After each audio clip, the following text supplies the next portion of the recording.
See us now by going to FoxNewsPodcasts.com. Tucker Carlson.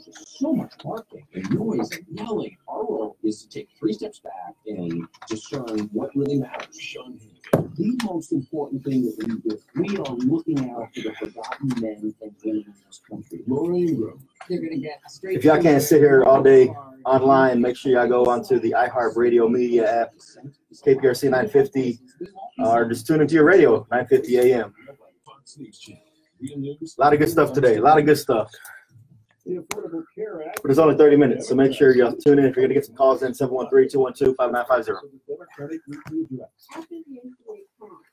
Finally forbidding insurers from discriminating against or denying coverage to Americans with pre-existing conditions. The GOP spent 8 years preparing to repeal the law, even forcing a government shutdown. Hey, Karen. Hey, little Tim. A California college ready to shell out hundreds of millions of dollars to settle lawsuit. The University of Southern California says it will pay out $215 million to settle claims of sexual abuse by a school gynecologist. That settlement would compensate individuals. And as always, today's segment brought to you by Bragg's Organic Apple Cider Vinegar, all natural drink. And we got the right one today, apple cinnamon. Dick, where's your Topo Chico? I got a little Topo Chico right here. You got it? Let's make sure you got it. You got it? I got a Topo Chico. David, what are you drinking, man?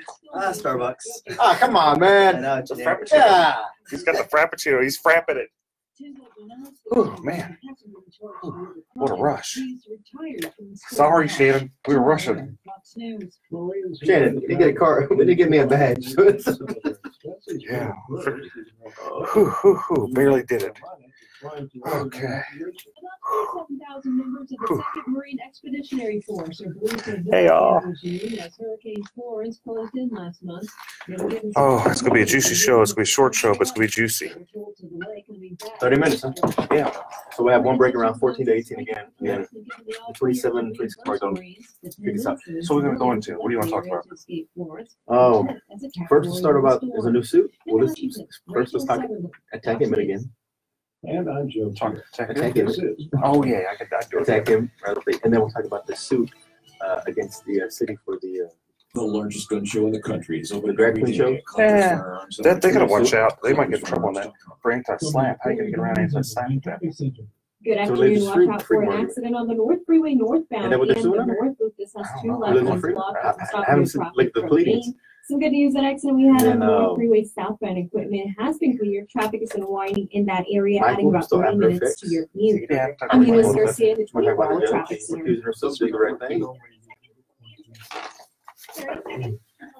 Okay, cool. Scanned pizzas out for a limited time. And then we'll talk about Sylvia some more. Yeah, we do need to talk about Sylvia. We got the rest of the affidavit, and we can talk about the Chronicles hypocrisy because they endorsed her after being one of the lead publications on this Me Too and Kavanaugh stuff. Danny and his friends. Take a break. After the first break, we're going down. After the first break, we're going to eat with the about immigration law and how it ties in and stuff Right like that. here on KPRC. We'll make it fit. Opinions provided on the Eric Dick Show are for information.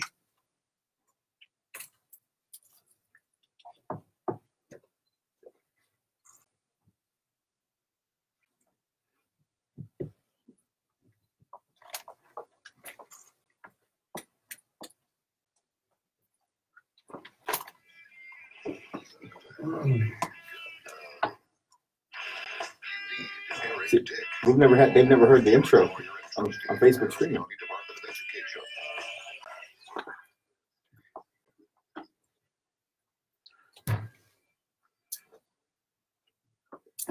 All right, folks, we're back to a spicy show here today. It's going to be Fast and Furious Eric Dick Show with my co-host and wingman, Chris Carmona. And hello, good weekend, everyone. It is going to be a great show. Okay, we had a lot happen this week. We had, Touchy Sylvia. We got the rest of her affidavit where, she's talking about some rash she has, and she has a clerk, which she's a municipal judge, and she, starts telling the clerk, hey, I got this rash on my leg. You want to see it? And the clerk's like, well, no, not really, Sylvia. I don't know that many people want to see it, but no, I'm good. And she was good. And that's the thing. I mean, when we left off last week, I mean, we had limited information on this affidavit, but we have procured the remainder of the affidavit, and it just gets even worse. I mean, there was trips to Nashville where she was just taking advantage of her allegedly aggressively inside this hotel room.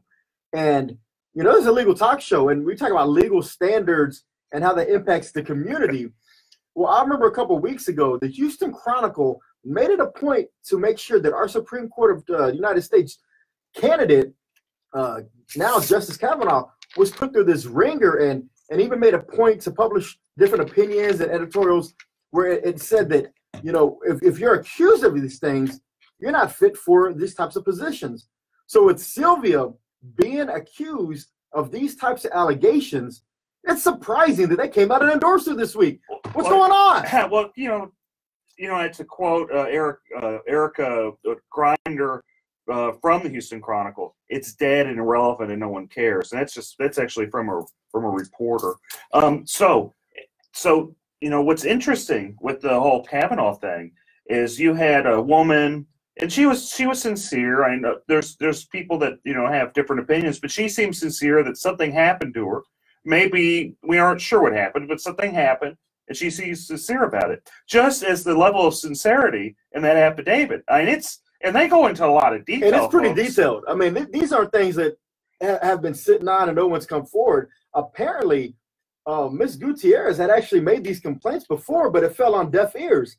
And that's the problem I see with the city of Houston, is that they pick and choose who they actually want to move forward with these types of allegations. And I think that's something that falls back into the city council and also the mayor, because we have to stop that culture of siding with some, whether it's political or not, or it's just friendships. If these allegations are being thrown out there, you got to act on those. I mean, if not, you open yourself to all types of liability in the employment field, right? Yeah, you're right. And didn't if I remember right, reading that affidavit, didn't one of her like staffers kind of walk in and go, "Oh, whoa, I don't want to see this," turn around like beeline right out, opened the door, unlocked it, and said, "Whoa," made a U-turn and got back out of there. I mean, so there's been witnesses to these allegations or to these events, and I'm just shocked and appalled that for the Houston Chronicle to come out and say, you know, we're going to lead the movement and making sure that people have a voice and people who have these allegations, they're going to be heard, to come out with no hesitation and endorse against Philip Arnoff in the congressional race in CD29 over in the east side of Harris County. Or they could have just done no endorsement. And they could have just they could have said, you know, well, look, we're going to be the bigger person. These allegations with Sylvia, they're pretty sincere. You know, and just so the listeners know, this is, you know, the former county commissioner, former state senator, Sylvia Garcia. What she did is she took off her, allegedly, which is probably not very alleged, but anyway, she took off her pants, said, hey, you know, I got a rash, to one of her clerks, you know, ran around in her panties. Another one of her staffers kind of came in and kind of was freaked out and beelined out of there and just completely harassed this poor girl. I mean, if I did this type of stuff at my business or even at the Department of Education, it'd be all over the news. Oh, it would be. It would be lawsuits left and right, all over the news. Every single media publication in the city would be covering that. And again, I'm just shocked at that. And, you know, I hope that, you know, people put politics aside, because, again, this has a lot more weight in this story with specific details than we saw with Kavanaugh. And I hope the Democrats actually hold Sylvia Garcia accountable. And there may be some infighting that results from this, with early voting starting on Monday. And so we'll just have to see on that. But with infighting also comes another person we need to talk about. The turmoil hasn't stopped with our county judge. Oh, hunker down? Hunker down. You know, last week he had came out and endorsed the Democrat candidate for lieutenant governor, and there was some minor backlash from some of the candidates down ballot in Harris County, the Republican candidates. And there hasn't been any backtrack. If anything, it's been a double down on the statement of saying, I said what I said and I meant what I said. You know, how's that going to affect everybody? How's that going to affect the courthouses? Because, you know, in 2008, we saw a huge wipeout. 2012, we saw it again, a wipeout. 16, another one, sweep every 4 years. On the Ed Emmett is just kind of the reaction. It's really the fault of the local party, the complete mismanagement by the local Harris County Republican Party, and the arrogance of Ted Cruz. And you got to realize that Beto is the result of just utter arrogance of Ted Cruz being just elected, runs for president, just ignores everybody. I mean, Beto, he's done a decent job. He's not going to win. I don't think he's going to win. I think it'd be surprising if it'd be a shocker. But stranger things have happened. But Beto wouldn't have nearly as much following if Ted Cruz would have done his job. And also been a nice guy. And everyone tells me in the Republican Party that's around him. I mean, some people do like him, and they jump up and down and say, we like him. But there's a surprising amount of people that say he's a jerk. I don't want to be around him. He's not connected to the people he was when he campaigned first in 2012. He's kind of separated himself with more of an elitist attitude is what I hear. And then I also heard last night that there was a Kingwood Tea Party gathering, candidate rally, and apparently that was the buzz around the room. Is anybody going to hold Ed Emmett accountable for this statement? And is that going to really hurt the down ballot judges? I think it will. I think it'll hurt the judges, but you got to also remember that Lloyd Oliver, he did something similar. Actually, a step back, maybe 4 years ago, whenever he ran for DA, the Democrats just kicked him right off the ballot. Yeah, and there's been some great articles about that by Charles Blaine and also Kerry Cheshire. They made some mention on this, and they were asking people, hey, what's going to happen here? Oh, nothing's going to happen because Emmett's tied in with the local party that's incompetent. Yeah, it is. And more to come on the Eric Dick Show. A shortened segment today. We only have half an hour. We got to get to y'all some sports programming. But y'all sit right there, and we'll be right back. Thanks, folks. See you shortly. We'll come in, go in with you for probably another 10, 12, then we'll be done. Yeah. So what do you feel comfortable talking about? Like what area are you just feel like, man, I know this, I'm dynamic on this, and boom. Just anything immigration is good. We do all types of immigration. We do business, we do family, we do removal. So anything that you want to talk about in terms of any new changes, like right now there's an instant denial that just started in September. Okay. So that means that if you send in a petition, it's wrong, something wrong with it, not all there, so just deny it. And this bad used to, they just refuse it. But denying it is actually right up here. Okay. Then we can talk about this caravan that's coming up and Trump's statement. There's some tough people, and we don't want those tough people coming in. And you can see about they're coming from Guatemala and Honduras. They're trying to go through Mexico. Mexico's actually trying, they're trying to do their job and secure the border. So we don't want you coming in, and filter in. They tore it down, and I'll tie into immigration, and then immigration right there. That's how we do it. I think smoking always affected my daily life because I was a closet smoker. Roseanne, exactly. Someone like the county chair should have said something, but he didn't. Really, but the guy pays them all. I mean, Emmett's his major funder. There's no him and this guy Weekly, they own him. So what is he gonna say? No, don't do it. But like I said, it's gonna be very, very, very. We got a good many followers now. Not want to break straight ticket voting because of his insistence on doing that. So we'll see how it turns out. But early voting starts on Monday. Make sure I go by, vote all the way through from the top to the bottom. There's a lot of judges on that ballot that really need your support. It's not a smart idea just to always hit straight ticket if you don't feel comfortable with all the candidates. Beto, fake Mexican. Is he really a fake Mexican, or just using the name to try to trick people? What kind of fires was he putting out? Like what was being said to try to mitigate that damage? I mean, could you really mitigate that? Unless maybe just show some poll numbers and be like, the current poll shows, even with that statement, we're still up about 15%. Anything like that.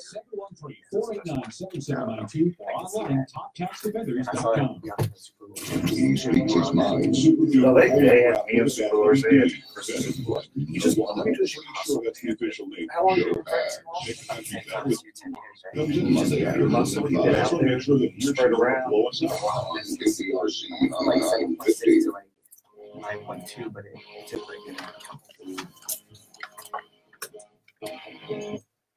Oh, here we are, folks. If you haven't pulled over and talked to your lawyer, you better do it because we're going to go into some law, and I don't want you guys crying to me because I gave you good advice and you hadn't paid. So you better go talk to your lawyer before you listen anymore. Okay? And if they're suffering from any type of home damage, car damage, life insurance issues where the insurance company is just not paying, so they call Dick. Better get Dick. Better get Dick. Better get Eric Dick. And so when we left off, I mean, again, there's just so much turmoil going on in this world. But one thing I do have to say is today is my daughter's 14th birthday. Happy birthday, Brooklyn.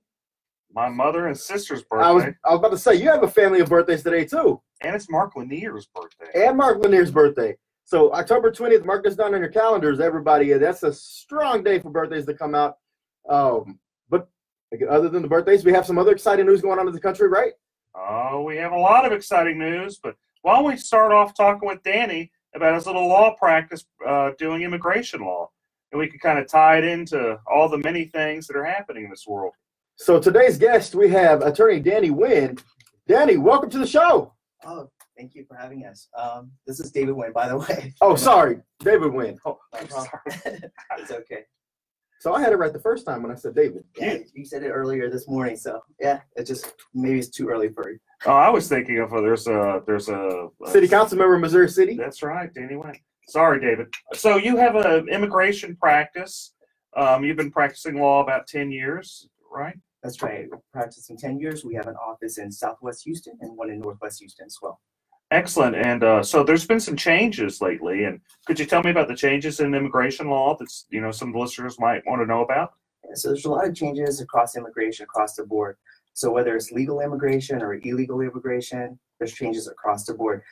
Some of the major changes, instant denial. So starting in last month, in September, if you send in a petition or an application and there's anything that's wrong with it, immigration used to send you a request for more evidence, or they send you a notice.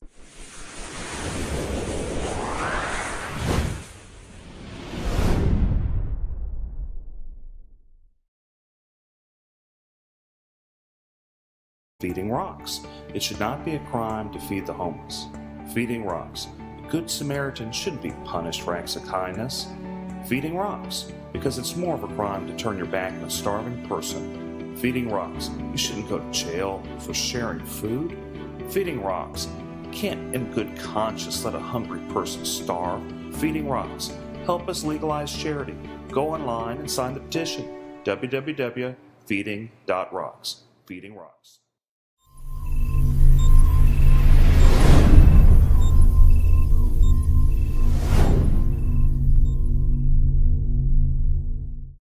Property damage from Hurricane Harvey is devastating. That pain has been made worse by your insurance company underpaying or outright denying your claim, sometimes without even inspecting your home. I'm attorney Eric Dick, and it's my job to make insurance companies accountable. If you feel you've been taken advantage of by a greedy insurance company, call me today at 833-3HARVEY, 833-3HARVEY. That's 833-3HARVEY. Call me right now.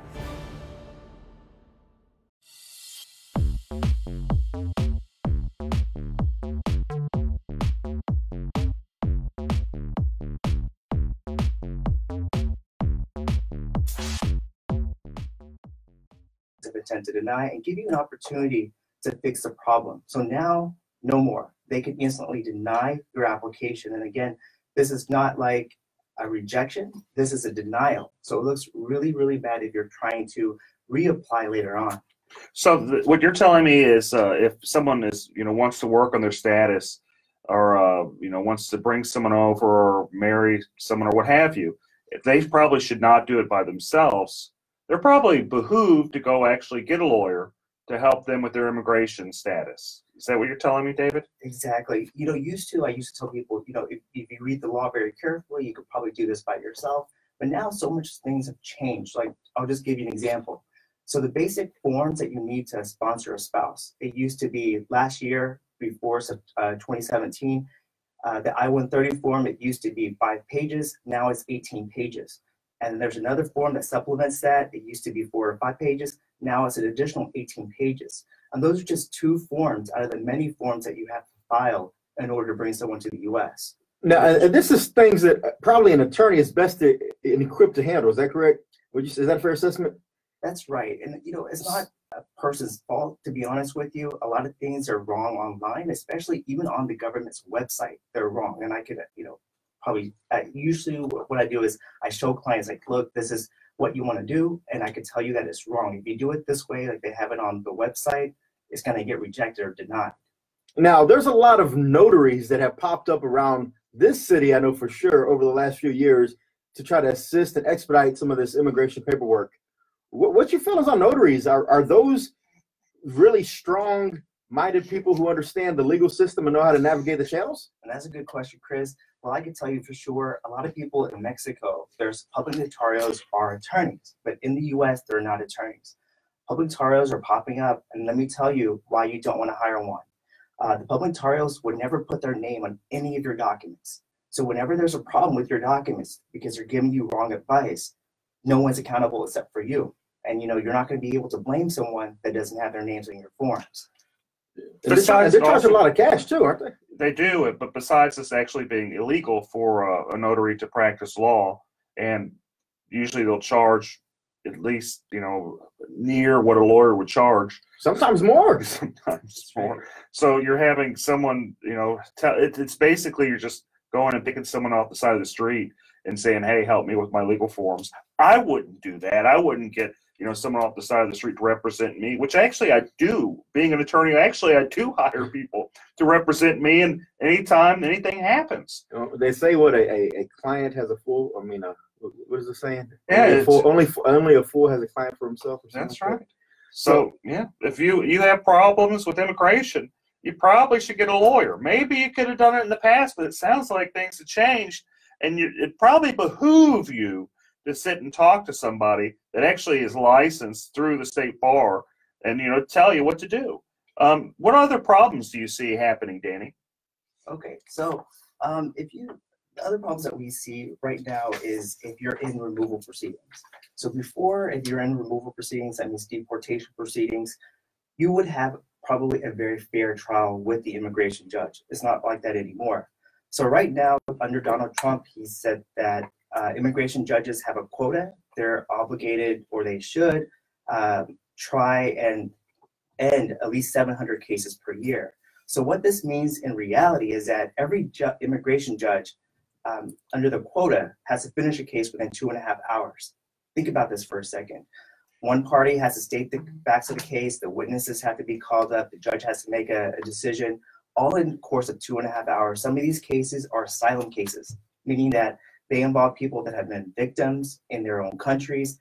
They're going to the US in order to seek protection, and now you have to make a decision within 2.5 hours, whereas maybe a year ago, you would have maybe several years to put together a case. So that's what's happening right now is that. But on the flip side of that, Danny, hasn't one of the biggest issues always been that the process takes too long? You have to get in line. It's a long line, takes years.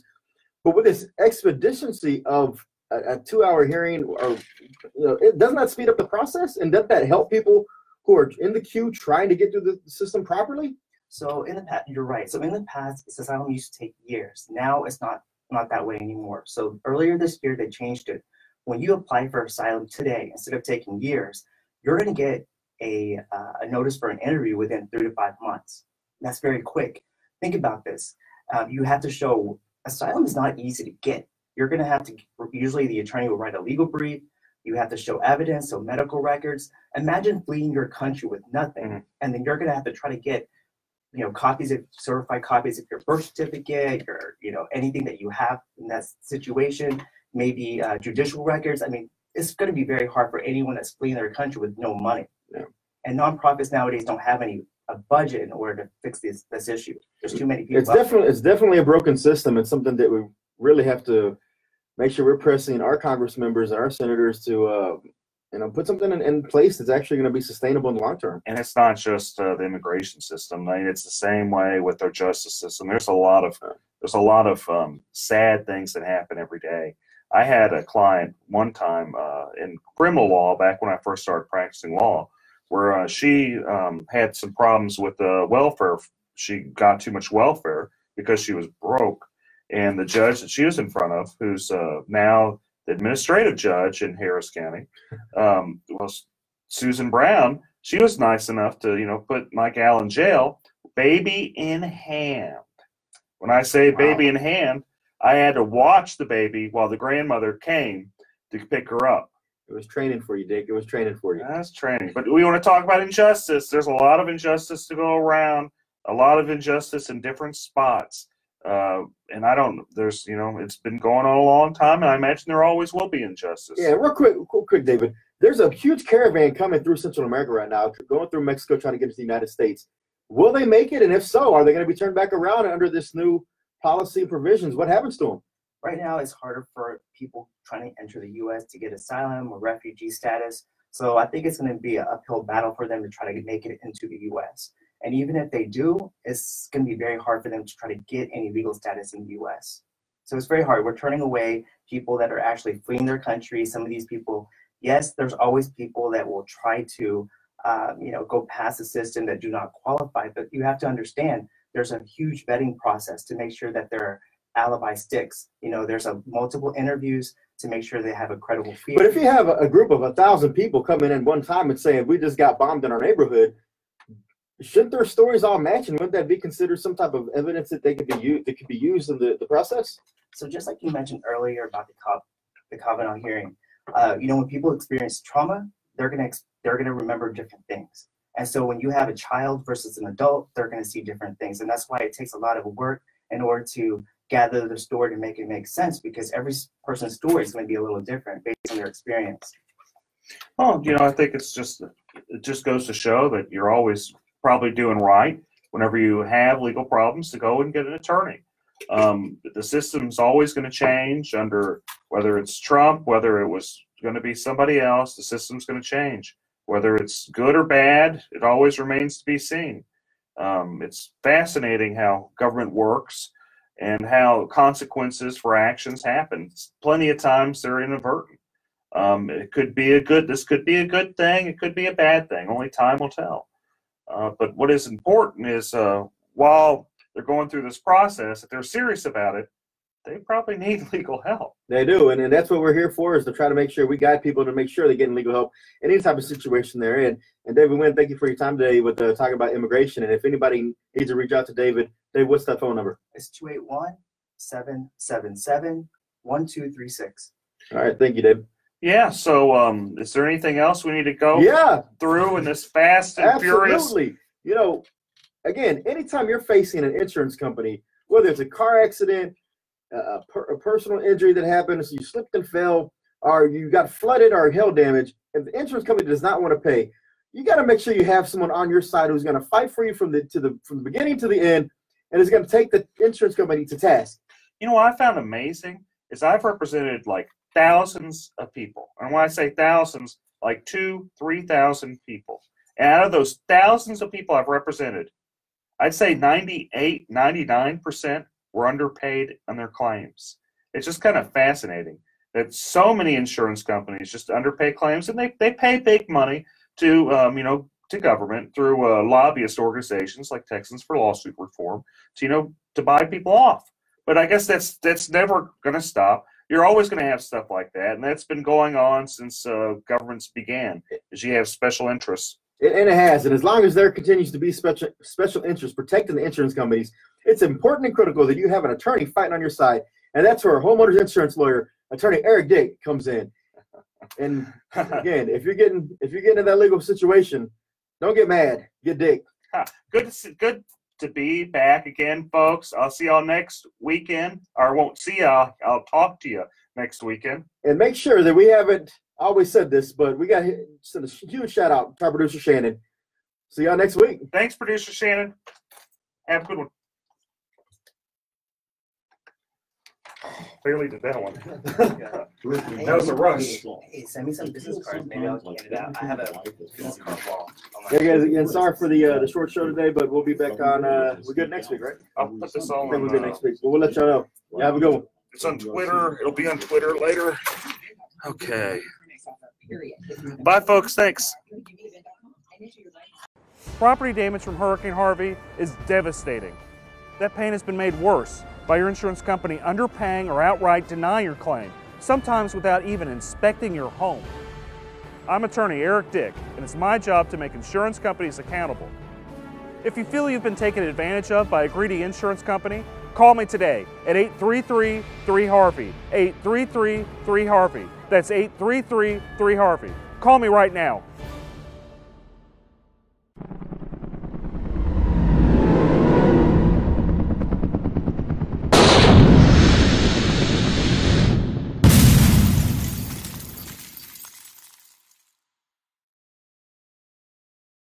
Feeding Rocks.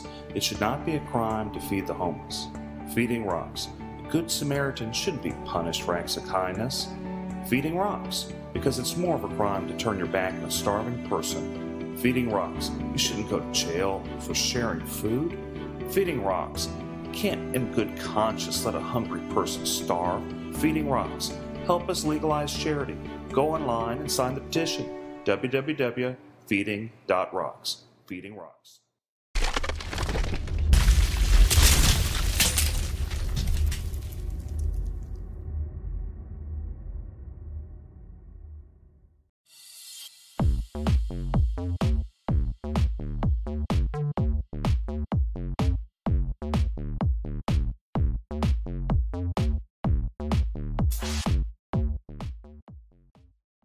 We're about to go live.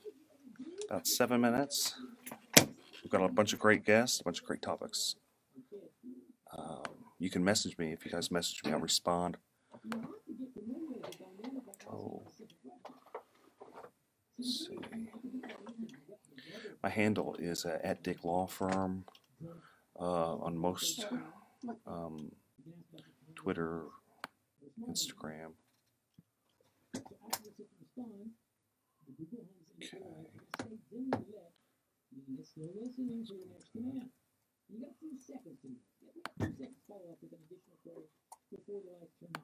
You're doing your live stream too? Yeah. So, Does he have Wi-Fi or no? There is Wi-Fi here. It's iHeartMedia. I don't remember the password. I'm gonna have to find it. yes, yeah, iHeartRadio guest. Yeah. Let's go to that. Radio guest. No jumping.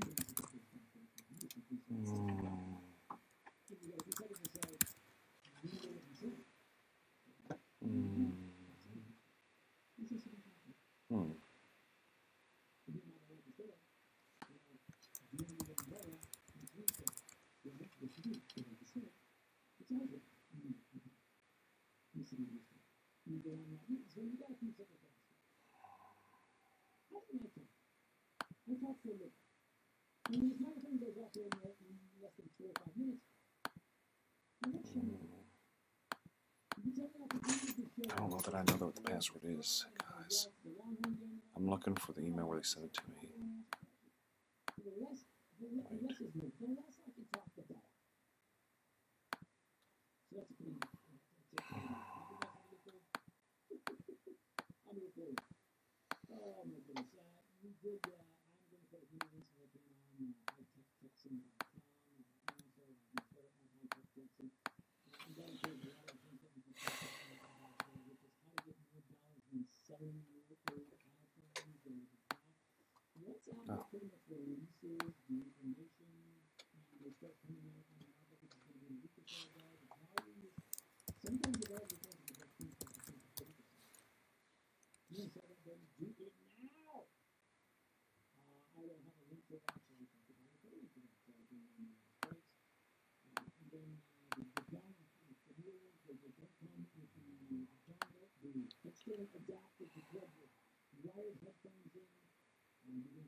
Check their phones. Good, I checked their phones already. I put mine on vibrate. Yeah, mine's on vibrate. Probably better put in your pockets. Yeah, I watched the debate last night. I saw clips of it. That's it. Yeah, pretty much. We have kids, so we're like, we have triplets, You so have triplets? Yeah. so we basically pass out at around Pretty 8. much. Just work, take care of the kids, and sleep. Yeah. When you When can. they go to bed, we clean, do all this stuff, and then pass out. 2.5. Or at least y'all wait till they go to bed first. Before we pass out, that's a good thing. Well, we do CPS work, so It's we kind of a know necessary requirement. it's kind of a necessary requirement. Wow. So they exhaust us. Yeah. Basically. Is that the only thing? That's all. He Oh, says we yeah. can't have any more kids. I understand that. Isn't that mean? We just knocked them all out in People say that it's not quite as amazing as you would think to knock them all out in one shot. I definitely see the benefit of. Any triplet parent you speak to will tell you, we love our kids. We wouldn't have chosen to have triplets. Correct. That's like Octomom type thing, Right. thinking. Yeah, we're more of the, we're happy we had 3 kids, yay. Are they all girls, all boys? I mean, cried. you gotta get your boy, man. Nope. I cried. As I told them, no one's gonna love me. I said they're gonna love daddy. Mommy will do everything and daddy will get the love. 3 girls? 3 girls. Oh, did you find a Wi-Fi password or no? I didn't. I couldn't find it. I looked. I didn't see it. Do you think your engineer knows it? You're gonna have to ask her. We're about to start though. Okay. We're gonna be able to talk about CPS a little bit as well. Well, he does some CPS and I do, but I'm not talking. So. Okay. Let me record at least, and then I can give my perspective. It's already on. Every Sunday from 5 to 6 p.m. Right here, KPRC, 950 AM. Hi, I'm Justin Galvin, retired athlete from the local ball team. So I know a thing or two about insuring a landscaping business. I trust the pros, commercial auto and business insurance through Progressive. Get customized insurance solutions at a Grand Slam home run for you. Restroom. I'm running. To the left.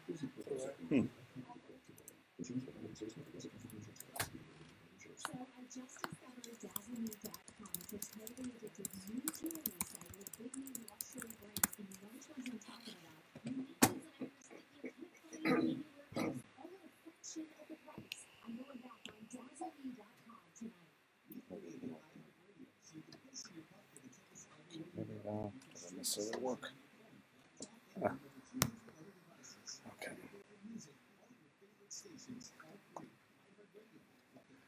We're about to go on live with we're at KPRC, AM 950. We've got a bunch of great guests today. A family lawyer, kind of a couple. Philip O'Brien here is co-hosting, helping me out. He's wingmanning it. We're going to be going on pretty soon, so tune in. You guys have any questions, post it on, I'm watching on Facebook. It's live on a number.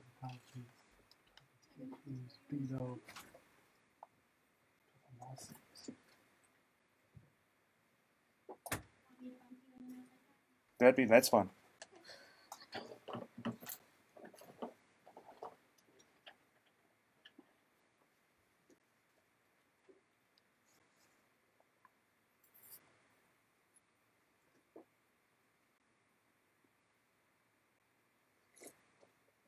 Oh, maybe I should put on my headphones.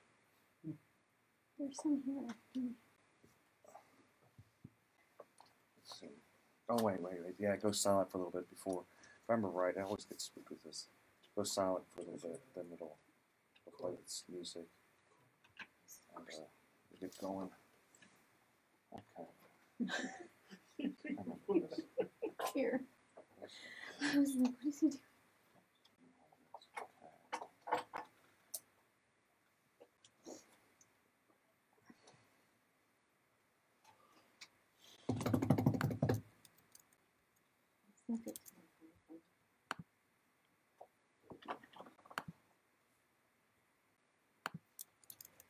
I didn't know Bill had a DWI.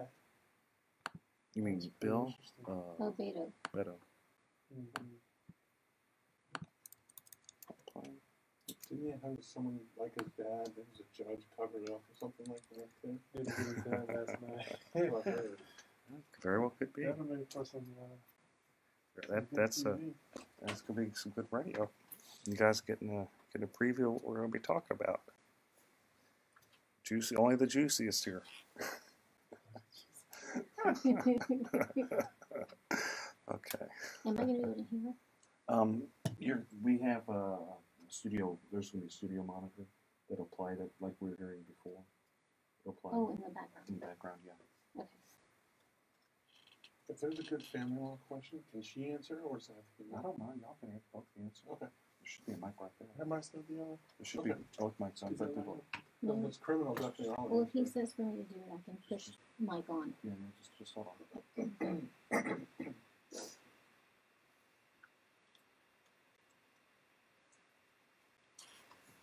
I know it's quiet. Okay.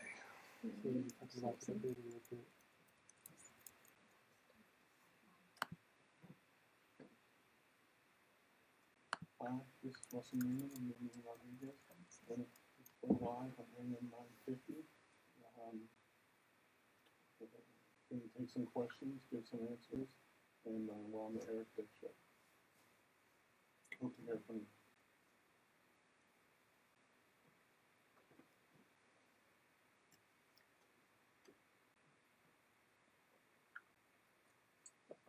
Okay, I know it's a little quiet. I know. That's okay.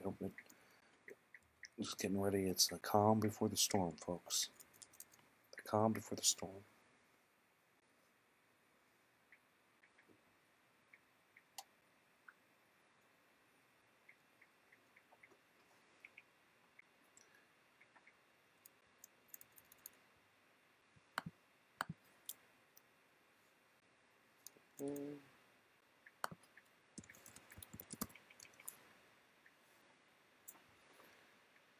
Okay.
From the Corey Diamonds and Design Cafe Center.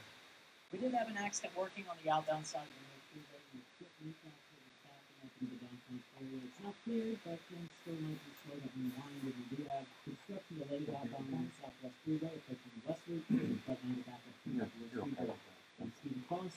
I'm 24 Hour Traffic Center. Adjust it. This reporter is the headphone volume there too if it's too loud. This one's a participating Napa stores.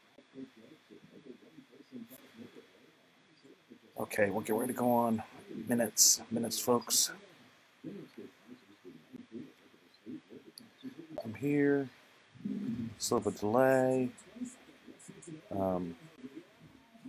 You tune in AM 950 or just Facebook Live, Twitter, Instagram, Twitch.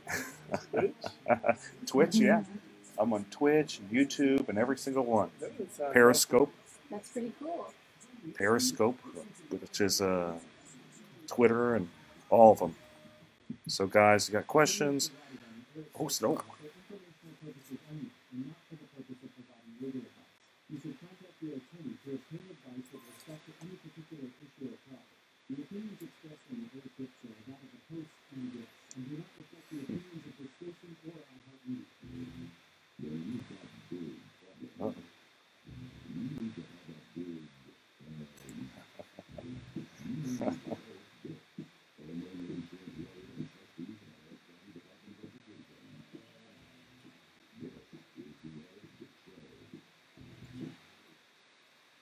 Whoa, I'm back again, back for more. Oh boy, and I've got a number of great guests today. We got a lot to talk about. This is Eric Dick, and running wingman today is none other than Philip Paul Bryant of the Kojic Pack and many other great ventures. Good afternoon.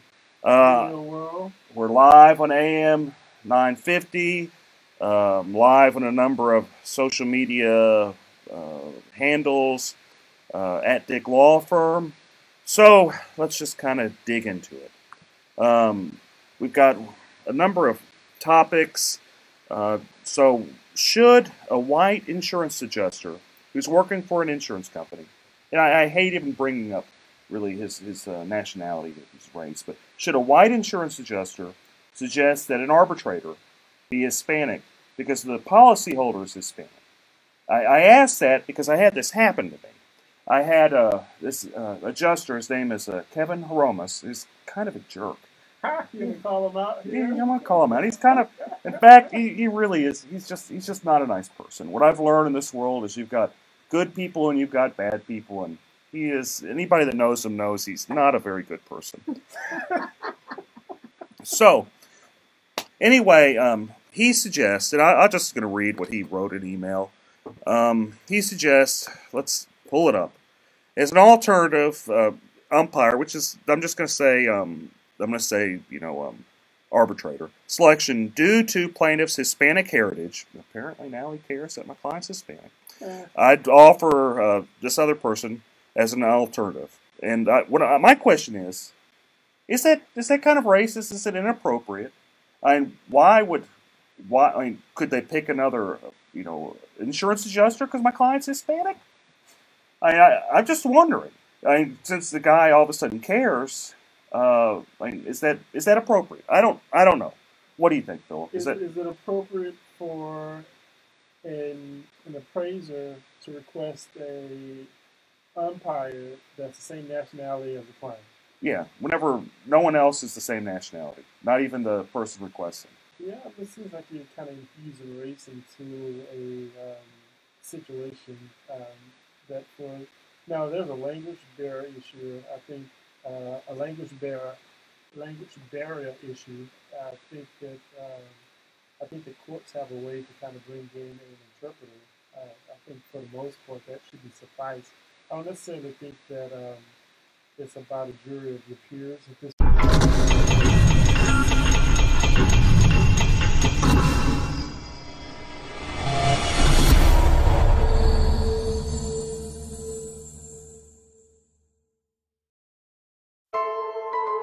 A local pastor is fed up, and he's challenging the Houston homeless feeding ordinance. And the city requires you to get a permit if you are going to share food. He can't get a permit because he doesn't know where he's going to share food. Philip Paul Bryan regularly keeps cans of tuna and water bottles in his car to hand out to homeless people. But under the current city ordinance, he's breaking the law. His attorney says Bryan does this because his faith teaches him to help the less fortunate. This law that's in place, it's a mean-spirited law. It's against, charity. It's against kindness. It's against doing the right thing. Eric Dick says they plan to fight this till the mayor and city officials overturn what some believe is a misguided ordinance.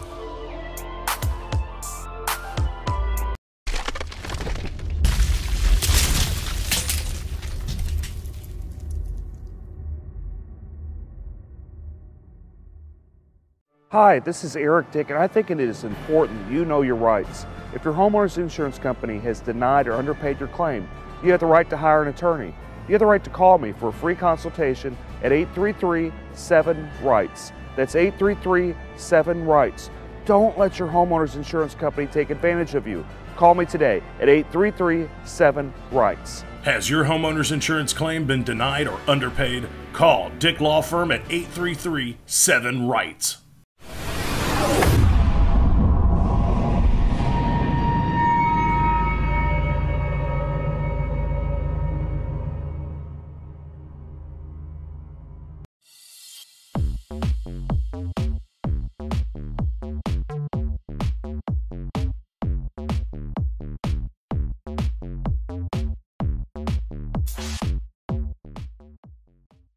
particular point, if your peers would be the same nationality, I think it's more so about making sure that you have an arbitrator that understands the law, the rules, that guide the policy, and kind of go from there. It shouldn't necessarily be based on a race. I know a lot of people may feel a little bit more comfortable, perhaps, I know if I'm in court, if I have an African American judge and I'm African American, I may not necessarily get special treatment. And in some cases, it may be some tough love because they feel like I should know better. So is this like him saying, you know, my client might get special treatment, or is he? It's I don't know. It's kind of inferring that you only get special treatment from a judge or an arbitrator with the same ethics background. Then another question I have is why would an insurance company even hire a joker like that? Because it sounds like they're setting him up for some type of lawsuit on being sued just for being racist. Well, the fact that he put that in writing is a little bit more concerning. I mean, even if you're thinking something, or even if that's your strategy, to actually send that over email, because from what I understand, you can actually have your email subpoenaed. I'm not an attorney, but you can have your email subpoenaed, and, as well as text messages these days. So I'm not sure why someone would put that in writing. You can even have the opposing counsel talk about it on his radio show. I mean, imagine that. Imagine that would happen. Yeah. Nothing on the internet is safe from anybody. No. So Russell, you're a lawyer. You practice criminal law, family law. Special guest Russell. I think you may have forgot to introduce him. I know I am not a very good host. I'm sorry. I didn't have a number of. I should have had more Southern hospitality. Southern hospitality. I know I'm a jerk plaintiff's lawyer. They call me reptilian, all this type of stuff. Perhaps we should have had a radio host that's the same nationality. they might have been. I know they might have been nicer. I'm sorry. So Russell, step up. Tell me what you think. Tell me about you. Tell me what you think about this. Hey, my name's Russell. I'm Russell Newman of Newman & Rodriguez Law Firm. I do mainly criminal and juvenile, but I have a partner and she does family. I think it's a very interesting issue. I have that come up a lot in cases, such as DWIs and such. I think the issue is, how is it framed? Does this person suggest that you have someone who's of the same race, or does he require someone of the same race? Why does he want someone of the same race? I think there are issues there within that have to be answered. I don't on its face love the idea, no, I don't. But I'd like to know the thinking behind it before I say it's absolutely inappropriate or is appropriate or is not or whatever. But on its face, yes, I do find it kind of disturbing. Well, why would you even go down that path? This is my first question. What does it matter their race? It doesn't. I mean, what is it? I mean, I'd hope in the current arbitrator's former county attorney, Michael Fleming, who I can tell you personally, I could go up to him and tell him what I think, and he's going to say he don't care. He's going to make his own decision because that's just how he is, period. And they just, I guess they'd rather, I don't know. It just seems weird. But you brought your law partner, your spouse, you brought her along with you today. Absolutely. Can't do that. Yeah. And y'all share triplets, as we were talking about. They are 2.5 years old. I love them to death, and they are hastening my death at the same time too, probably. Well, that's you don't really. These are your first. First and only. 3 at a You time. guys are just warming up, man.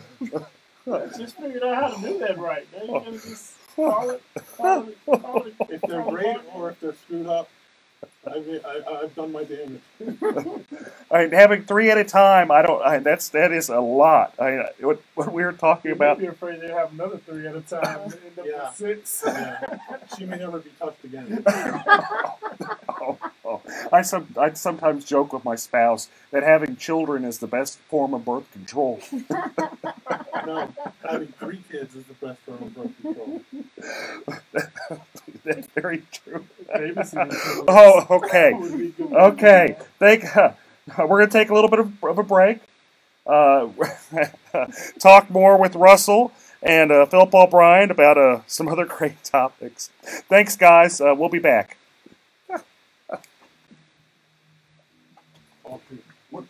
What's your last name? Cynthia. Okay, Cynthia. Sorry. Oh, thanks for calling me out. I seriously doubt that the company needed this guy thought like that when they hired him. They hire pieces of children. They really do hire pieces of children. You think it's an intimidation factor? No, I think what it is he's afraid Fleming's going to be there. He's always there, and he's just trying to bait. He's trying to bait the other person. But he's just wildly inappropriate. The guy's always wildly inappropriate. We do some stuff on having to deal with somebody's adjusters is just insane. Because they go crazy, and of course it's their bottom line. The least amount that they give you, the better it is for their company to head on. But it becomes ridiculous, like after a point. Well, essentially the job is to be a fit. That's the main goal. So and then there's it could be so that they can save more money for their company. That's true. That's true. If they were fair, I'd probably be out of business. Because they wouldn't need you. No, they wouldn't be. Full-time radio host here. Oh, yeah. Starving full-time radio host. Hey guys, thanks for tuning in. Oh man. Okay. Ours is still streaming. I don't know how to call it. Oh, it's gonna stream all the way through. Well, mine is on my phone. It's streaming all the way through. Yeah, good. A lot of people asking about the proposition. Oh, we can talk about the propositions. You know how I feel about the firefighters. I haven't seen a bunch of great people joining in.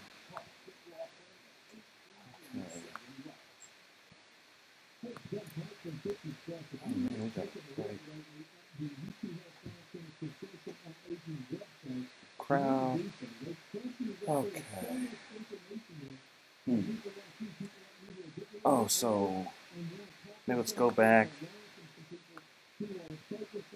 Go back with the State Farm having to pay $250,000, then Green $250,000. $250 million. A little too $50,000 in the $250 million for Judge Dixon.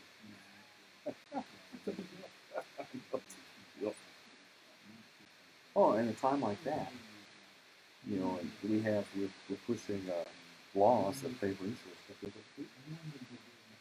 And then Republicans wonder why, you know, Ted Cruz is having such a hard time. Why it's a competitive race. They seem surprised, seem shocked.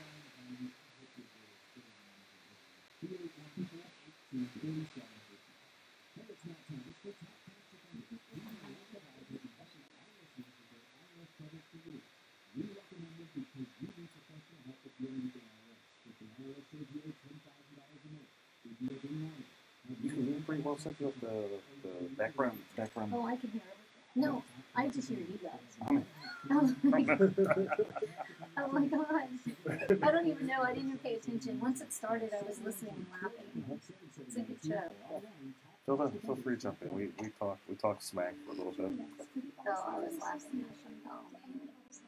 I'm still, to be fair, I have two kids, a 5-year-old and a 2-year-old. I can just imagine having three-year-olds. Two and a half. So they're doing the trouble twos right now? Oh, yes. Okay.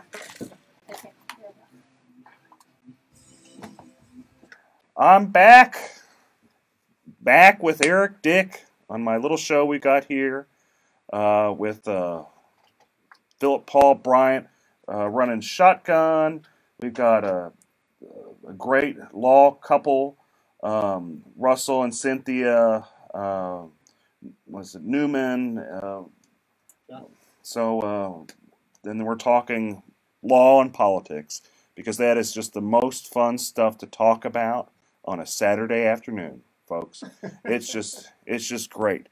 Okay, so what I saw in the news some time back is State Farm agreed to pay $250 million, not thousand, not hundred. $250 million. A quarter of a billion. Quarter of a billion. And the allegations were that they fixed the judge. When I say fix the judge, there's an underlining case, and they got that judge kicked out to get another judge that they pretty much paid for to kick out a meritorious case, and they got sued over that and settled it for $250 million. Yeah, this was Illinois. You know how to do Chicago politics style, right? I think it was the state Supreme Court. From what I saw, it was a state Supreme Court case. A judge was originally, I guess he was an appellate judge in the circuit court for a little bit, and then I guess when the seat came open, they threw looks like it was about $5 or $6 million behind his campaign. $5 or $6 Supreme Court million with the M. Bigger question is, can we get some of these State Farm PACs to donate to some of our judges? Just kidding. Just How kidding. about donating to us? Well, I think okay. So let's break this down a little bit, because this could go a lot of different ways. So you've got an insurance company, the biggest one in the nation. People wonder why I jump up and down and say, "Don't get State Farm; it's the worst one." All my newsletters, number 1, say State Farm. They're vindictive. They're going to find any way to take advantage of you. I love their commercials, though, man. I mean, have you seen their commercials? It's good stuff. It is good stuff. You clip, you put your heels together, and then say, and they're there when they need the money. But whenever it's time to pay the claim, apparently they aren't. They say, "Too bad, so sad. Call your dad. Go sue us." And if you get a good judge, then they're going to pay $5 billion to kick out that judge to get someone else. It seems like it looks like there was an original case that I guess the plaintiffs won about $8 billion, and so the case was already won, and it looks like they went back, got this judge on the bench, and allowed this judge to then go back and undo the case. Well, of course. That's pretty gangster, even for Chicago, even for Illinois. That's pretty gangster stuff. Cheaper than paying $8 billion. Just a little. Absolutely. What do you think about that, Russell? What do you think about State Farm trying to fix a judge? We see that going on in Harris County in the criminal courts. Well, I think people think that can happen, but I don't actually see it happening. But one of the questions I have about that is, if State Farm is being called out on this one, how many times has it happened in the past? That's a great question that I would have about this problem that's presented in Chicago. I see it every day, folks. I see it all the time, every day with State Farm. So I'm just gonna tell you about it. If State Farm does you wrong, you hire an attorney, you sue them. Your choices are take it to the box or walk away. And that's kind of they don't care. They make you try cases. They'll spend, the last one I tried, they spent maybe $400,000 or $500,000, and this is over like a $10,000 dispute, folks. It's not over much money. It's over $10,000. They didn't pay the guy to replace his roof after there was storm damage that happened up in the Dallas area. He was upset. He's like, "I've been paying into State Farm for all this time, and I figure the least they do. I've been paying them, $3,000, $4,000, $5,000 a year. At least they do is pay to fix my roof." But no. They made him take it to the box. 3 years later, we had a trial. So, it happens all the time. What their strategy is to just blow you out of the water. If they'll depose every single person. If you have an attorney proving up attorney fees, they'll depose you. So, y'all do, Cynthia, you do family law, right? Doing family law, I just have, you prove up attorney fees all the time. Either the husband will say, you made me do this stuff as a portion of equity since we're married, pay for my attorney fees. Or the wife, or there'll be a child support little fight. And it's like, you're making me have to do this, pay up my attorney fees. That's correct. Happens all the time, every day.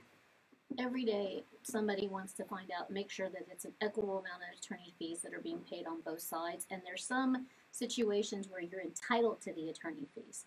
So if you file a motion for enforcement and you're successful, and when I say enforcement, that means, let's say your baby mama, to use the phrase, is not allowing you to see your kids according to an order. Well, judges don't like that, especially here in Harris County. We've got some really great family law judges on the bench right now. We do. And you're entitled to your attorney's fees if that judge feels that there was a violation of that order. So in those cases, how many of those cases have you seen?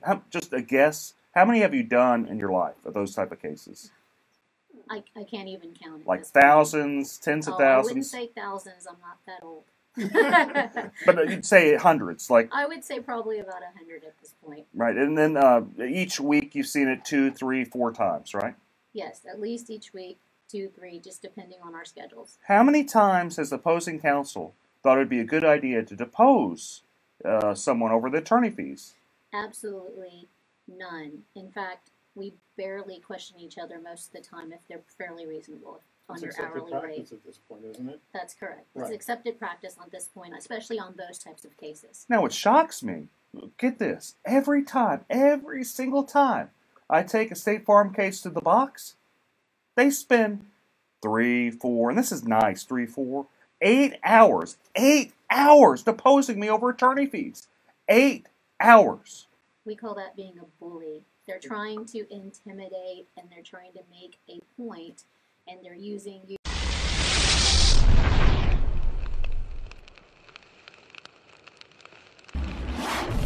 Property damage from Hurricane Harvey is devastating. That pain has been made worse by your insurance company underpaying or outright denying your claim, sometimes without even inspecting your home. I'm attorney Eric Dick, and it's my job to make insurance companies accountable. If you feel you've been taken advantage of by a greedy insurance company, call me today at 833-3HARVEY, 833-3HARVEY. That's 833-3HARVEY. Call me right now.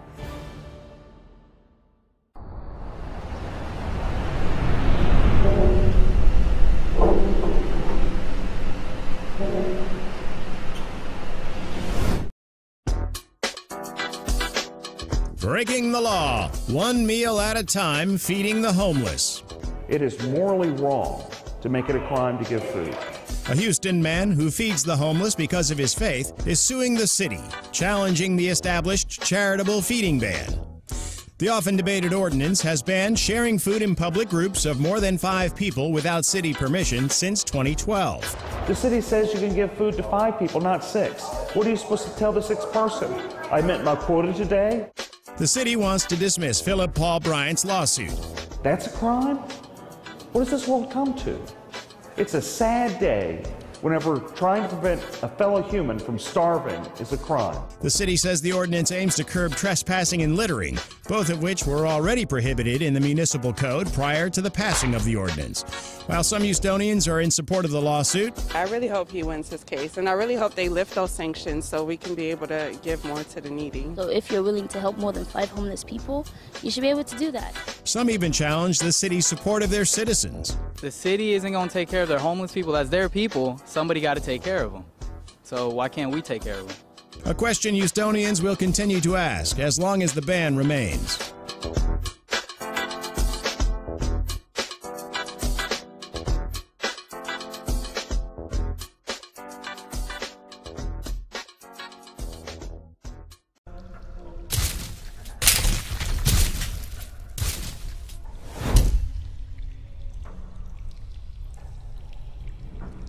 Feeding rocks. It should not be a crime to feed the homeless. Feeding rocks. A good Samaritan shouldn't be punished for acts of kindness. Feeding rocks. Because it's more of a crime to turn your back on a starving person. Feeding rocks. You shouldn't go to jail for sharing food. Feeding rocks. You can't in good conscience let a hungry person starve. Feeding rocks. Help us legalize charity. Go online and sign the petition. www.feeding.rocks. Feeding rocks.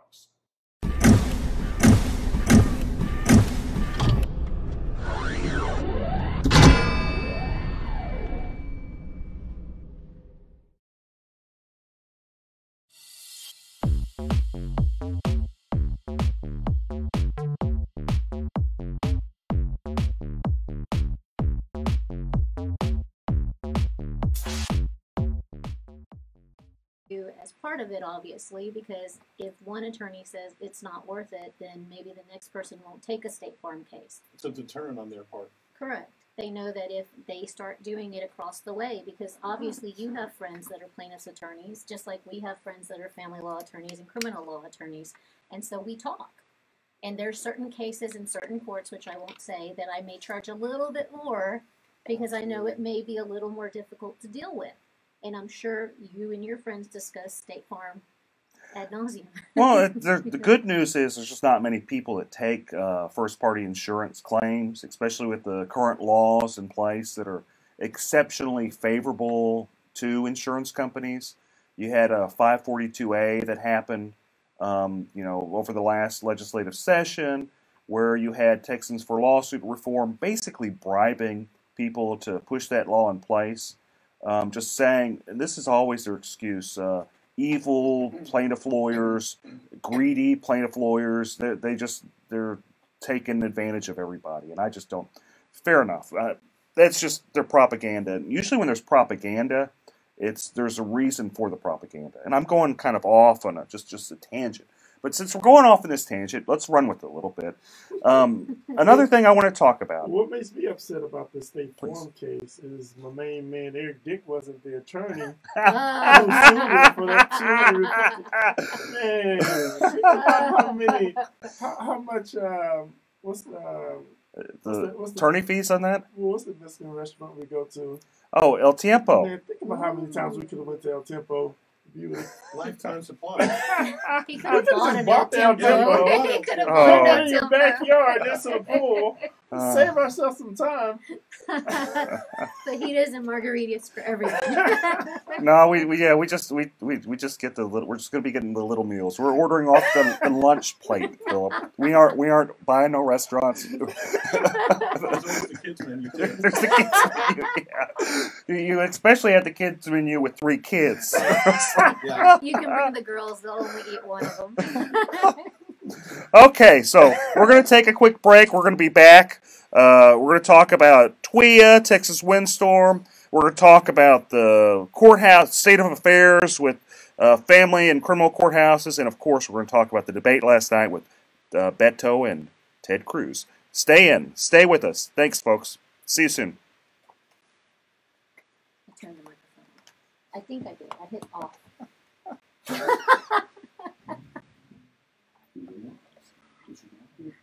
Oh, man. That was funny. That was. Oh, man.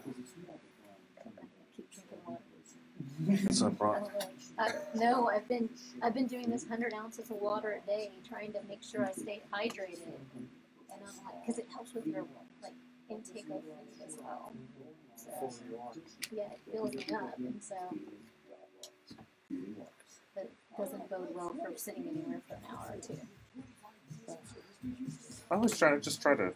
I get really bad reflux, so I try to drink water and eat healthy. All the avoid all the stuff you like, everything that's good, Exactly. everything that tastes good. This is bad for reflux. I know. I have that. Life well lived might be better than a long life. I got kids too.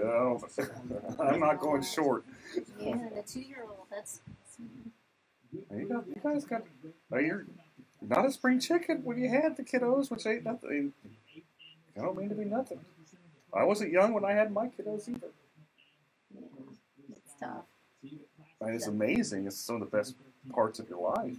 It is. It's great. And I tell people I had them late, but I had a good time before, so it's not like I'm sitting here missing the vacations or doing things.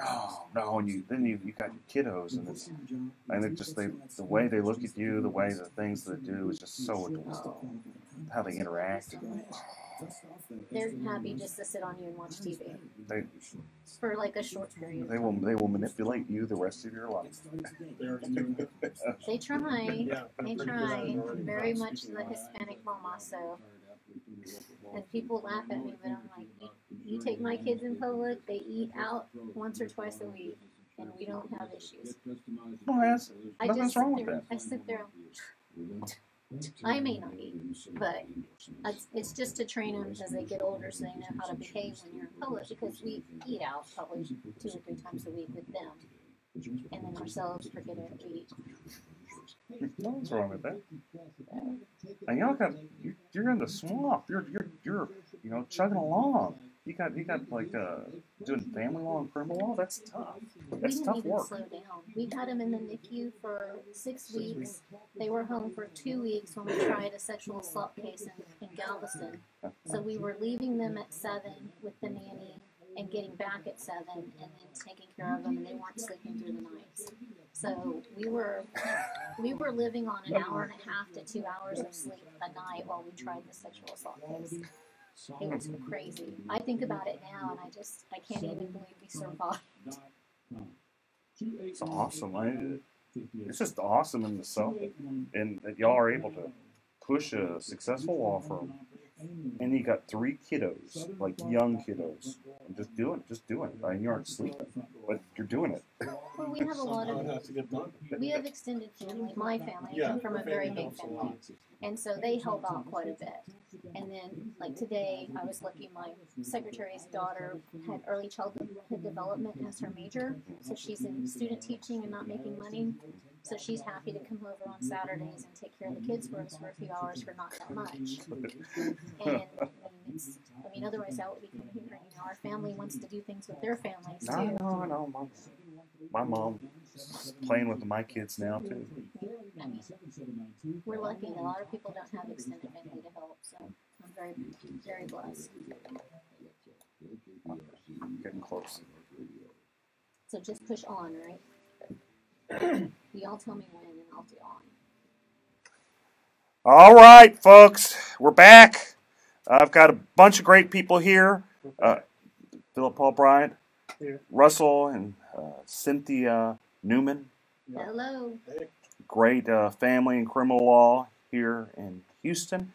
And let's talk about Texas windstorm, whether it's worth it, whether we should get rid of it. Let's kind of go a little background. Texas Windstorm is the insurance company of last resort along the coast. Laws changed maybe in 2000, let's say 5, making it pretty difficult to get Texas Windstorm to actually pay a claim. You have a lot of articles happening, a lot of people suing, saying that Texas Windstorm, they sent out an initial adjuster saying that the damage was like $80,000. Then that was too much, and they had to send out like a new adjuster to come back and just knock the number down to like $10,000, $15,000. My question is this: should we even have Texas Windstorm? Why are we paying the money on this? If they're ripping people off, why do we even have it? Why are we even dealing? Why? You're the insurer of last resort, from what I read. Well, I don't. Okay, so I hear you saying it's the insurer of last resort, but you got to keep in mind. Here's kind of the beauty of it. There's also lender-placed policy, so if you didn't have insurance, the lender would automatically, that would kick in. And I'm not saying it's better, because actually it might be like just slightly better if you're able to sue them. They always argue that you don't have standing, but it's much better insurance than Texas Windstorm, because it's comprehensive, and I'm sure there's the same level of corruptions there. I'm not doubting that, but I guess the question is it better? Because I'm not even sure. What do you think, Philip? So this is something that taxpayers have to pay for. Mm-hmm. Oh yeah. And it kicks in if your current policy doesn't work. No, if you are off the Gulf Coast and you want insurance, there are some insurance companies now that do sell. Private insurance companies. Swift is one. Just an interesting name for insurance company on the Gulf Coast. But there are some private insurance companies that are selling on the Gulf Coast. If you are not able to get them, then if you have a mortgage company or what have you, they're going to force you to get insurance. If you're denied. No, if you can't get insurance, or if you end up getting it from someone like TWIA. And so that's kind of what it is. What do you think, Russell? I don't see the point. I kind of agree with you. What are we getting out of this? I mean, is there a tangible asset that we see in TWIA that we wouldn't see if we didn't have it? I don't know. Cynthia, what do you think? Well, it sounds like they are paying some, they're just not paying all. Is that correct? The allegations are there's a law firm that sued them, done depositions, where what happened is initially they'd say like the damages are like $80,000, and then they wouldn't like that, so they'd go back and they'd send another expert and say, no, that's too much. Let's knock it down to 15. Okay, and so the issue is whether or not that's, I guess it's, if they can't get it from anyone else, would you think 15,000 is better than none? How much are you paying for the insurance would be my question. Are you paying $3,000, $4,000, $5,000, $8,000 a year for the insurance? If you are, save your money. That's true. Well, that's similar to being forced to have any kind of health care insurance I as think well. about insurance in general. For some people, they pay whatever the penalty is. It's $600 to $1,000 or something like that. Versus you don't want to know what we pay every month. No, it's probably similar to what I pay every month. And so that's part of the issue. Is just, is it worth it in the long run when you save it? I guess when you, depending on how much they're going to pay. But if the history is that they're not going to be covering these, then no. I mean, you can save your $1,000, $1,200 a month, and you just put that $15,000 towards whatever damage you end up getting. And if you have a mortgage company, the mortgage company is going to charge you for lender-placed policy, which that will pay because the mortgage company is going to want the house fixed. Correct. I don't know if they'll pay right. They probably won't pay right, but I imagine they'd pay something. They'd at least pay enough. I'd hope that. Well, who knows? I imagine. I've had cases where the lender-placed policy didn't pay stuff, so maybe I'm just too hopeful. Maybe I'm just too optimistic. I wonder if it's really that much every month, because it makes me think kind of something synonymous with us. We live in a flood zone, so we have to pay flood insurance, and we pay, and it's going up over the last few years, and it was, I think, $1,600 this year. So $1,600 over the 12 months, and if you pay that for this type of insurance, if you get $15,000 for damage, that may be worth it. So what's fascinating about flood insurance? Sit around and wait for FEMA.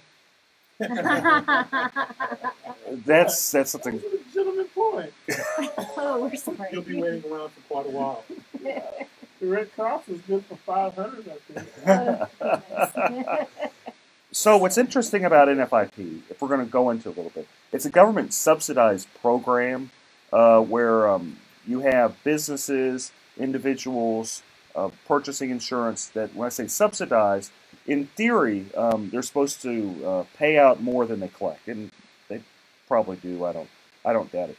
But having said all that, what my issue with NFIP is, I don't understand why they offer it to the business community, to school districts, to stuff like that. Whenever you can actually buy insurance on the private market, flood insurance, and it's not that much more. So that's kind of another. I kind of wonder about that. And I'm going on a side note. Russell, tell me the state of affairs in the criminal courthouses in Harris County.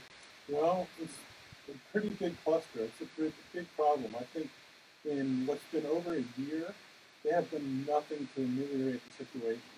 But I think the original criminal courthouse was such a disaster that if they fix that somehow, which I don't see how they can, maybe there may actually be a blessing somehow. But for right now, I'm running from juvenile court to civil court to a small portion of the criminal court, all to cover the same criminal docket. And it pushes back civil cases that like you have to try, or family cases that my partner has to try, because criminal cases take precedence because your freedom is at stake.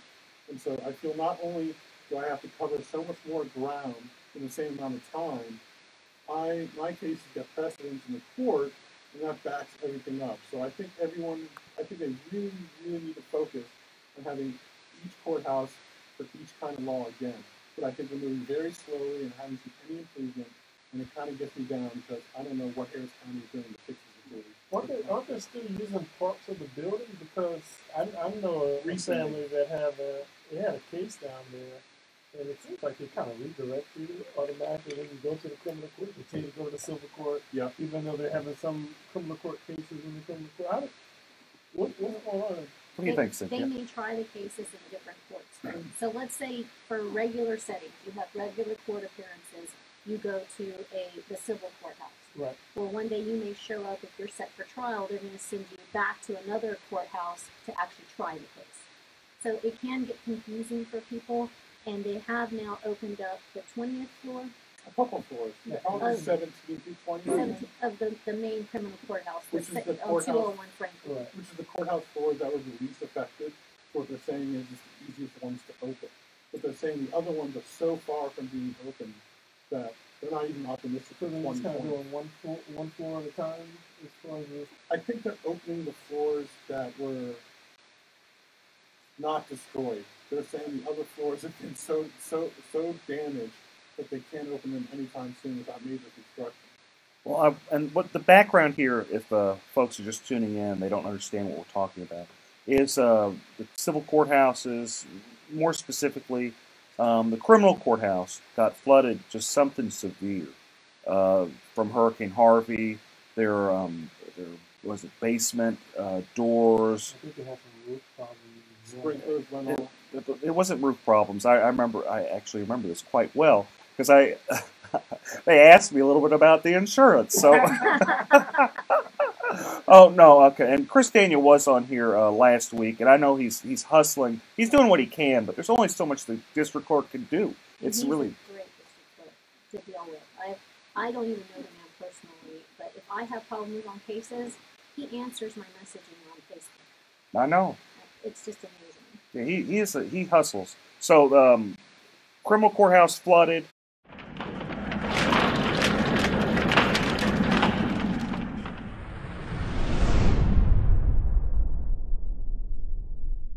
Property damage from Hurricane Harvey is devastating.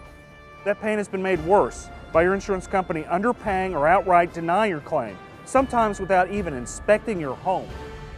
I'm attorney Eric Dick, and it's my job to make insurance companies accountable. If you feel you've been taken advantage of by a greedy insurance company, call me today at 833-3HARVEY, 833-3HARVEY. That's 833-3HARVEY. Call me right now.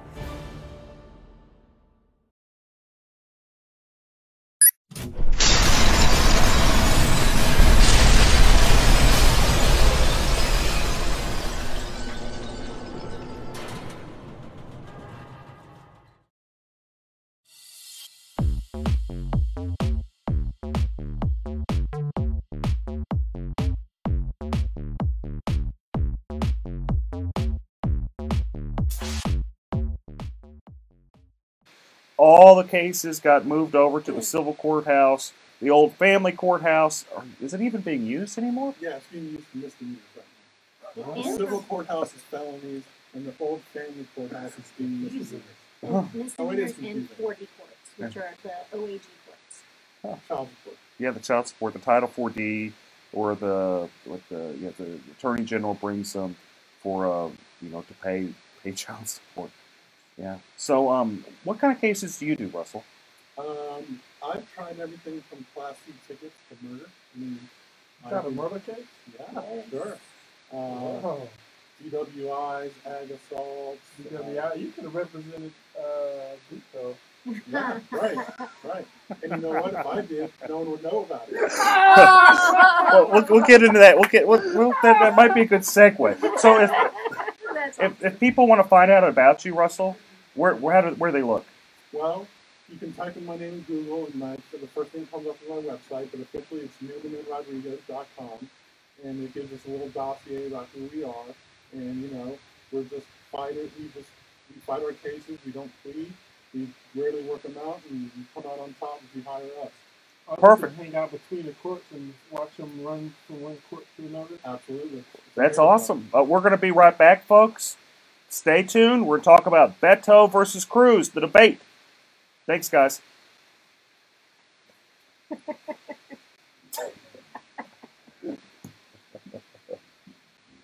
Oh, God. She keeps me on track. The thing is, sometimes I'll forget. I won't catch it. It's just like, you gotta take a break. You want to hear the news? Yeah. They say 2020 is optimistic, by the way, to fix any of the points. No, I don't doubt it. So that's thinking 2021, 2022. It's saying 2020 is optimistic. My hope is that they actually, the problem with the criminal courthouse, well, there's a lot of problems with the criminal courthouse, but the biggest problem that I saw is that you couldn't get into the darn thing. So if they are repairing it, I hope they actually fix it so you can actually go up the elevator. How much are they spent? Might be good. Definitely. structure is already flawed as it is. Somebody tear the whole building down? Yeah. How long does it take you to get to the adult series? Sometimes it's Even if I'm on bond, all I know, my bond could be surrendered and revoked, and I'm there on time. you gotta come and you got a big line in front of the courthouse. I see what happened to someone. I was in the DGA, and they went through the metal detectors and everything at the Silver Courthouse. They told them they needed to go to the criminal court. They went over to the criminal court and said, no, you need to go back to the Silver Court. And by the time they got back, the line was like around the corner. And I'm pretty sure that they got their following out. Yep. That's insane. And they wonder why why people have big problems with criminal justice. They wonder why people are upset with criminal justice. Yeah, I have to. Right, you were there on time. They tell you to go to the wrong building, and now they Bond revoke your bond and put you back in jail. That's you got to show up to court to 2 hours. They wonder. Huh. Smoking always affected my daily life because I was a closet smoker. It really sort of confused me for that. And my boss is saying that I can do it, so I don't get any of the odor of smoking. There's no ash all over the car. I would say give it a try. People feel the unsatisfaction of smoking. If I can a cigarette ash or in the water, switch to do it. Check out JUL.com. If you don't smoke a vape, don't stop. This time, it's smoking. Nicotine flavor with people. Weird. So what it is working. Periscope, YouTube, Facebook, streaming, Twitch.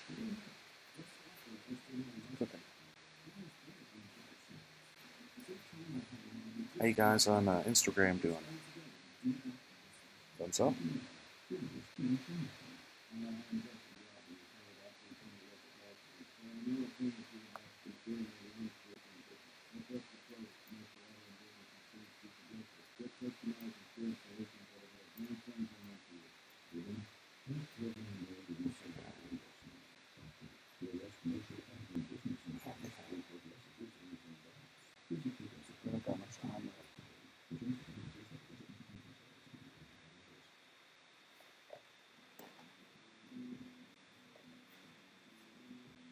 I just can't believe they just let me have this show. I think they're just gotten desperate at KPRC. Find some poor lawyer on the side of the street and then just give them a show. We'll host for food. Yeah, well, that's right. That's the sign I had. Thanks, guys. I'm back. Eric Dick. Let's just kind of jump into it. Beto versus Cruz. What do you think, Russell? What do you think of the debate that happened last night? I think Beto really has a good campaign on his hands. I think there are many people that are coming to my house day after day asking me to sign for them, and there's more signs on every lawn. I keep getting text messages. Yeah, I get text messages too. You know, he's really trying, and he has this grassroots campaign, but I don't think he's going to beat Cruz. I don't think he has what it takes. I think he's likable, but I don't think he doesn't have the experience. He doesn't have the experience. He doesn't have the aura about him to be our next senator. Since when did his experience become a requirement to win an election? I guess not. What are you talking about, man? Just in comparing the two, when you Right. look at the two of them, when you're trying to determine which do you feel will win in the long run, it just seems like Cruz seems more together. And I'm not saying we're supporting either. We're not getting into that drama here. Well, in my opinion, I'm just talking about as far as the ability to get out the vote, make sure your voters, make sure your base shows up for the election. that's who determines. I mean, because there's a lot of great judicial candidates on the ballot. Phenomenal. Sherry Dean, John Schmoody. Alicia York, yes. Millard. Yes. Prime. It's Prime. Judge Prime is on there. Charlie. Right, but it's not. Hi, Judge Prime. He's probably watching. If you're listening, hi, Judge he probably Prime. is. He probably is. Just kidding. Just kidding. Oh. Yes, there are a lot. But it's not based on that. It's based on who gets the people out to vote. I mean, right. All those judges are in jeopardy of losing their jobs if the Republican base that get out there and kick butt, or if the Democrats are some way super motivated to come out to vote. Well, I see some of the judges that are really trying. They're going a little bit further than normal because I think they really do feel that they need to just advocate for themselves. And I think they're right. Just me sitting on the sidelines here, I see that I've never seen so many signs. I've never seen so much support for a Democrat running for U.S. Senate. I'm not saying he's going to win because he's not. He doesn't have the ability to get Republicans to support him, and unfortunately, Texas is at least 2/3. I'll be generous and say 60% Republican. And I'm not saying the Republicans like Ted Cruz, because a lot of them don't. Shockingly, a very large amount of them don't. I'm sorry, folks, they don't. I have county commissioners in Harris County telling me what a SOB he is. And these are people in his own county. I'm not going to name names. Not this You're not time. safe on this show. I'm not going to name names, but if you know me, you can deduct it pretty quick. But I have. 4 of them. I know there's only 4 of them. But anyway, my point is this: is that for Beto to win, and I think he had more of a shot prior to the debate. But for him to win, he has to have crossover appeal.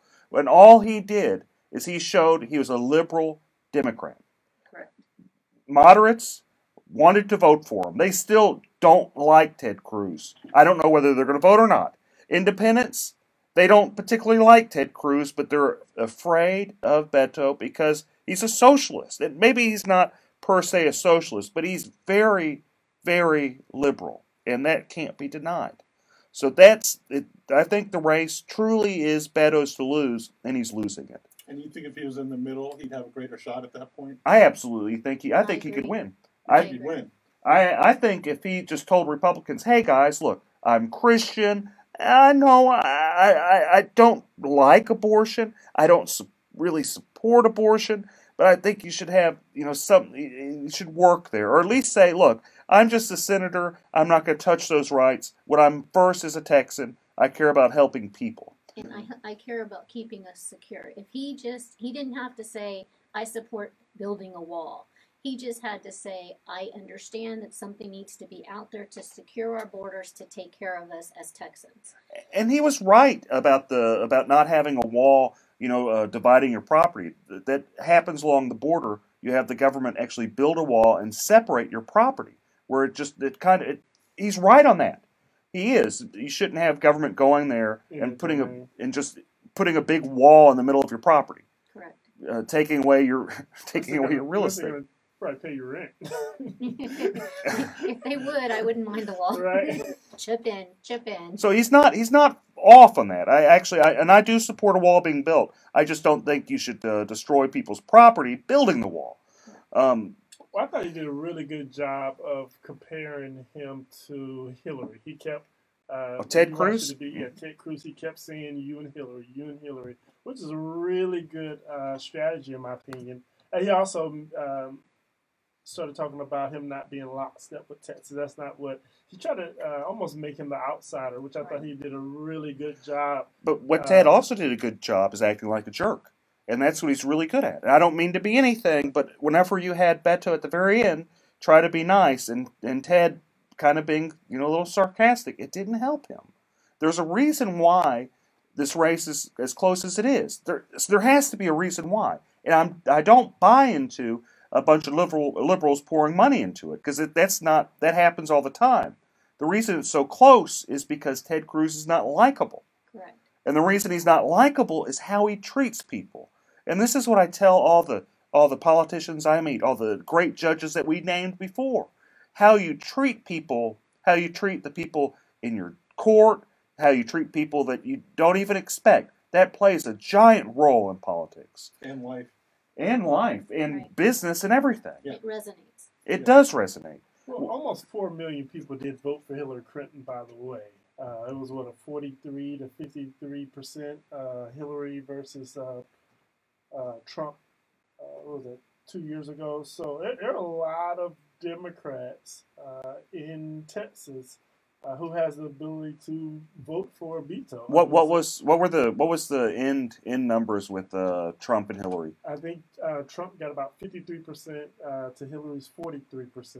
Well, there you go. So even 4.8 million to 3.8 million. I'm going to give Beto the benefit of the doubt and say he gets the 48%.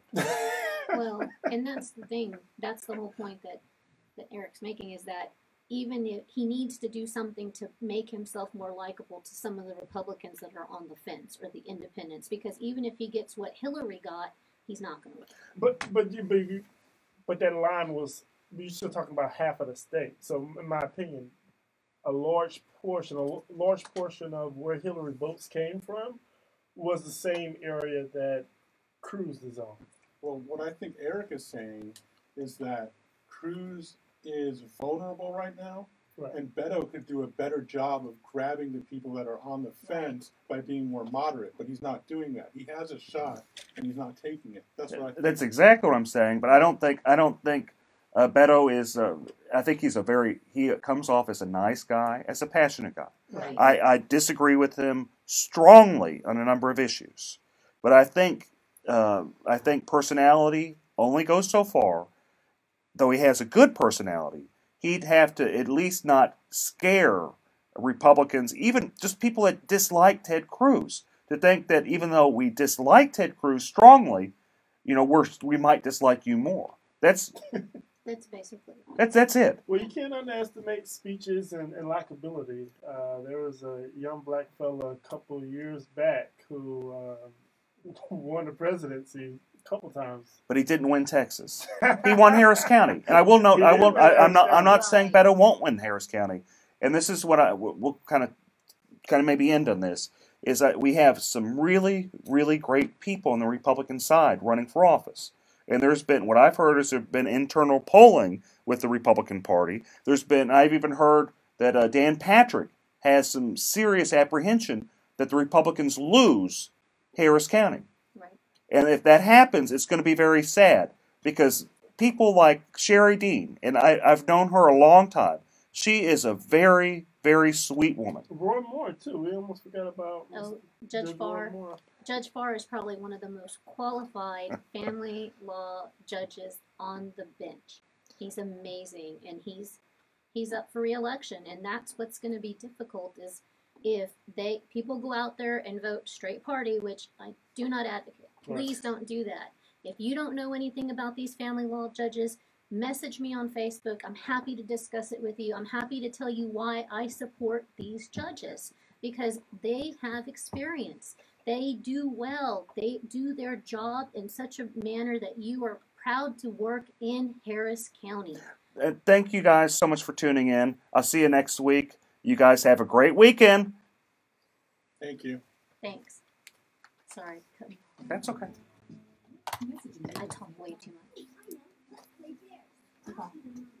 Everyone, thanks for tuning in. Hope to hear from you soon. Hope to hear your comments. Thank you. Bye. Thanks a lot, everybody. We appreciate you watching.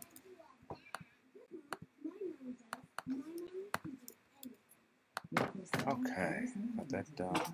Still learning this.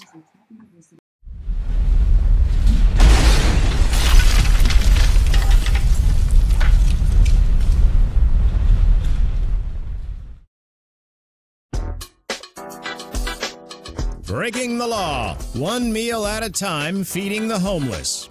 It is morally wrong to make it a crime to give food. A Houston man who feeds the homeless because of his faith is suing the city, challenging the established charitable feeding ban.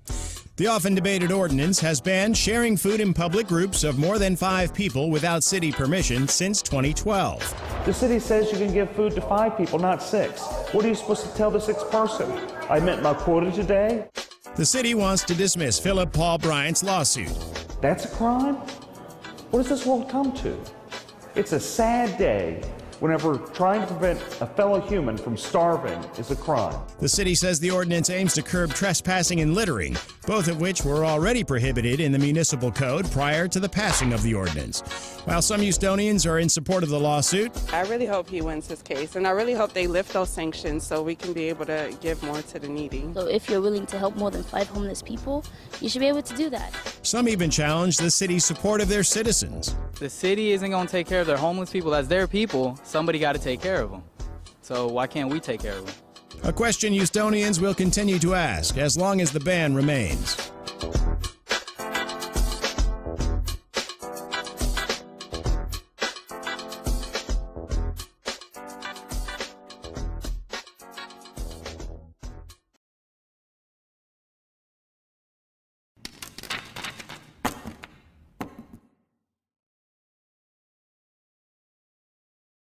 Property damage from Hurricane Harvey is devastating. That pain has been made worse by your insurance company underpaying or outright denying your claim, sometimes without even inspecting your home.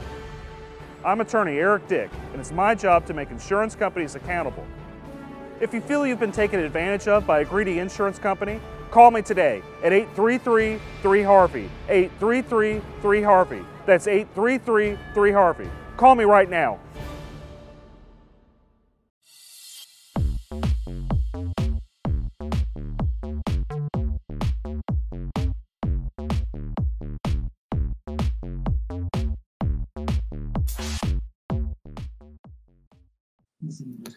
Hi, everybody. About to start the radio show in a few minutes.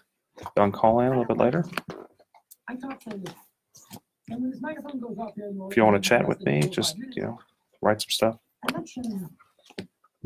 You're telling me at the end of the show, my boy, it's of course, it's dry, then I got to yell for the Longhorn game tonight.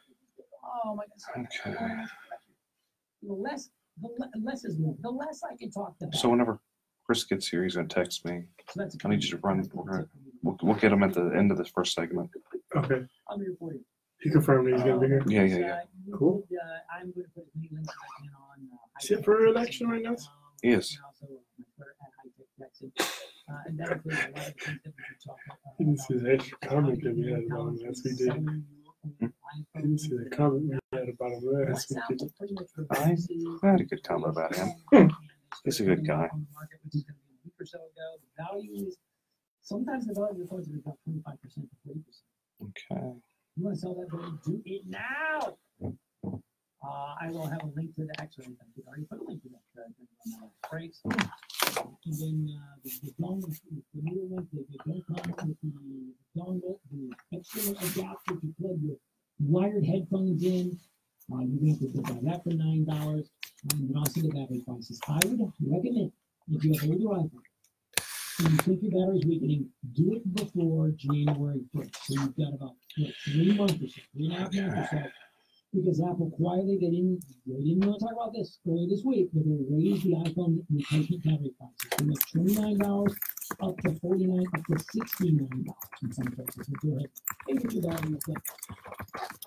With that, I also want to point you to another one of my sub technology sites. It is called iPartsVehicles.com. And if you want the latest on some of the new vehicles, if you're looking for a new car, a new truck, I just updated some things. I had the Toyota Highlander, really cool Lexus 500, LS 500H, cool $103,000 I was doing in a few weeks ago.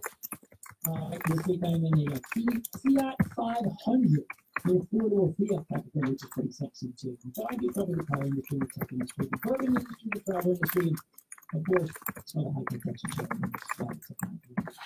industry too. With that, we're going to start the sign-off process. Shannon, thank you so much for keeping us on the air. Enjoy the rest of your day. Everybody out there, be safe. If you have questions, email. Go to hightechdexon.com. You can find Michael Garfield.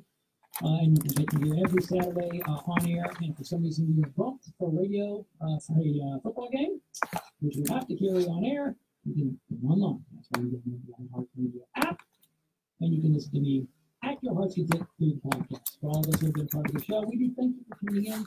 My name is Garth. The show is officially over.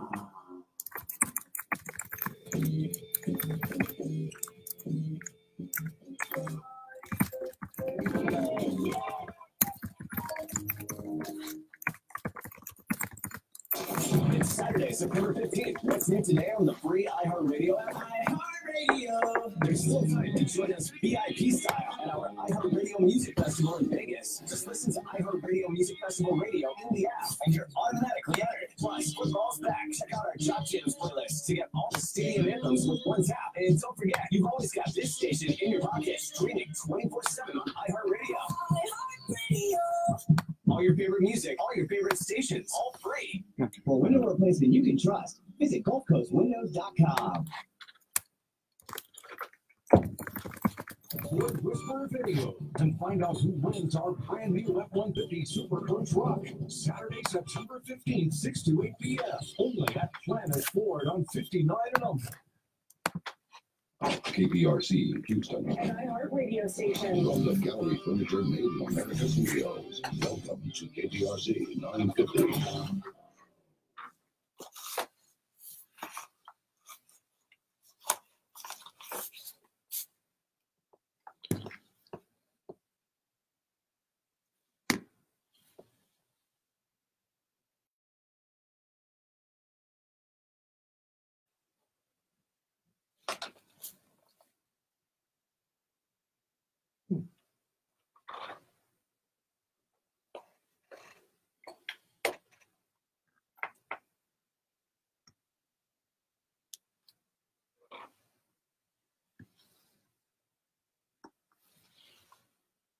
I didn't push anything. I didn't do anything. I didn't touch anything.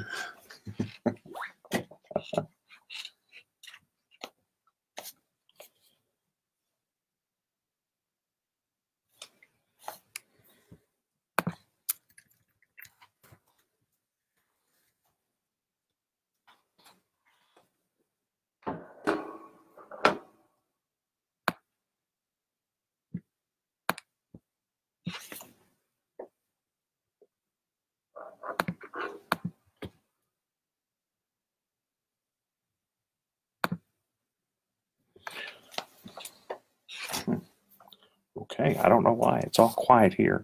The engineer hadn't told me what's going on, but we should be starting soon.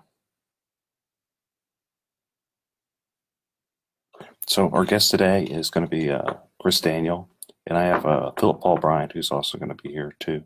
He's co-hosting with me. He's playing wingman, guys. Oh, hey. Hey, everybody.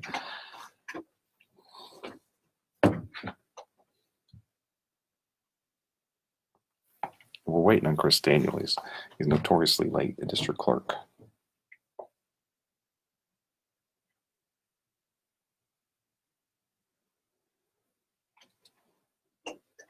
This is where he showed me it was, if I could see.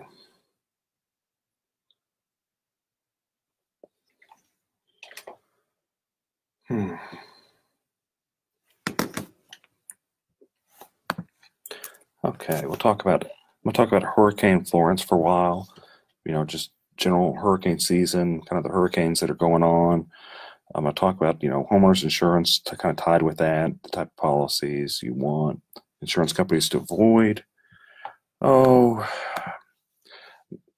talk about like Jerry Patterson opposing George P. Bush, Beto and Willie Nelson, and we're going to see what's going on with the district clerk in Harris County and talk about a number of other subjects.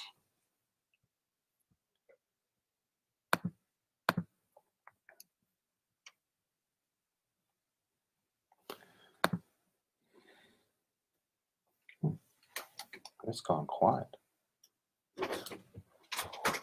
Interesting.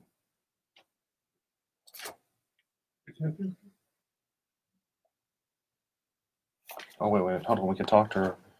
Let me remember how to do this. Hold on. There's a way to talk to her through this. I have you in queue right now, Okay. so I can hear you. Okay, cool. No, everything okay? We just don't We don't hear anything over here. Because it is in automation right now, and then as soon as we hit that first spot block, that first 1 minute commercial segment, then it's gonna go. You're gonna hear it. Cool. Then I'm just gonna hang out and just do what you say to do. Thank you. I was talking to the engineer guys. That's who I was talking to because it just got real quiet here. I was confused. I'm still learning this stuff.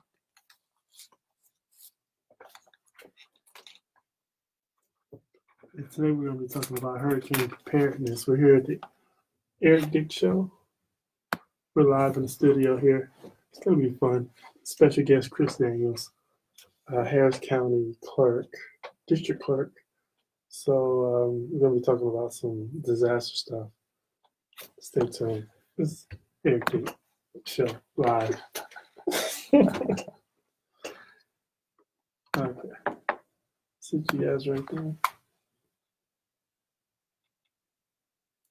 Yeah, man, it looks like Florence is just it's a major flood. Yeah. That's really done a lot of damage.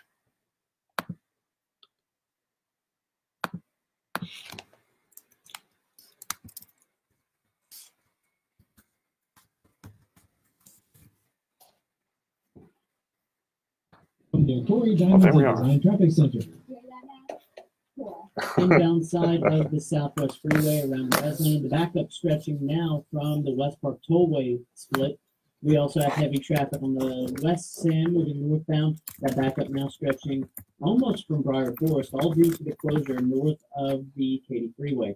I'm Stephen Foss in the 24-hour traffic center.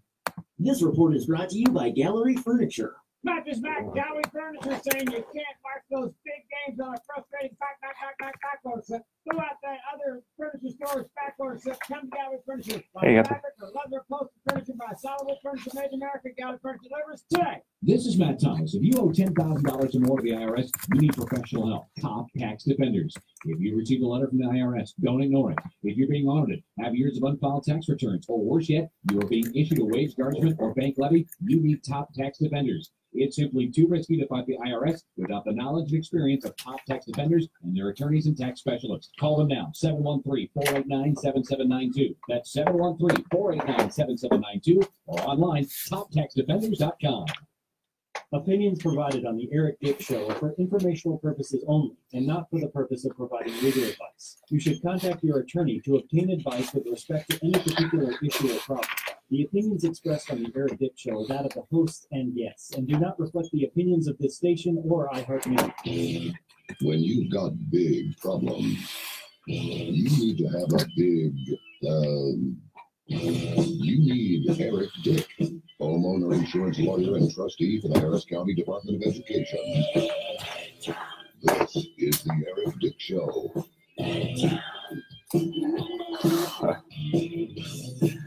All right, folks, I'm back for more, back for a lot of exciting worlds of lawyerism, politics, insurance law, and just all around, just whatever we feel like talking about, I guess. I have sitting with me today Philip Paul Bryant of Kojic Pack and many businesses. Good afternoon. Good afternoon. And we're going to talk about a lot of stuff. Just jumping in, I'm a homeowner's insurance attorney, obviously, elected to the Harris County Department of Education, which most people don't even know exists. It's really a fascinating organization, which we should talk about sometime. And so Hurricane Florence, that hit, and it hit big. Yeah. It looks like it was reduced from a Cat 5 with just crazy windstorms, maybe Cat 4 down to Cat 1. But the big thing there, so you got 100-mile-an-hour winds.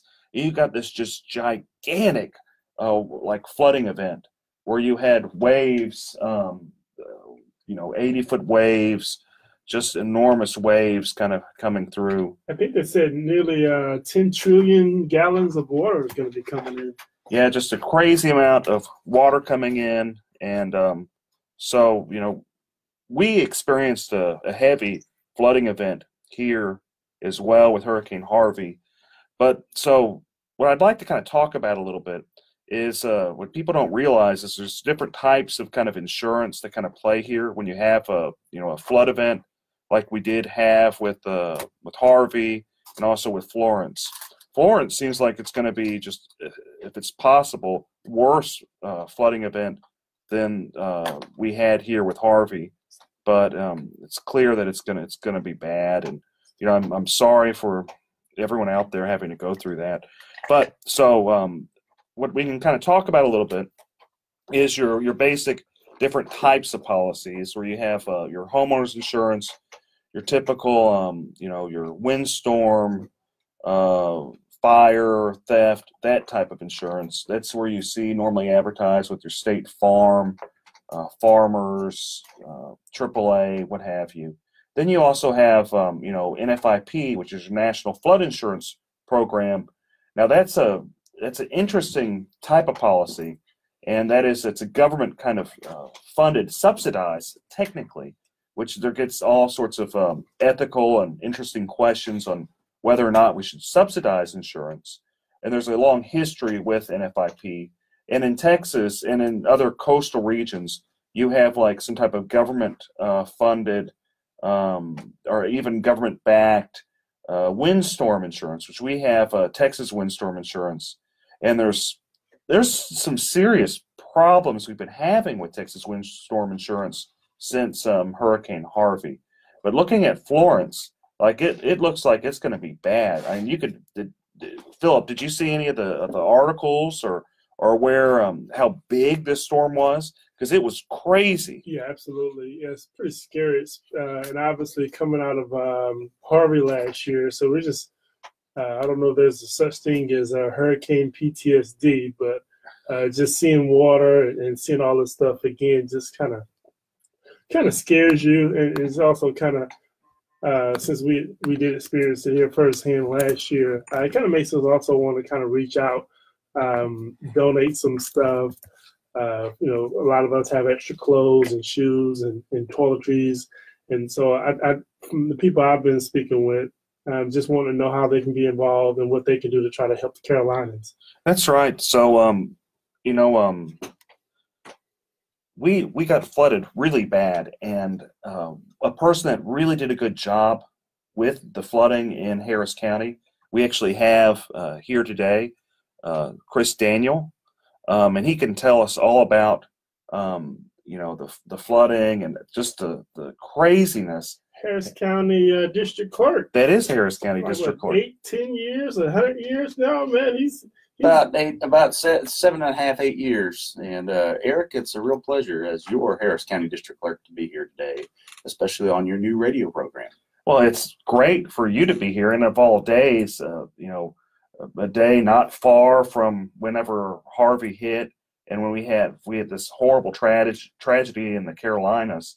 And I want to thank you very much, because you did such a good job dealing with all the flooding in Harris County that I don't think anybody wanted, and no one wanted to deal with that job.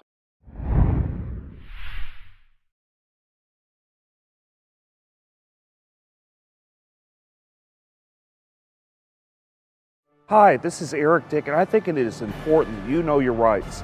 If your homeowner's insurance company has denied or underpaid your claim, you have the right to hire an attorney. You have the right to call me for a free consultation at 833-7-RIGHTS. That's 833-7-RIGHTS. Don't let your homeowner's insurance company take advantage of you.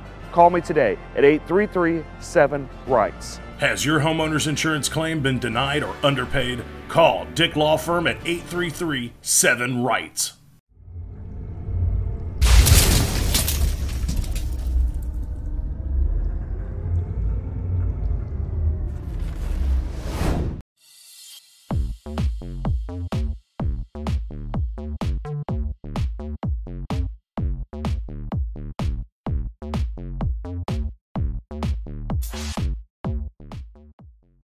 You did such a good job with that. Well, I appreciate that. And there's a lot of backstory that never got told by the media, not because they weren't trying to cover it, but because there were so many heroes and unsung heroes of Harvey. To put it in context for the listeners, as a native Houstonian, I've been personally flooded twice in the city of Jersey Village in 1998 and again in Tropical Storm Allison in 2001. And during Harvey, my own mother lost everything in her home in Friendswood as 5 feet of water descended into her house. And it is an unfortunate experience of mine to have to deal with flooding in Houston, especially with the Memorial Day flood and the Tax Day flood, and how we practiced our disaster plans from both those floods, and managed the courthouse and managed the dockets and managed canceling jury service and getting the word out to the public that, hey, do not drive into high water, turn around, don't drown at the courthouse. And all that prepared us for Harvey, so that when other agencies had not yet practiced their disaster plan, we were already set up days before with emergency computers and equipments and generators in the various places where we were supposed to be for emergency court. Well, you guys still, sorry, Eric, but you guys still have a lot of house guests as a result of Hurricane Harvey. I know the criminal court judges and team is hanging out in your building. How does that feel, and what's the plan there? It's a new normal, and we are all getting along now. There were some growing pains initially. I mean, let's be honest. We had one judge try to throw another judge in jail for not getting off the bench fast enough. Wow. And we had some other judges basically kick the DAs out of their suite area into the hallway. And then another judge come back and says, no, you can't be out in the hallway, both claiming fire code violations. But it is a new normal. We are now getting along fine. And unfortunately, it is predicted that not till the middle towards end of 2020 will we be back in that particular building. But when we do get back into that building fully, we're going to have a whole bunch of new elevators, a whole bunch of more elevators, more space in general, because the sheriff is not really moving back into that building. And it's going to be a great facility going forward. So just a couple things. One, I think would be important for the listeners is to explain what the district clerk does, because I think a lot of people have no clue what Harris County District Clerk is. The district clerk's office is a statutory office that was created in response to the growth needed in Texas. The basic founding fathers of Texas had your basic 6 or 7 offices: treasurer, sheriff, county clerk, county judge, et cetera, et cetera. But as time progressed, it was very clear you needed more courts. So they created state district courts, your old-fashioned circuit courts where folks would ride on horse and buggy from county to county. And then you had to have a clerk to keep those records. In all other states, the title would be clerk of the court. In Texas, it's the district clerk for the district judges. Cool. And so your role, currently as a district clerk, what kind of do you do day to day?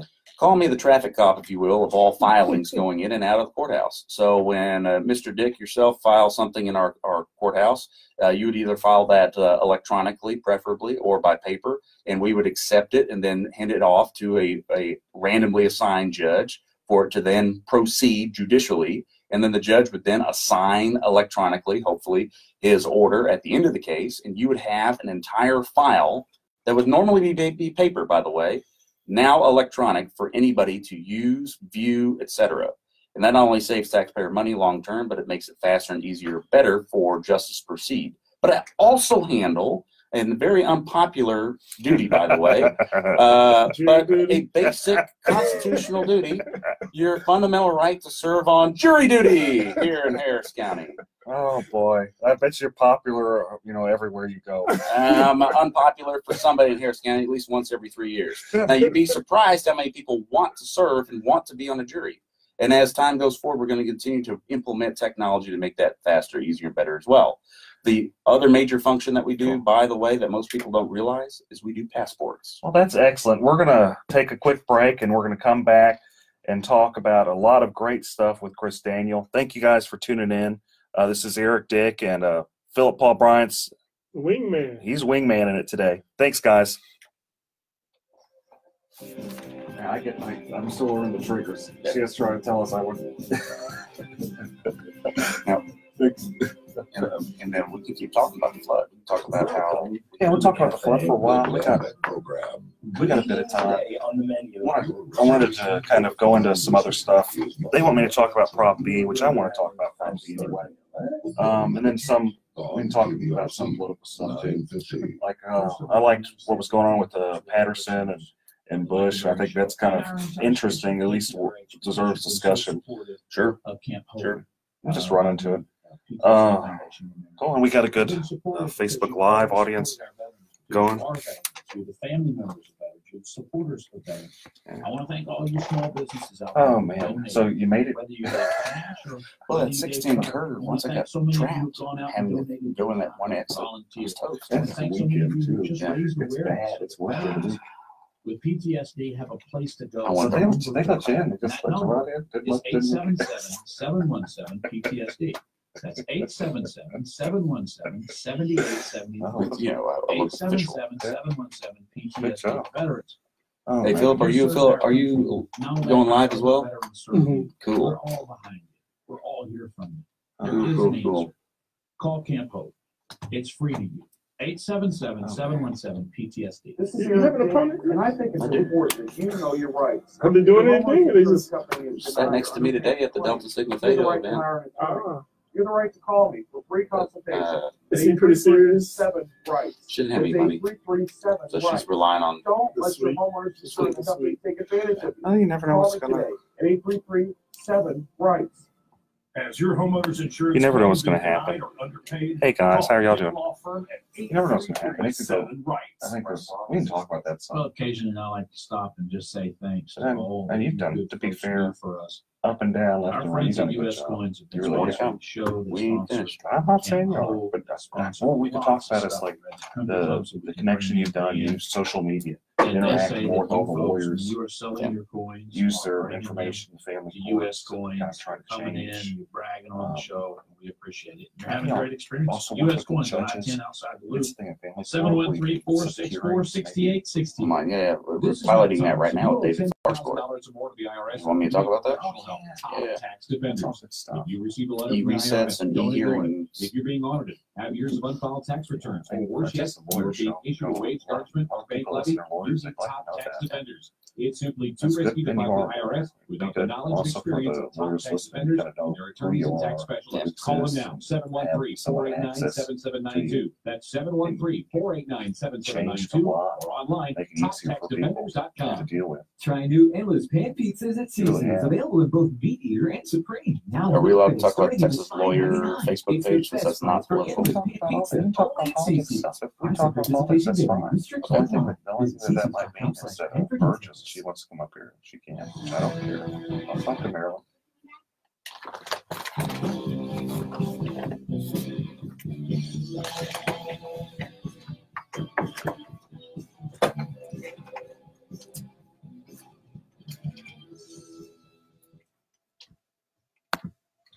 What? They're looking at me. What are you guys trying to tell me? Should we be talking right now? No, I was just playing on the internet, talking to all my friends on Facebook.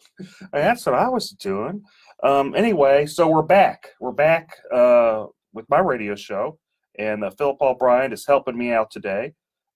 He is just a fantastic go-getter, and our special guest today is the district clerk, The one and only. and Chris Daniel. What we're talking about is how Hurricane Harvey really devastated Houston. But what I'd like to talk about is some of the great things that Chris Daniel has done with the role as district clerk, made kind of the office more accessible to fellow lawyers. He's been, to be fair, he's been just a fantastic district clerk. Whether you're Republican, Democrat, or Independent, he really has tried, and I can tell. But so, tell me, Chris, about all the stuff you've done. Sure. So electronic courts, for example, started as a pilot program in 2002 under Charles Baccaris with 2 basic courts, and was expanded under subsequent district clerks up to 8 courts with a few permissible courts. And under our administration, we went totally electronic in all civil courts. By the time the mandates came down for family courts to go electronic, we were already halfway there. And by 2015, all family courts were electronic. And with that, we had another mandate come down by the Texas Supreme Court that we need to have criminal courts electronic, with the exception of juvenile. Well, and that the criminal courts, that you're talking about criminal discovery, which is kind of you've just completely opened the door, which is kind of a good thing, I think. But so tell me about the criminal discovery. Well, through our website, as you're tied to the case as an attorney, you can now get directly from the DA's office all their electronic discovery videos, DWI videos in particular. And the whole purpose is to make it faster, easier, better for the attorneys to represent their clients and seek justice. Now, what's interesting, I kind of want to give a little backstory here, is so when I started practicing law about 10 years ago, I did a number of criminal cases. How you used to get your files, you'd have to, and usually the DA would freely give you their stuff, but sometimes they really didn't have to. And you could serve them discovery. So you couldn't just mail them that. You'd have to go to the court, you know, kind of file something at the courthouse. So you'd have to either wait for a hearing or actually drive down there, file this stuff. And it was really a pain. A pain, you know, where to do any type of discovery. But that's gone now. So now attorneys, you know, doing criminal defense work in their comfort of their own home in their pajamas at, you know, 6 p.m., 7 p.m., whatever time, they can e-file their discovery to the, you know, the DA's office, and it's a complete different world. And we aren't, you know, we may have been. Are there other counties that do this? No, in fact, Fort Worth and Dallas were trying to do something along these lines, and the best they could do was get the charging instruments online, which is also part of our ongoing process, because not only did the Supreme Court mandate that something be filed electronically into the case, but we recognized that to be totally electronic, we had to have all facets of justice electronic. That includes e-warrants, e-subpoenas, e-citations, and so on and so on. So I just want to kind of step back. You're saying no other county in Texas out of the 254 counties does electronic discovery for criminal cases? Not that to my knowledge. Most counties are accepting electronic filings per se, and then going behind the filings back and printing it out on a printer and sticking it in the paper file, which defeats the whole purpose of electronic filing. The goal is to not only be faster, easier, better, and more indexed so that the attorneys can do a basic Google search on their own case and find rapidly what they need to represent their client, but to save taxpayer money. And be environmentally friendly as well. Well, that's a token benefit, because when you're saving trees, you're also not having to pay for all that toner and printers and paper and so on and so on, plus personnel. Well, it just makes basic sense. Easier access to justice, costs people less money. But it's also a safety issue. When we implemented e-subpoenas, that saved 32 positions for the sheriff's office to then put back into the courtroom as bailiffs that no longer had to process subpoenas, because it was a automated electronic process. And that came vital, especially after Harvey, where we were doubled up in the courthouse. Well, that's fantastic. Yeah, you've really done a good job there. So how about like where you've tied in social media to the district clerk's office? Why don't you talk? I have a love-hate relationship with social media. My first race was for the Board of Trustees for Lone Star College System, of which I won, and I beat the board chairman by using a little-known website called MySpace. And MySpace was revolutionary at that time. And now we're having Facebook and Twitter and so forth, and I have attorneys even contact me on LinkedIn and Nextdoor, the app. And what we do with all that is when they contact me, I personally respond. We get their email address, and we get them funneled to the right location to get their problem resolved. And the beauty of that is that, especially on the Texas Lawyer Forum on Facebook, the various groups and pages, they're able to not only get their question answered, but help other lawyers who might have a similar question get their question answered. It's not always the answer they want to hear. For example, there's a snafu going on right now with sensitive data documents, where the Texas Supreme Court has asininely created a category of sensitive data, where when you file something electronically, and I'm sorry to get technical, audience, but when you file something electronically and you market sensitive data to protect your client's best interest, well, guess what? We're not allowed to show that online at all. That became such a problem because if Eric files something, he knows he files something and I can't show it. How do we explain that? So we created an electronic index that at least showed that it had been filed, but you still had to download and view elsewhere. You couldn't view it online. And that has created a whole bunch of headaches for lawyers out there with this new restricted category. But again, that's just trying to solve the Supreme Court's problem for them. Well, it sounds like you've done the best you can do. Yeah, so he also implemented passports in his building, because that wasn't done before under I think Jackson. That wasn't done under any district clerk in Texas, except for in Harris County, except for the surrounding counties. And so we decided to take the bull by the horns and say, look, Stan's right here with his birth certificates. Why can't we just finish the gap and come up with a passport service? I'm sorry, the post office has set the bar so low that when we get these comment cards coming in about how wonderful we are, it's like, well, it's a no-brainer. We want to serve you, public. We want you to come in and have the best experience possible while you're already downtown for an unfortunate reason in court, or to get a birth certificate, a marriage license, a DBA for your new business, a liquor license for that kind of business, or you're serving jury duty. Come on down anyway and get your passport. Get a new passport, get it renewed. And oh, by the way, we go through Philadelphia instead of Baltimore, and therefore our passports are processed faster. And therefore it takes an average of about 14 business days instead of 4 to 6 weeks to get your passport back. One other question. I know a lot of viewers are wanting to know, is there something that can be done about those lines in the morning to get into the court? And I assume Yes. it's a lot of it Yes. because of the criminal court being combined. Correct. Now, once we're back in the jury assembly building, which unfortunately became an unnecessary.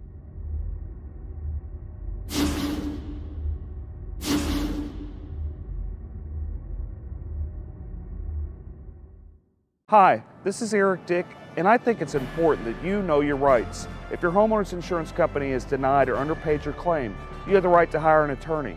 You have the right to call me for free consultation at 833-7-RIGHTS. That's 833-7-RIGHTS. Don't let your homeowner's insurance company take advantage of you. Call me today at 833-7-RIGHTS.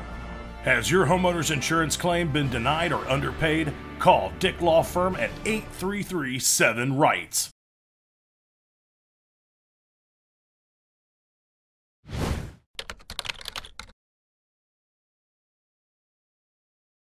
Feeding Rocks. It should not be a crime to feed the homeless. Feeding Rocks. A good Samaritan shouldn't be punished for acts of kindness. Feeding Rocks. Because it's more of a crime to turn your back on a starving person. Feeding Rocks. You shouldn't go to jail for sharing food. Feeding Rocks. You can't in good conscience let a hungry person starve. Feeding Rocks. Help us legalize charity. Go online and sign the petition. www.feeding.rocks. Feeding Rocks.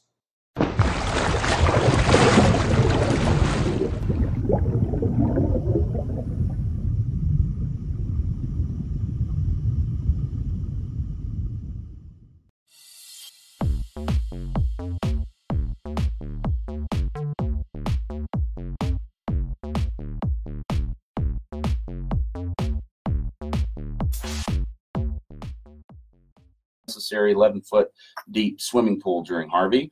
Once we're back in that building, a lot of those lines will go away automatically. And that has a beautiful remodel set, or it has its own kiosks and its own covered entryway. But Constable Precinct 1, Alan Rosen, actually handles the security that comes in and out of the courthouse. And he has been piloting programs to put people through the other courthouse security doors so that they're not having to necessarily bottleneck right there at the front door, but they could go to the juvenile building, or they can go to other buildings where there are metal detectors. We can't get rid of the metal detectors. We've got to keep our judges and our lawyers safe. We're dealing with a lot of hot topics at the courthouse: divorces, criminal cases, etc. And we need to keep everybody safe. Feeding the homeless.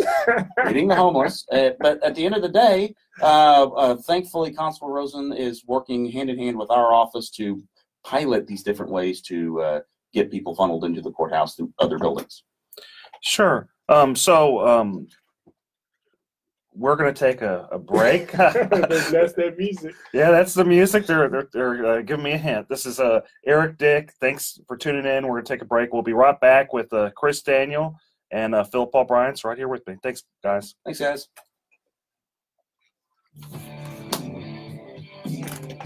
Too fast? Too much? No, that's fine. Wasn't too technical, was it, Brian?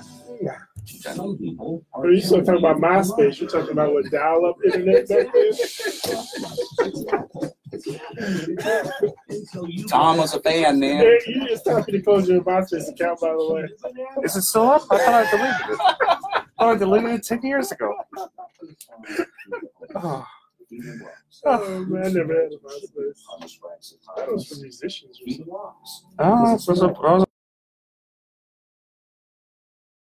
Back on Facebook Live. I've been talking some. Feeding Rocks. can't in good conscience let a hungry person starve. Feeding Rocks. Help us legalize charity. Go online and sign a petition. www.feeding.rocks. Feeding Rocks. A lot of good At people Lone Star Chevy, watching. save $15,000 What they want. I put the number. I put it on the Facebook. You guys want to call in? Call in. Let's go. Let's talk about maybe. Let's talk about politics a little bit. This is Mario Lopez. So I'm planning to celebrate. There's a lot of juicy stuff to talk about. A lot of juicy stuff to talk about. Just stay the night. Don't drink and drive. It's just not worth it. Because the DWI would cost you up to $17,000. We had the Lincoln today in the Yes Spotters Parade. You would also lose your license. So plan We're talking about for the Monopoly car that we use in all our parades. Go to jail. So message from TechStop. And I had a parade today. I had a block walk kickoff, and I had the Stand It Forum. And now y'all. Just hustling. Hustling. It is grinding. I've been hustling. Been up till what, 7 in the morning? Run around. You talking local, state, or national politics? I want to talk about Jerry Patterson, where he's a Republican and he endorsed George P. Bush's opponent. And the reason why and all that, I think that's kind of interesting. Is at least people were talking about that. I'd also like to talk about a lot of people are upset that Willie Nelson's playing for Beto. And just kind of, man, I think Cruz is going to win that. I'm voting for Cruz, but that's an interesting. I think there's something there, at least interesting. Disclaimer: Geico cannot guarantee you will be close as happy as a clam. Unquote. The Geico legal team cannot I accurately think it was pretty neck and neck until the National Party source. They poured a lot of money into it because they got scared. What's there to be happy about? A clam's all like, oh, I'm so happy I didn't get turned into New England clam chowder today. What's that going to do? I don't know. So fun to say. What were we talking And also, we need to talk about Prompt B with the firefighters. Yeah. I meant to go by there and get a couple of It feels times. sometimes like everything in life has gone against us. Take a break from anxiety. And I'll fear. explain some of the city council issues with the Cenotaph in San Antonio Right here. and how they have already kind of boxed Bush in a little bit with regard to that. Okay. Now, I mean, he needs to take a leadership stand. Because, yeah, they already voted. Yeah, they've already.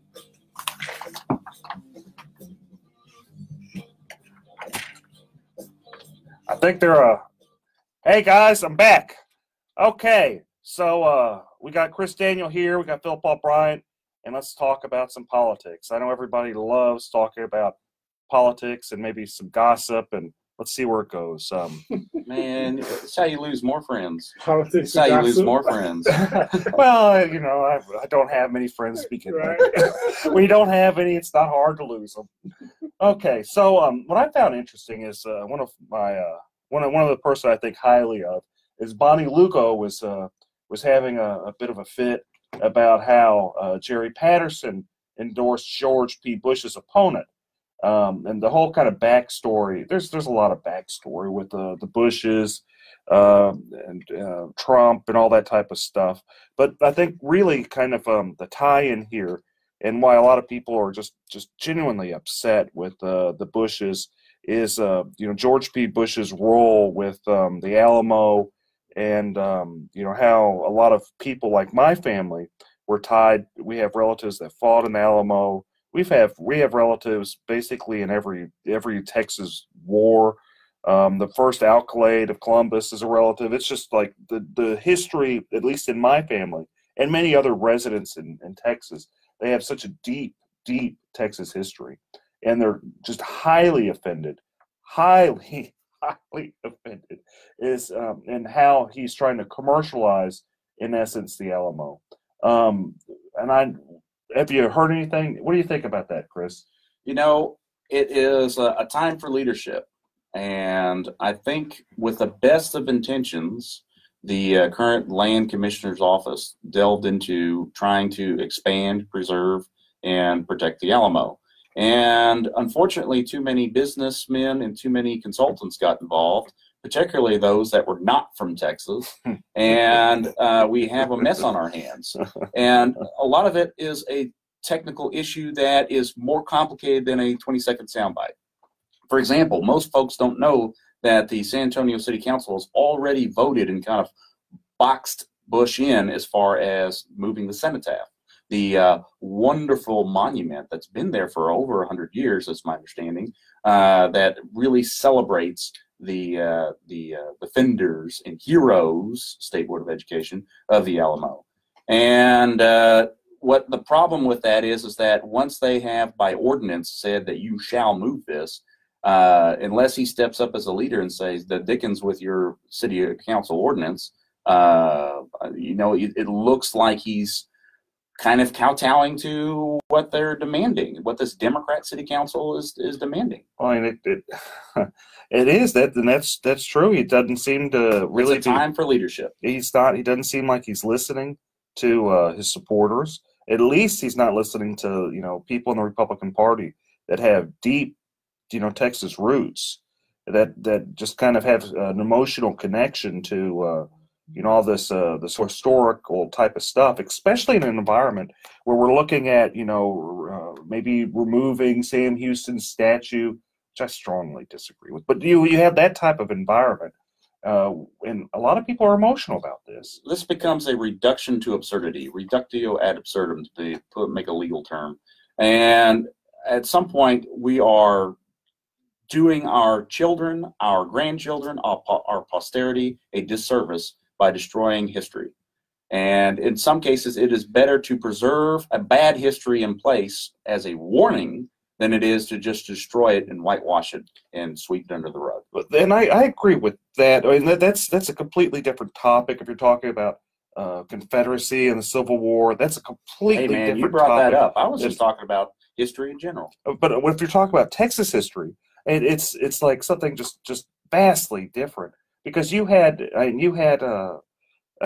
people that were like Texas leaders refusing to you know, succeed, refusing to go through that whole thing you know, happening. Well, let's take it back to the Alamo. You were talking about history here, and I was talking about tearing down history and sweeping history under the rug. Part of the problem with the expanded Alamo plan, or the criticism of the expanded Alamo plan, was you had an artist from Philadelphia who was trying to kind of de-emphasize the Battle of the Alamo itself and expand the 30,000-year history of what happened in that San Antonio region.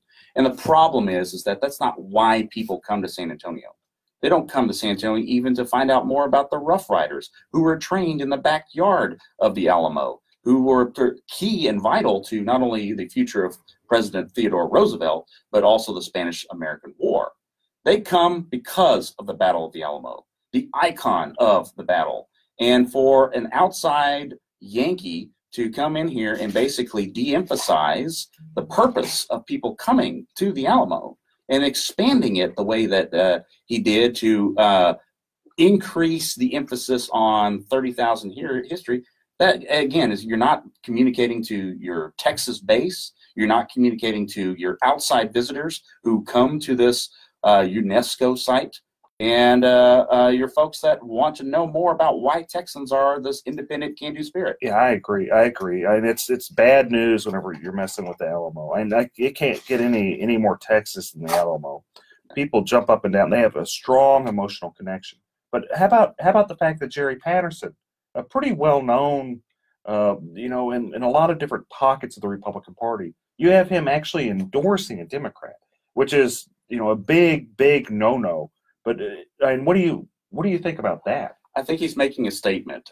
He must also be aware that he's never going to run for office again, because when people cross party lines to endorse Democrats, particularly in a race that's clearly going to be won by the Republican, you're committing political suicide.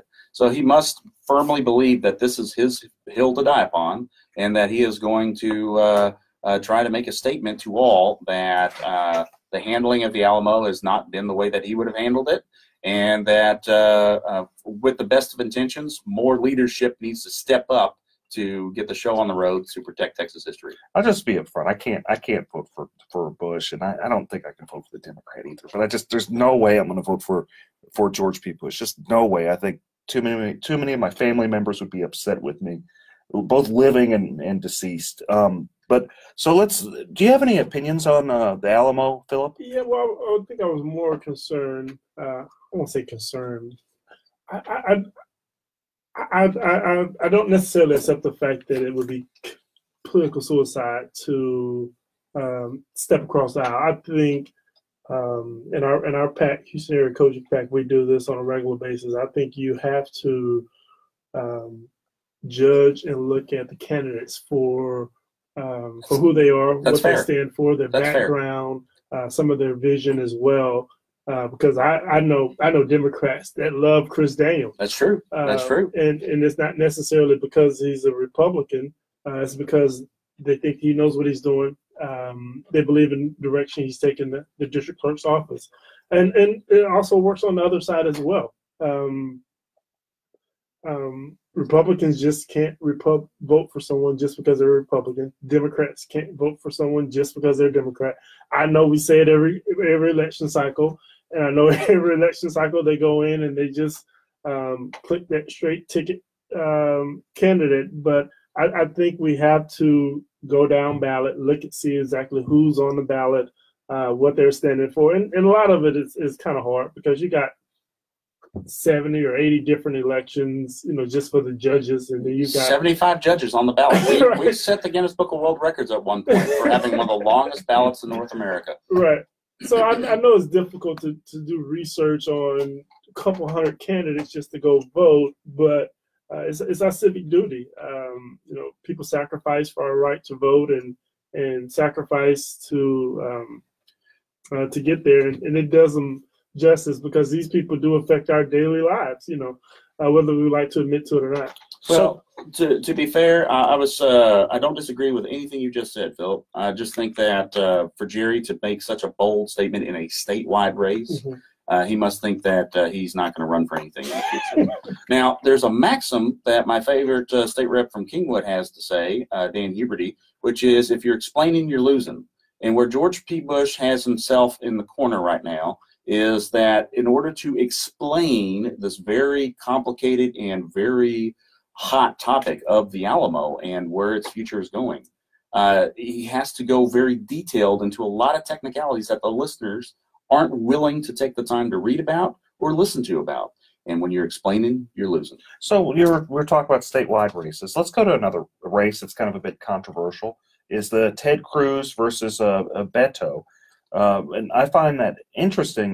You have the National Party, you have Trump coming down supporting Ted Cruz, but you also have Willie Nelson, who's having doing some stuff for Beto. You have a bunch of national money from the Republican Party being poured into Ted Cruz's race because there's genuine fear that he may lose the race. I doubt it, but there is truly genuine fear around a number of pockets. And you also have the polling kind of tightening. One poll at least had it one percentage vote away. Some others 4 or 5, points away. Philip, why don't you start off? What do you think about that? I think it's a referendum on Trump. I think Ted Cruz and Donald Trump are, I wouldn't call them best friends or second best friends in the whole wide world, but they're pretty aligned as well as some of their politics. And so for this race to even make the headline is, you're right. I definitely think that the numbers show that a Republican, whether it be Ted Cruz or whoever, the numbers show that should be a Republican seat. But for it to even be close or to even be a part of our conversation just shows you that not necessarily Ted Cruz, but in my opinion, his connection to Trump, I think is more so a vote against Trump in that particular seat, in my opinion. And I get them emails from the Democratic Party, the Harris County Party, and so I see the angle they're using as far as fundraising.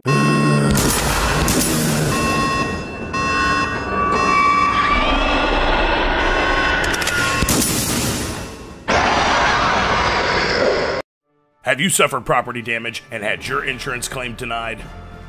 Hurricane Harvey may be the most costly storm in history, and if your home was damaged and your insurance company did you wrong, Well, this is America. We have rights. You have the right to hire an attorney and sue them. You have the right to call me for a free consultation at 833-3-HARVEY. That's 833-3-HARVEY. Don't let your insurance company take advantage of you. There's always hope. Call me today at 833-3-HARVEY.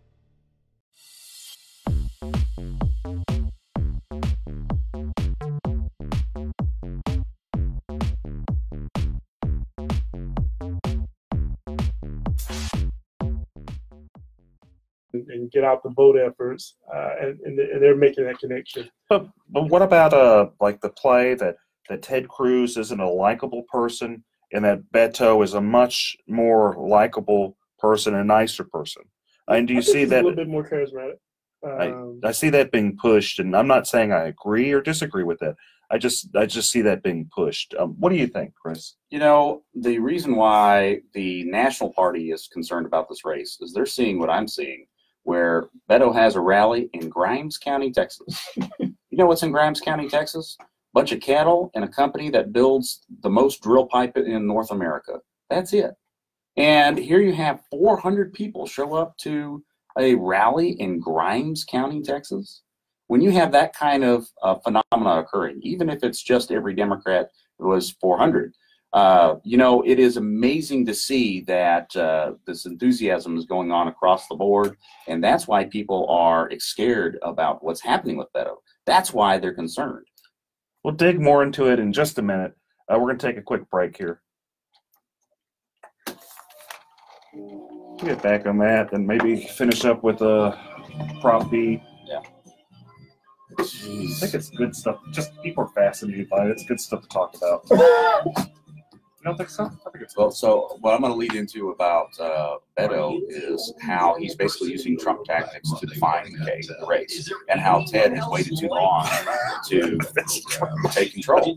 Politicians winding people up. Get along and live. I don't know what's going to happen with that. I think it's more fascinating than anything. It's that time of the year. Well, then I'll follow that with getting technical about straight ticket voting and how that's true. You know, Beto is a threat.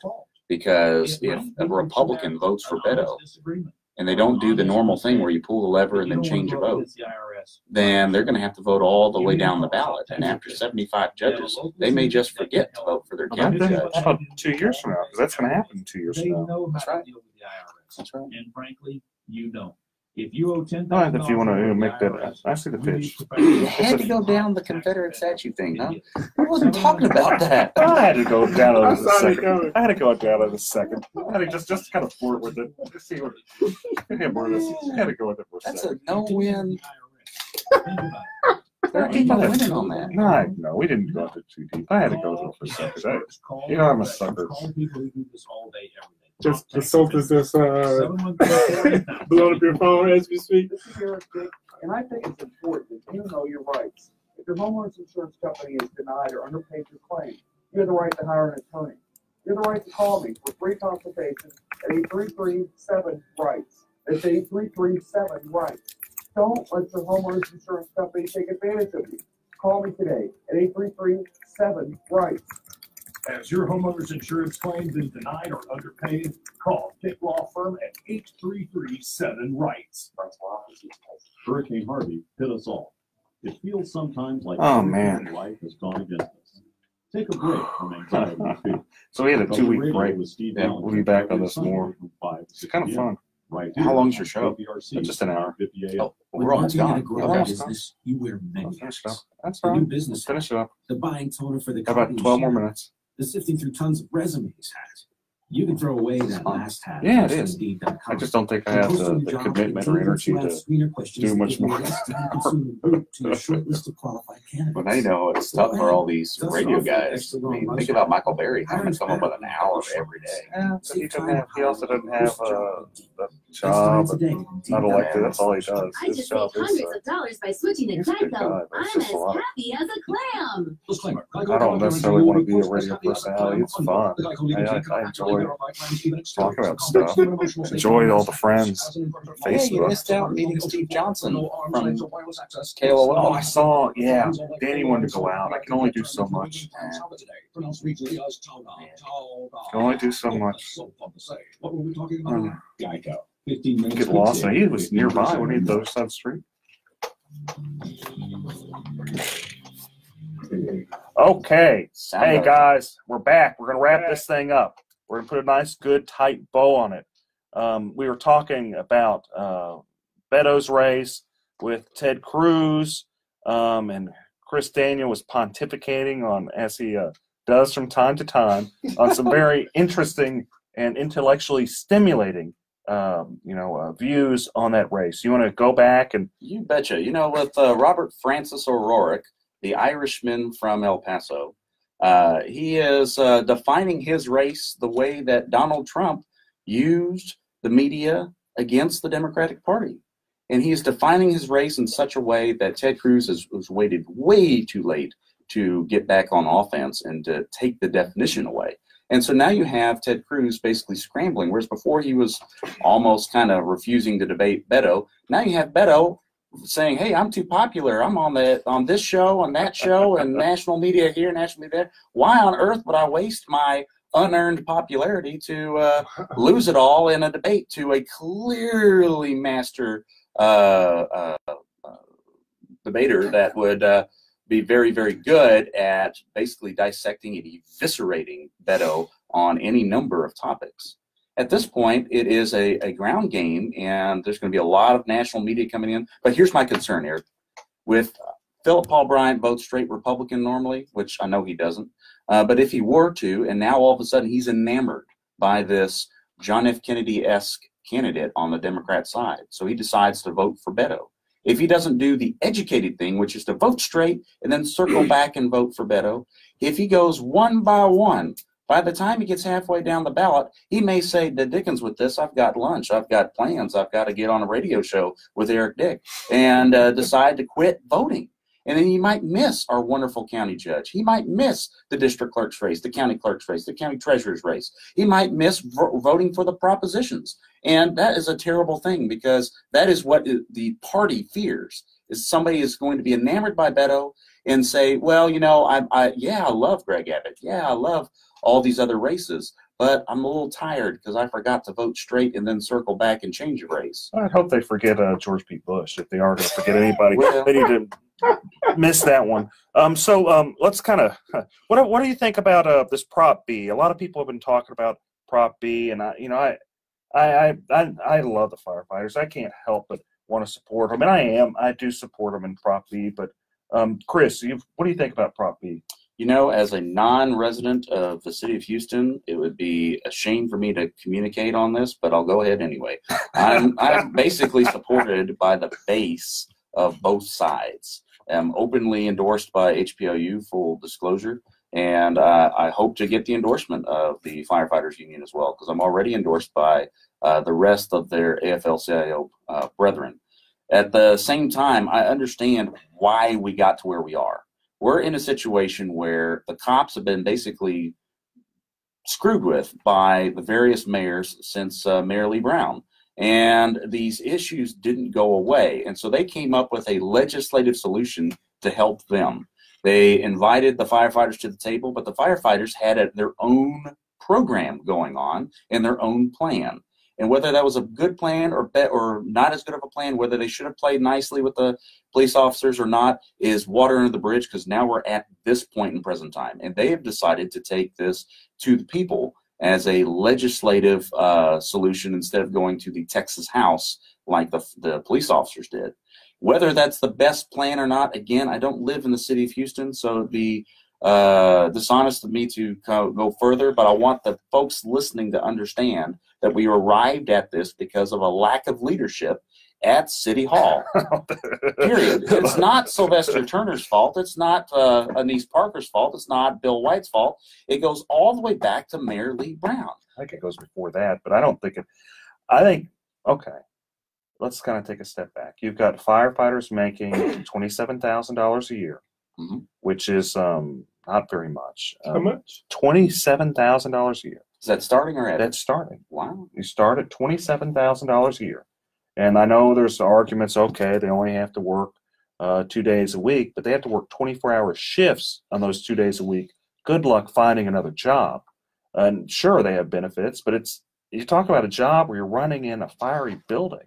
I think people need to, whenever I ran for mayor, every time I've ran for city council, I've always followed Orlando Sanchez's, motto. Pick a few things, do a good job at it.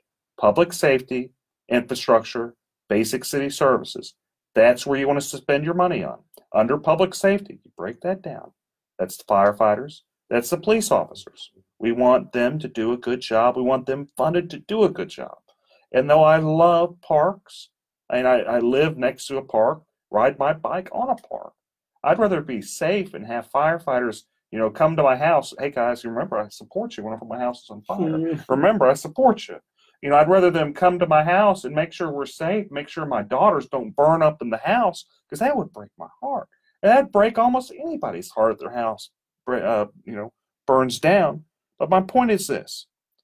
If we're talking about being, conservative, at least fiscally conservative on, with the city of Houston, spend the money where we say we're supposed to spend the money. Spend it on the firefighters. Take care of the firefighters because we need them.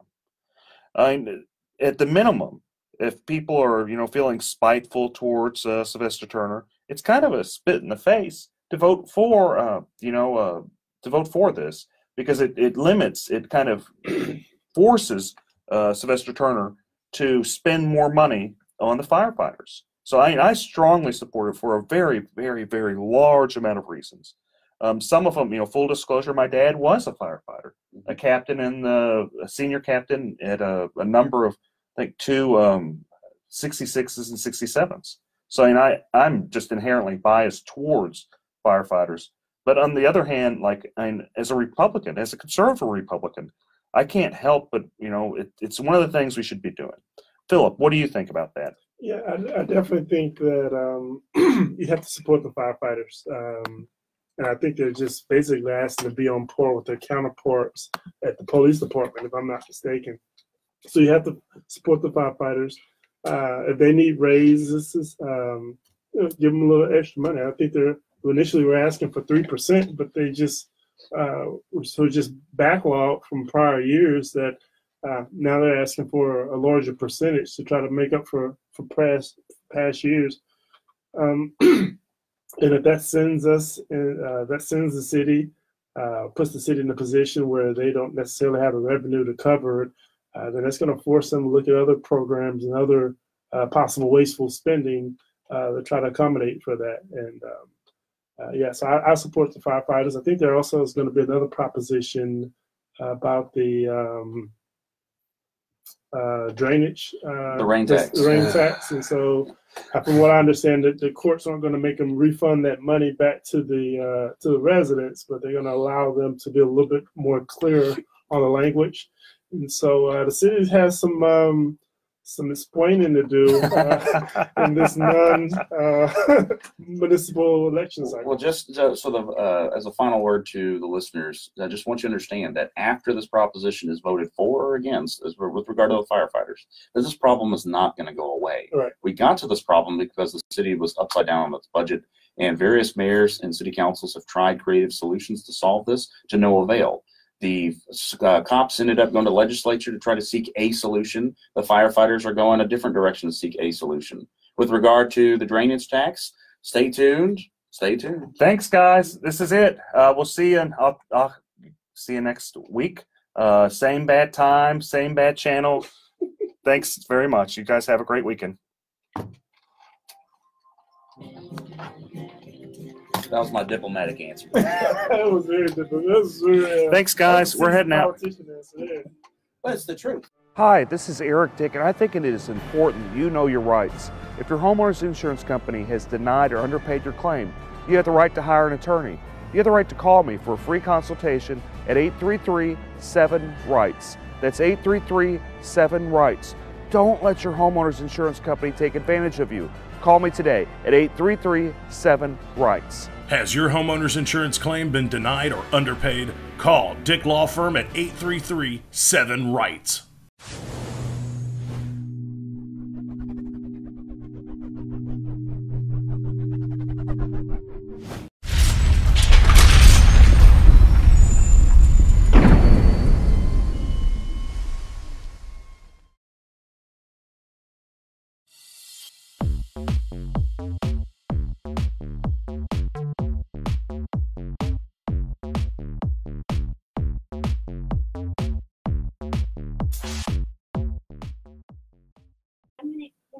bumping you out, I'm gonna give you like a minute of music for that bump out, and you can just pace it accordingly. But or I can stretch have a little bit longer. Just depends on how you want to. So as soon as we hear the music, it's going to be 1 minute to start transitioning to the break. Yeah, I'll do it. I'll try to do it smoothly and quickly. High Tech Texan Show. Have a great, safe Saturday. We will see you right here next week too, and on hightech.com.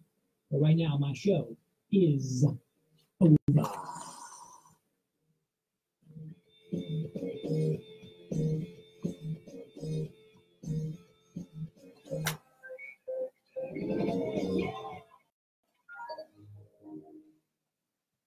Texas Mutual Insurance Company celebrates 20 consecutive years of distributing dividends. We've sent $2.5 billion to save Texas businesses, including a record $280 million payout in 2018.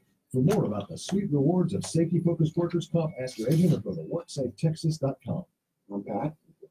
I'm from Harlem, New York. I started smoking cigarettes when I was about 17, 18 when I was in the military. Hey guys, I'm going to go live in just a couple minutes. Thank you guys for tuning in. I'm on Instagram and Facebook. So, and you can also listen on KPRC AM 950. Maybe if I just move them all together right here, it might be better. That's good. That was the first time I got the Jewel. I gave it a chance. So guys, I wish I found it a long time ago. wave it on my friends. Thank you all for supporting me. We're going to go live in just a couple minutes, okay? Warning, this product contains nicotine. Nicotine is an addictive chemical. Hey, did you hear that last ad? I know, you might be skeptical, but trust me, Juul is a vaporizer that really satisfies.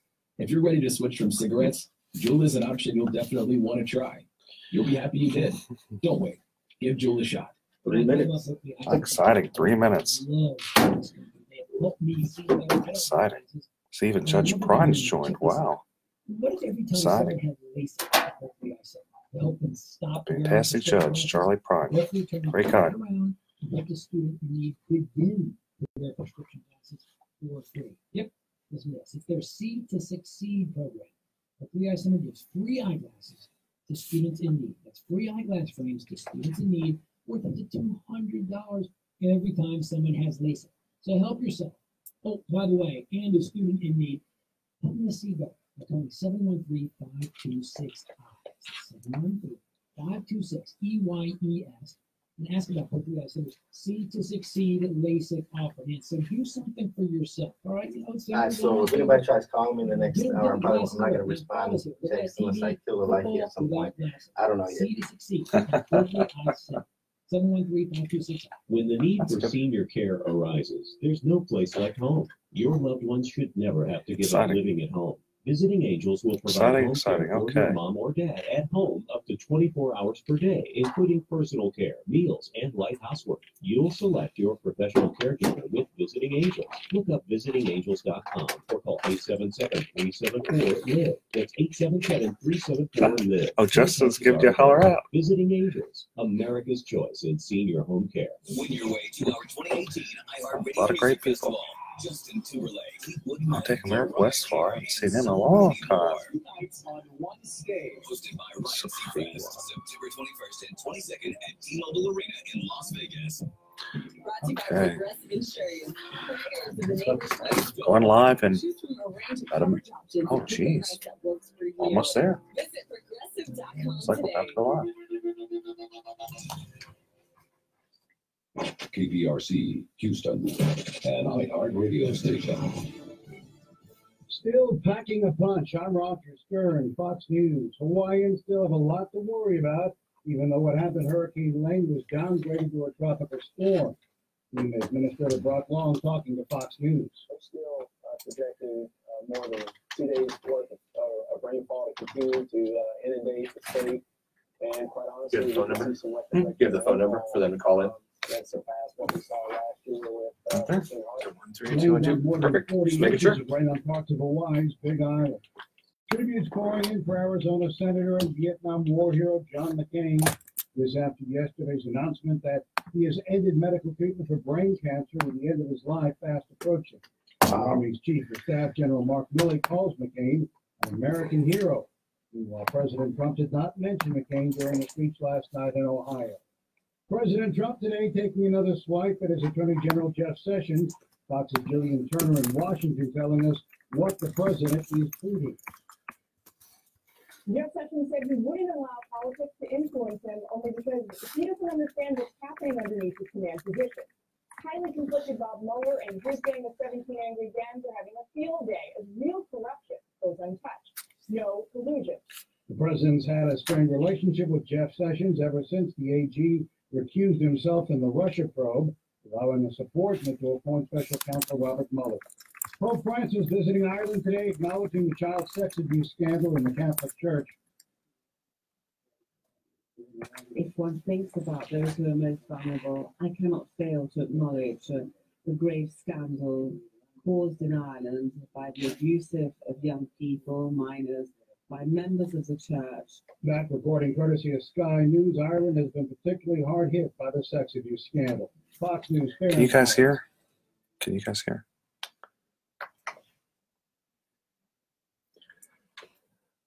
My mic's on, right? I believe it. No one can understand. Okay. Sure, we only hit that whenever you're ready, because it will go on the air. You just seem to think that having It's off now. Yeah, I can hear you. I can't hear you Okay. unless you hold down that. No, it's on now, right?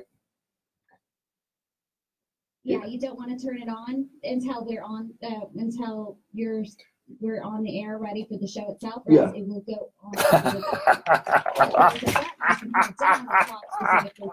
Oh, where's that one? It's going to be probably the MC mic. Yeah, don't. You can get me to use drugs. My life changed because someone was there to listen. 1 in 7 Americans will struggle with So there's a button to chat with me. Let me see. Okay, yeah, I guess you don't have that button right here. You know, That might be I'm it. not quite sure. Maybe we could try it. Yeah. You ready? I'm ready. All right. But the Labor Day weekend Locked and loaded. The unofficial end of summer's only a week away. Beachgoers trying to get a little more time in the ocean, but as Bill Nader reports, a tiny little creek is making this miserable for some on the East Coast. Sea lice causing outbreaks of itching and burning bumps for many people trying to enjoy the waters off the coast of Maryland. Sea lice aren't really lice, they're microscopic jellyfish. And Is this the when one? you get under your bathing suit, look out.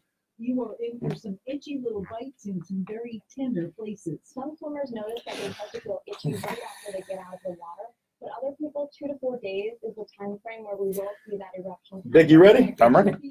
So symptoms Exciting. last up to a week. The sea lice haven't been limited to Maryland. The Baltimore Sun says there had been reports of them earlier in the year in Florida and the Carolinas. Jill Nato, Fox News. Folks in Jacksonville, Florida today mourning the loss of life from a Yes, I shooting can. following last Can you hear me? football game at Rains High School. Okay, so this must be the button then, right? Injured police have a suspect in custody. And there was a shooting near a high school in Fairfield, California. A 16-year-old boy was killed and an 18-year-old was in critical condition. This one right here? Fairfield Police Lieutenant Greg Probut says That he made arrests. Subject fled the scene, appeared to be connected to the shooting, and that subject Okay. was located mixed in amongst the students in the gym. 2 people are in custody. And about face from a prominent CEO. Tesla CEO Elon Musk saying investors convinced him in a meeting not to take the company private. Musk issued a statement Friday saying the firm remains on the public stock markets for now. Musk saying investors told him they had internal rules limiting just how much they can All right, sink so into the private company. Fox's Paul we're getting ready to go live Musk made in waves moments. this summer by saying he might take Tesla private. I'm Roger Stern, Fox News Radio. From the Corey Diamonds and Design Traffic Center. Delays around the downtown area as you move northbound on the Gulf Freeway from Telephone past 69. 69 also heavy from I-10 down past the split with 288. And you also have slow traffic on the outbound side of the North Freeway from 410 up to Tidwell. I'm Stephen Foss in the 24-hour traffic center. This report is brought to you by Office Depot Office Max. If your back-to-school shopping list is testing your budget, the answer is shopping at Office Depot Office Max. From pencils to laptops and everything in between, you'll find low prices all summer long online, on their app, or in-store at the place that's serious about supply. Houston, Texas. There's a new sheriff in town when it comes to buying cars. Give me the VIN.com. If I don't beat a CarMax offer, I'll send you a check for $100. Period in the store.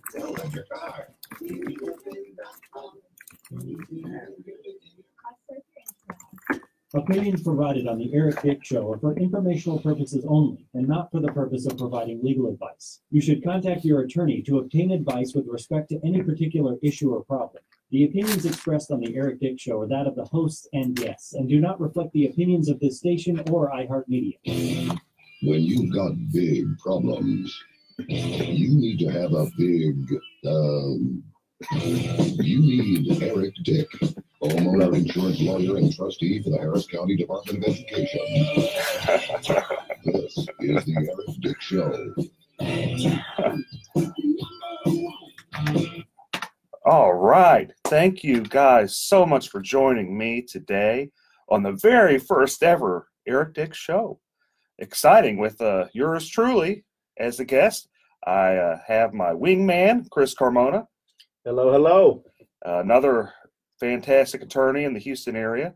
And we are going to talk about a lot of really exciting stuff.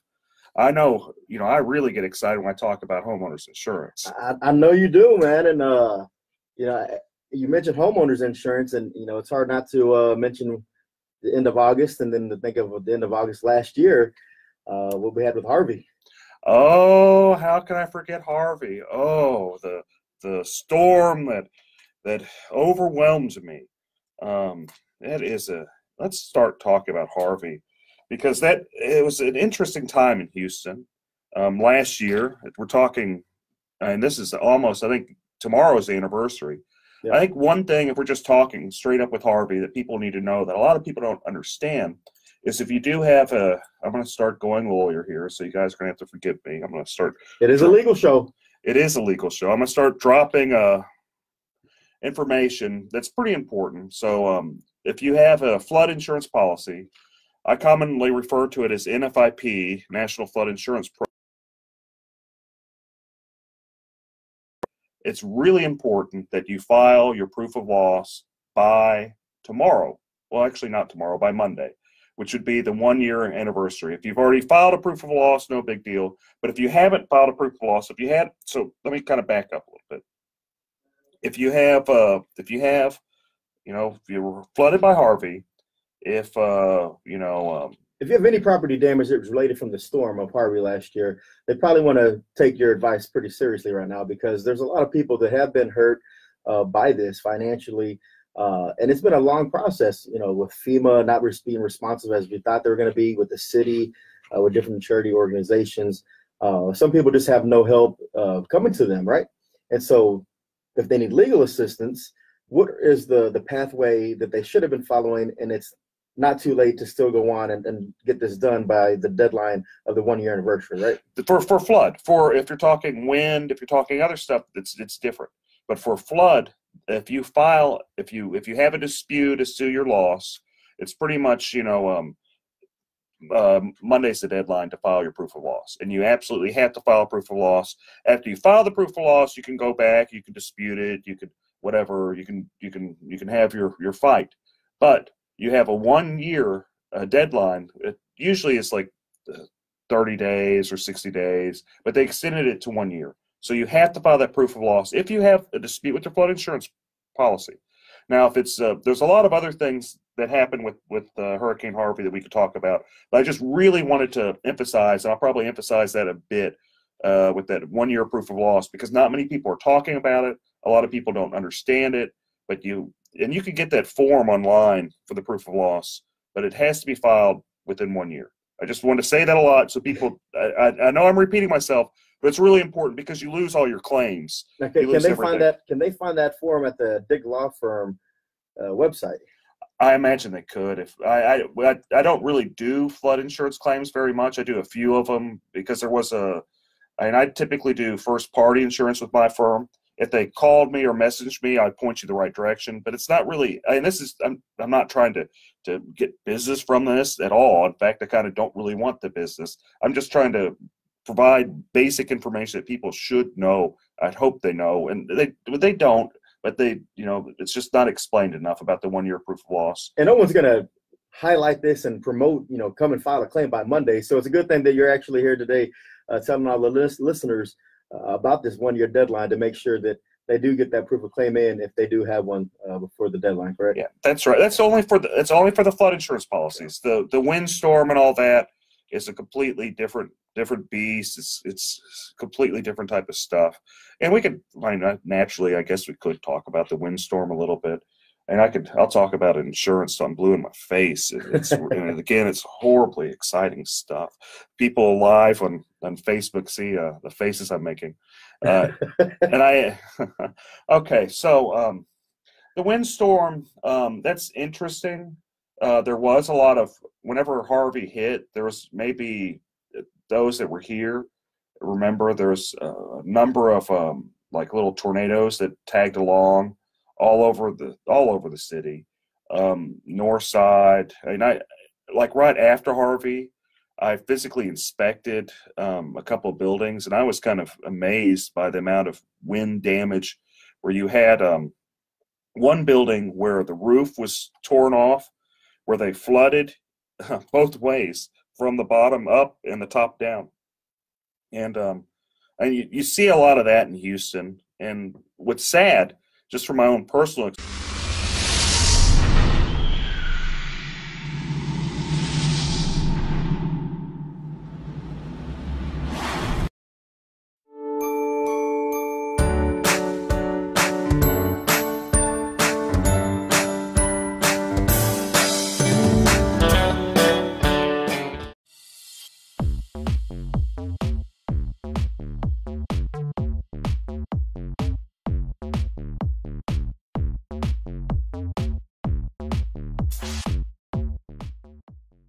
experience, is a number of insurance companies that just take this hard position that there just wasn't any wind damage at all, that Harvey was just a water event, and that's all it was. There's only flood.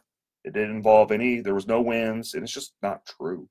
And it just simply isn't true. I mean, unless the stuff I've seen firsthand, and many of other people have suffered with the windstorm and the wind damages and the tornadoes that came through.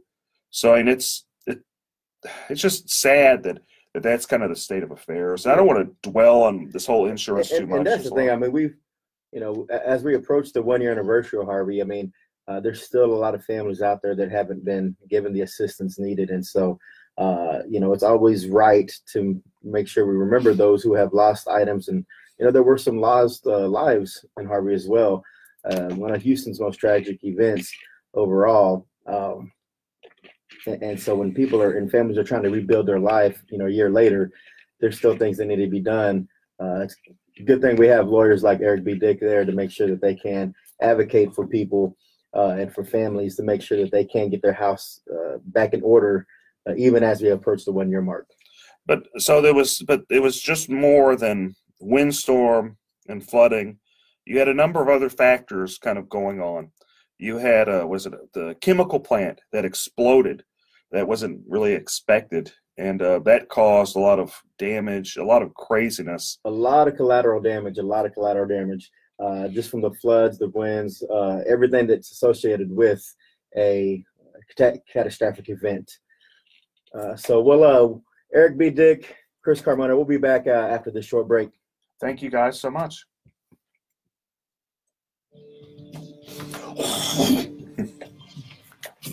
I didn't hear the trigger. I guess when she said 30 seconds, I was like, oh. I didn't hear the music till around 35. I heard something. We'll get better. That's okay. We'll figure it out.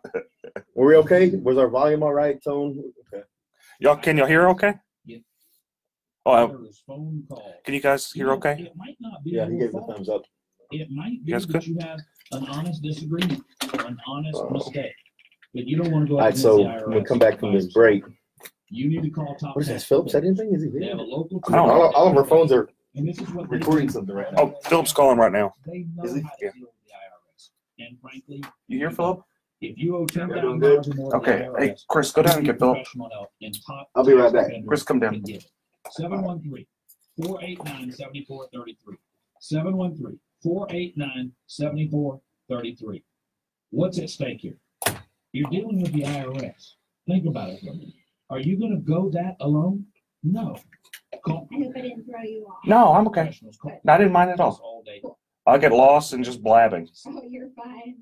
So yeah, I'll give you a 30 second mark and then a 10 second. And so I could just do it with my hands if that's better for you, or I can do it in your ear. It's in my ears better because I'm more distracted with all the information. Understandable. That depends. Are you a fan? No, I'm disgusted that you just sexually assaulted me. Oh, well, in that case, my name is Brian Williams. No, it isn't. You're lying. Just like Brian Williams does. Except you're not Brian Williams. I knew I should have gotten that concrete sidewalk fixed. Sounds like someone should have called Southern Concrete Raising. Southern Concrete Raising is Houston's finest leveling and raising specialists. They fix concrete with no gimmicks. Don't let that crack in your sidewalk create a legal problem for you just because you were too busy to get it fixed. My friend Ty Strickland can send someone over to your property free of charge to give you a quote on your concrete. You don't even have to be there when they come by. They'll take care of everything. Find them online at SouthernConcreteRaising.com.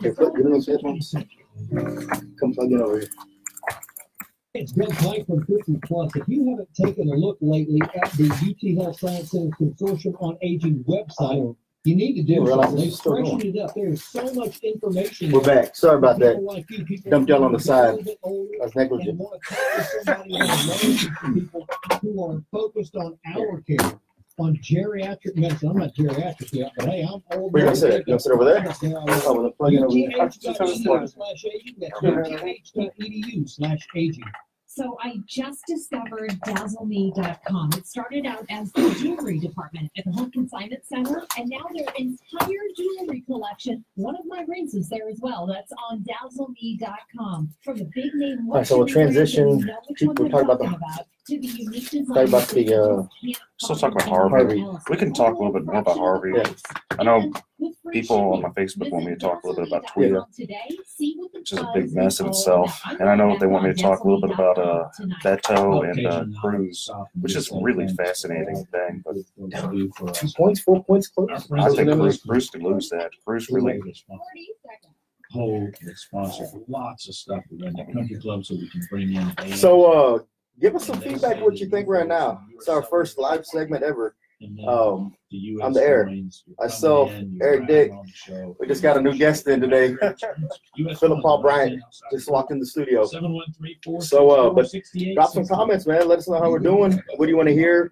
We're going to talk about Harvey a lot today and going back to school. We'll throw a little bit of politics in at the end or somewhere where we can fit it. But send us our questions and we'll give a call-in number in a minute. Y'all can call up here.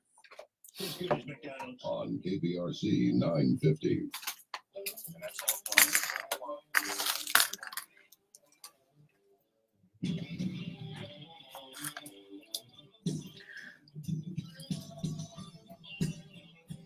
Okay. All right.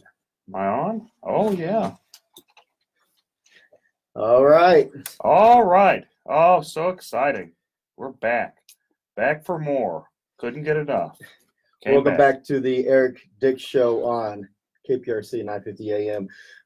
Eric, so when we left off, man, we were talking about Harvey and its devastation. And just so we make sure we have everybody on the same page when it comes to the flood claims, they can go to FEMA.gov and actually pick up that application. Yes. Correct? And it's a proof of loss. Its deadline is Monday. It's 1 year. It was extended to 1 year. That's just, and I know we've talked about that a lot, but it doesn't hurt to say it again. But something else to talk about is so we're going with Harvey and all that.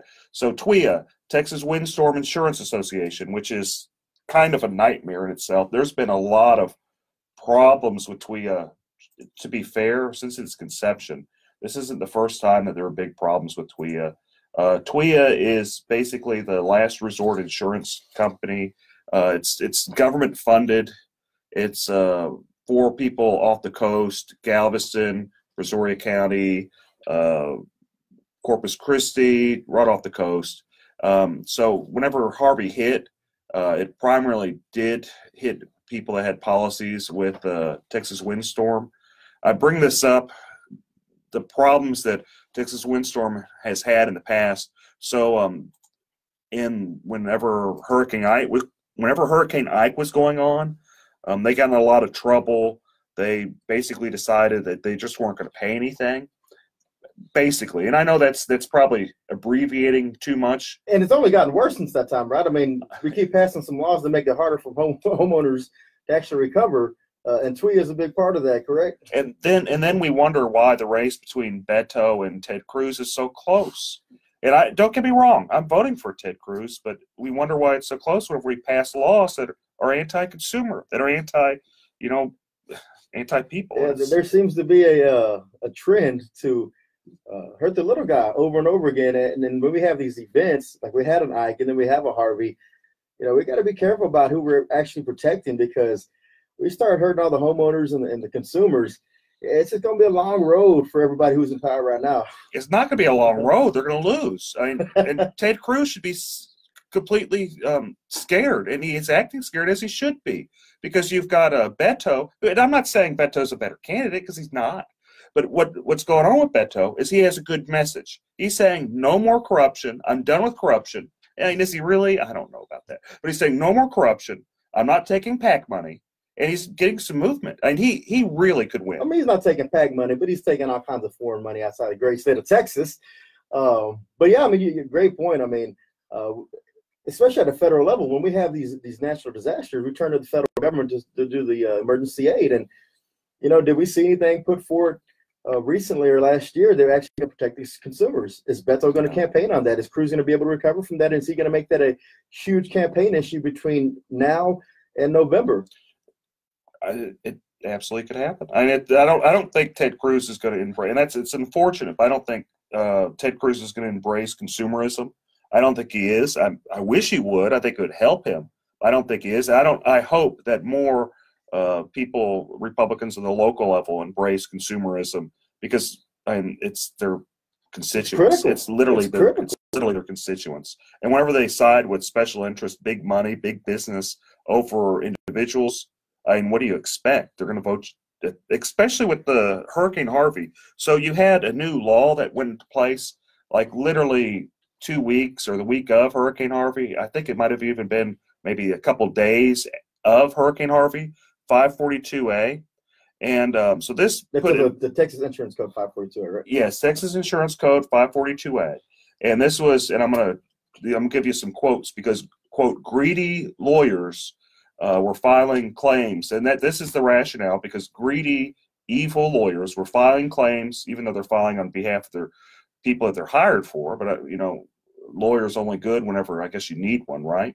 And that's the joke. So these big bad lawyers. But it's greedy trial lawyers. You got to make sure you put that in there. Greedy trial lawyers. Yeah, because considering that there's more lawyers on the Republican side than there are the Democrat side, it's just nonsensical. It's just all that is. It's just big money being funneled from special interests for propaganda, and it's corruption, and there's a lot of stuff going on with that. But so you had that being pushed, you had the law changed, where basically it's difficult. You have to have a high level of precision when you're making your demand letter. If you're not perfectly right, you lose your client's right to recover attorney fees. So guess what happens? It's not hardly any lawyers are interested in the cases. There's a handful of them, and I do those cases, but not a whole lot of attorneys do those cases. You have a market that's needed. You have a bad storm come through, and you have a whole bunch of people upset, and they're upset at they're upset at a lot of things. But this new law that got pushed by Republicans, that doesn't help. That doesn't help, especially in this year when you have a whole wave coming from Donald Trump. You have a whole national wave being pushed. It doesn't help. It's the resentment. It's the anti-alt-right movement this year. And when you have people, especially in Harris County and the Houston area and Galveston, remembering Harvey and remembering the effect it still has on them, they're going to remember that in November. Who's helped them over this past year? Was it Republicans or was it Democrats? Or was it neither? Of course they are. And I'll tell you, just on a positive, because I'm a positive guy. I've been really impressed with Jack Mormon. Jack Mormon on the local level, our Republicans some of them are really, really good. I imagine there's some there are some that are bad too, but there's some that are really good. We got rid of some of those in the primary, right? Yeah, some of the extremely corrupt judges, and there's a lot of that going on. We got rid of that, and we're still working. I know we've got, and I'm just going to say, we got a drunk chairman on behalf of the Harris County Republican Party that we got to deal with, but that's not either here or there now. Now what we got to do. Drunk on liquor or drunk on power? I think it's both. Probably both. It's both. It's he barely won. It cost $400,000 for him to win that race. Whenever I think his challenger spent maybe $5,000. Maybe $5,000. Yeah. So I mean, if you look at the dynamics, it's interesting. But I kind of don't want to dwell on that. Let's go. I know we do have a lot of stuff going on because it's back to school, and we got a fantastic guest that we're gonna talk to, Philip Paul Bryant. Good morning. Good afternoon. Good afternoon. Thanks for having me on. It's an honor to be here with some good people. Mr. Eric Dick, congratulations on your broadcast, Mr. Chris Cremona. I think this is a well put together show. I think it's really great that you guys are on air giving people legal, I don't know if you're allowed to call it advice or legal direction, for lack of a better word. And so kudos to you guys for taking time out of your day. I know you guys have a million things to do, but thanks for doing this show. Your listeners will be very well pleased and very well educated as a result of that. And as you guys know, coming up on the 1-year anniversary of Harvey, you guys know that for the last year, some of the listeners don't know, but for the last 9 years, Eric Dick, along with other sponsors and underwriters, have made it possible in the Fifth Ward area to be able to give away upwards of 500 or 600 backpacks and school supplies each year. And this year alone, we're well surpassed that. We're almost at 900 backpacks. 900 school backpacks. supplies. And this is a direct result of charitable giving of Mr. Eric Dick, his other colleagues, some of the judges, Judge Sherry Dean, Judge Roy Moore. Yeah, don't be shy, Phil. Don't be shy. Let everyone know who these people are to put this thing together. Alicia York. There's a dozen or so judges who, and just for the record, I want to go on record of saying this. They're not going to get votes from 12-year-old African-American kids in Fifth Ward. No. So it's not a political thing. It's not something to do to try to boost their credentials. They do it because they care about others. They care about the kids. And they understand that they're making an investment in the lives of young people. And a kid over in Fifth Ward or Cashmere area may very well be the next Mark Zuckerberg or the next Chris Brown or Michael Jackson or LeBron James, and so they could have used somebody other than Chris Brown. We don't want any domestic violence. But you say that though, and if you listen, meaning that they're talented. That's the route I was going with. But if you listen to the names you repeated back in terms of the donations, in terms of the judges, a lot of those are family law judges in Harris County, Absolutely. Great family law judges, and I think for them, you hit it right on the dot. Is they don't do it for votes. They do it because they see the litigants day in and day out, every week, every year, coming through those courtrooms. And a lot of the times it's from families that are broken or not of high value or not, in terms of their financial capital, their financial assets. And they see the effect of not having the proper tools.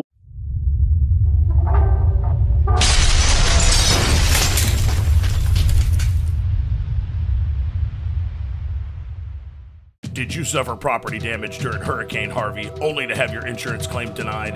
This is Eric Dick. I think it's important that you know your rights. Hurricane Harvey may have been the most costly storm in history, and if your insurance company did you wrong because they didn't pay for your claim, well, you have the right to hire an attorney and sue them. You have the right to call me for a free consultation at 833-3HARVEY, 833-3HARVEY. Don't let your insurance company take advantage of you.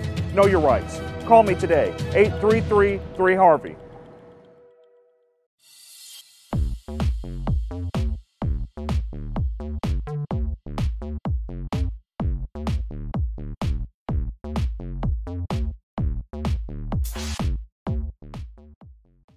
In the home available, whether it's a pencil or pen. We got to make sure we're equipping the kids properly, and that's what Philip Paul Bryant has been doing for the last 9 years at the Island of Hope Church with his back to school drive. And it's just an amazing drive. We're going to take a break, guys. Thank you so much. This is Eric Dick, and we got Philip Paul Bryant as a guest, and we'll see you shortly. Thank you guys so much.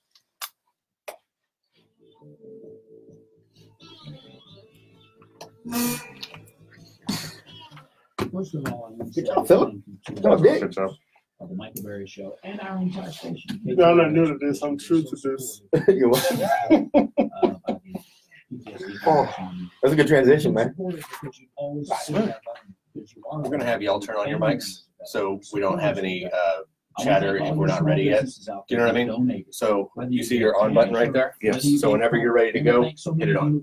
So right here? So you're coming back from the break? Yeah. Okay. Yeah. So yours is right over there. There you go. And then yours is right over there. On. There we go. Perfect. Okay, so it's off right now. It's off right now. So whenever you're ready to go. Cool. Okay. How's it sounding? Sounds great. Sounds really good. Yes. Have you done radio before? I played with it when my brother's an on-air personality. And Oh, cool. All right. so I played with him sometimes. I used to. I haven't done it in probably 10 years. But, Comes back. Absolutely. Sounds great, guys. It's free. 877-717-PTSD. You've got lots of so if my brother's listening, yard equipment, ATVs, constructive feedback you name it, and they all use fuel. later on, not right now. These same fuels that make your engine run also create deposits that reduce Oh. performance and gas mileage. Come out, multi-system tune-up removes these scummy carbon deposits and Alright, so we're about we're at the halfway mark. So Philip, we're gonna come back out the break. Yes, sir. Today, at just 647. We can transition back out over the after he's done with this segment. Transition back over to Harvey. Now, this time over there. I got you. I'd like to also talk to, like, he brushed in some really great judges I'd like to talk about. I think Sherry Dean, she really is tough. Sherry's really good. I'd like to talk about Sherry. Sherry's really just, I mean, to be fair, if more Republicans did that, it wouldn't be a sweet county. Yeah, because Dean and Moore have been doing it from the beginning, right? Or almost from the beginning. Yeah, no, actually, first year. Eric, 2010. Judge Sheridan and Judge Moore. 713-489. Ask Chris Daniels, but he comes in and out sometimes. 489. Oh, CD? What's at stake? Let me take my face off the camera. Think about it. He tries. The experts call the Oh, We can also talk about, I don't think we need to talk about the department. We can, but I don't think it's necessary. I don't think it's necessary. Oh, but we can talk about the bond vote today. That's really important. Transition. The bond vote's really important. Because that's happening right now. And it ends at what, 7? So you heard this say right when they gave us the countdown or when we're going back in. When you hear the music start playing back in, it's breaking in. And we have to push the button. Hit the on button. You go back on his like I got it. or more. Kind of just coming back in a while ago. We're like, are they gonna say, and we're back? During the off season, So approximately we'll say that. We can lead in with, and we're back. protested police violence or whatever the hell it is. Make sure you put the show's name, like you said, Harry Dick Show. Yeah. So that way, if they're not listening on air, they're We listening. can take some callers too. Yeah. I'll take some callers. Maybe we'll do another segment and take. Well, maybe we'll do half a Hey, segment and take callers. hey, we'll go back to other than backpacks, yeah, all the list of what they have there. You know, tell the kids they can bring their school supply list and go shopping. Yeah. So make sure you tell other than backpacks, say everything else they have. Tell the kids to bring their paper and their little list, and they can mark it off and pick up their supplies. And then I'll tell everybody how I just spent so much money. I'm gonna go turn it and then go back.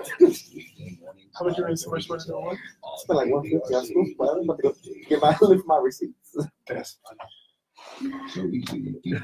You know, he never brings the girls. KPRC on iHeartRadio.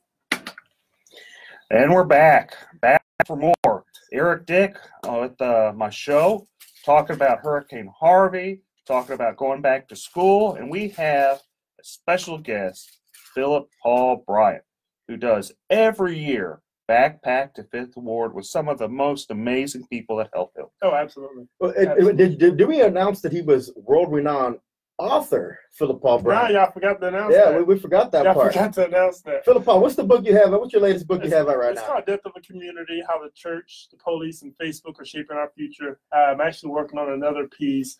I hope to get it released by mid-December. And it's going to be talking about hurricane preparedness, things you can do, actually national disaster preparedness. So things to do in the case of a hurricane, tornadoes, terrorist attack, school, active shootings. And so I'm actually going to be working with Attorney Eric Dick on that book. And so we hope to have that out because it's not about just trying to get it out right before hurricane season. So we want to make sure we have everything in there because on a regular basis, we need to make sure that we're prepared and we're preemptive on protecting our homes and our families. And so I'm really excited about that. One other thing I want to make mention of is tomorrow, we mentioned the back to school, the 9th annual. It's going to be tomorrow at 12 noon. It's going to be at the Island of Hope Church. That's 1505 Greg Street. And that's in Houston, Texas, right there on the corner of Lyons and Greg. And you go over about one other block and you'll see the big dome church, the Island of Hope Church, Bishop Bryant, the whole team there. And you'll see some judges, unlike where you usually will see them in a robe, in the court, super official. You know, Judge Moore comes there in his shorts. Judge Dean comes there with her grandkids. And Mr. Lance, her husband, volunteers. We still need volunteers, but a lot of times people from their actual court coordinators and stuff like that actually come to the event and volunteer. They don't get paid for this. No one gets paid for it, but it's an investment in the kids and an investment in the community. And also we have some pretty good entertainment because the goal is to not just give the kids the backpacks because, you know, you can just form a line in the park somewhere and hand out backpacks. But the goal is to bring elected officials, people who may be considered role models in our communities, and have them all saying to the kids, it's important to stay in school, it's important to get good grades, and we're here, we got your back. So we have a talented, we'll have step teams there, we'll have karate teams performing. And you got manicures and manicures and free haircuts, because we want to encourage the kids to, no excuses, right? Everyone's on your side. You got everything you need. We're going to make sure you look good. And so we're super excited about it. This is year 9. So Eric Dick is officially has hood credentials. He has tenure in the hood now.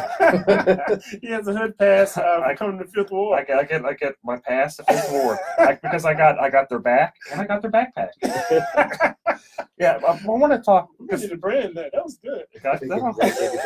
I do like branding. You have to admit that. But Sherry Dean, I've been so impressed with everything she's done with the backpack to 5th Ward. She has put in a lot of effort on this.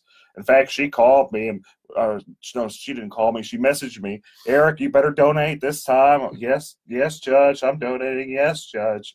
She really takes this personal, and it's kind of amazing seeing her there because she knows the kids. She goes and checks with them every year, make sure they're doing good.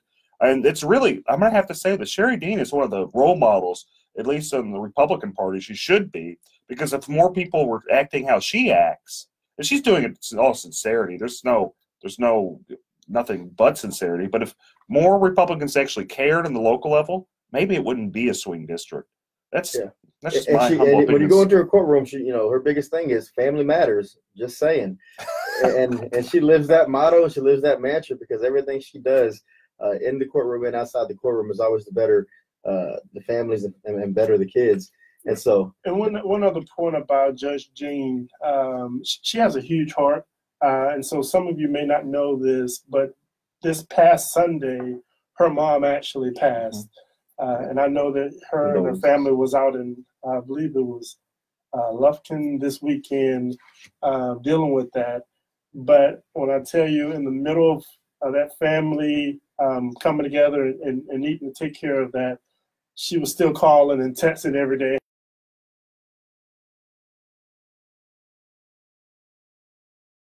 She's not doing it for show. She really cares. There's no cameras out there these years. You know, it's just out there doing what it takes to help the kids. And I did want to make mention of a couple other names that she gave me. Judge James Lambino. Oh, Lamberdino. Judge Lamberdino. Judge John Schmooney. Schmoody, yes. Judge Charlie Prime. Oh, Charlie's a really good guy. Judge Ron Moore, Judge Alicia York, and of course, Trustee Dick. Yeah. Judge Prime he's another really great guy. You mentioned a few of them. Judge Schmoody, John Schmoody, he's another. That was an interesting race, and I can talk all about that. Where you had an incumbent that just pushed this policy where if you didn't take a parenting class, you didn't get custody or even visitation. It was just insane, just bad. I mean, you don't want that person in any party. But I'm glad to see that you have that John Schmoody's involved. That of course Charlie Prime is one of the nicest people around. You got good people pushing this, which it's the right thing to do. It's the right thing to do. It is absolutely the right thing to do, and more people need to be trying to help others. And I want one last thing. I want to make mention that last year was pretty special because obviously with Hurricane Harvey, we actually had to reschedule. As you remember, we actually had to reschedule the back to school event for the following weekend just because that weekend, the fourth Sunday, which would have been around the 27th of August of last year, people were stuck in their homes. People didn't have power. People didn't have proper communication. So we were forced to reschedule the back to school event. And we reached out to our sponsors, Eric Dick and Judge Dean, and we let them know, hey, you know what?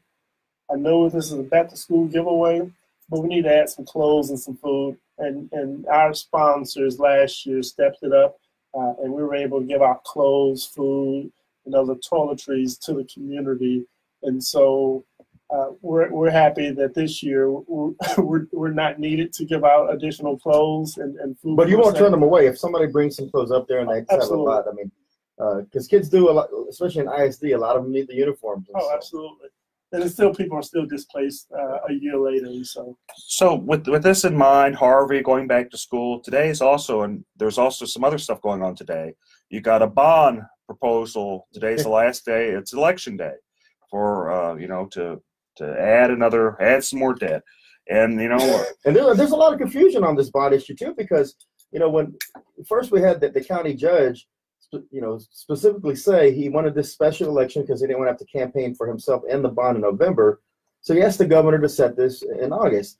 And the governor's response was, you already have the money coming and it's now, so I don't know why you really need this, but I'll go ahead and set it for you anyways.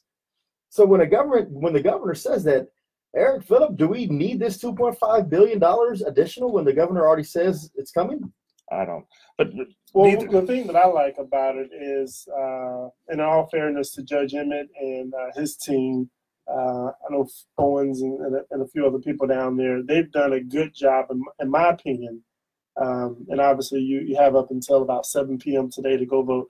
But in my opinion, they did a good job to try to spell out street corner by block by block exactly where those funds were going to be allocated toward. So whether or not areas or certain communities need those fundings or need that money, I can say that they were transparent in rolling out there exactly where those monies and where those dollars were going to go. So I appreciate that. But the money's already, that money that is being, I won't say allocated, but needed for those areas, that's already coming from the state, right? Well, if you've seen some of the devastation out there, and I know you have, Cremona, so it's a rhetorical question. So going out there and Kojic, we were donated a huge 60,000 square foot facility after Harvey, which Kojic Charities and Kojic Urban Initiatives were able to come in and set up a resource center where people can come get goods and other services. And we took it with Bishop Macklin and Bishop Blake and Bishop Bryant. We took a tour around certain areas.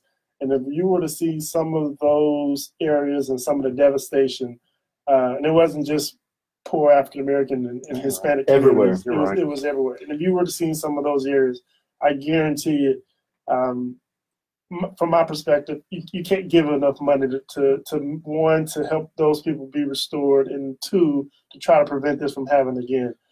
And also you have everyone all along Barker Dam that flooded. And absolutely. It's just a big and none of mess. that money touches that area as a project, though, right? So that's the county. Maybe we'll talk more about that soon. Thank you guys for tuning in, and we're gonna take another little break. I've got Phil Paul Bryant as a guest. This is Eric Dick and Chris Carmona's playing Wingman. Thank you guys. Wingman, come on.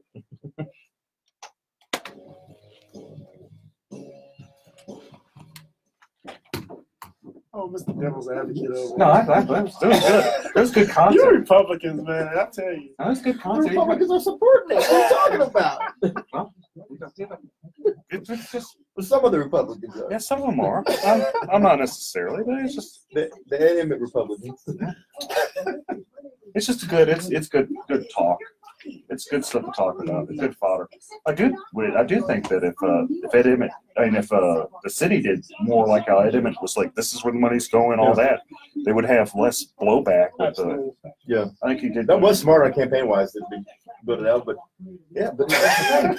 When Abbott says you don't really need the money because it's coming, you have it around, it should be there by August. But go ahead, let's put it on the ballot. Yeah. Jack Moore.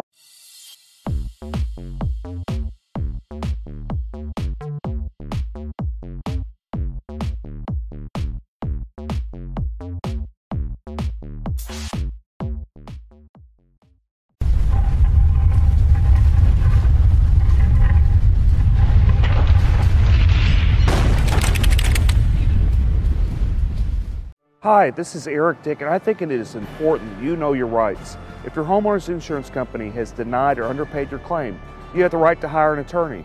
You have the right to call me for a free consultation at 833-7-RIGHTS. That's 833-7-RIGHTS. Don't let your homeowner's insurance company take advantage of you. Call me today at 833-7-RIGHTS. Has your homeowner's insurance claim been denied or underpaid? Call Dick Law Firm at 833-7-RIGHTS.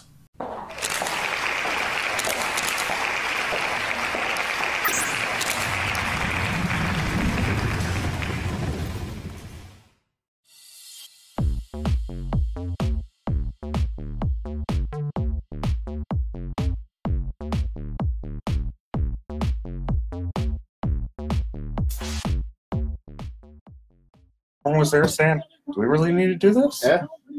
You have to give Fighting Jack. He's not been doing bad.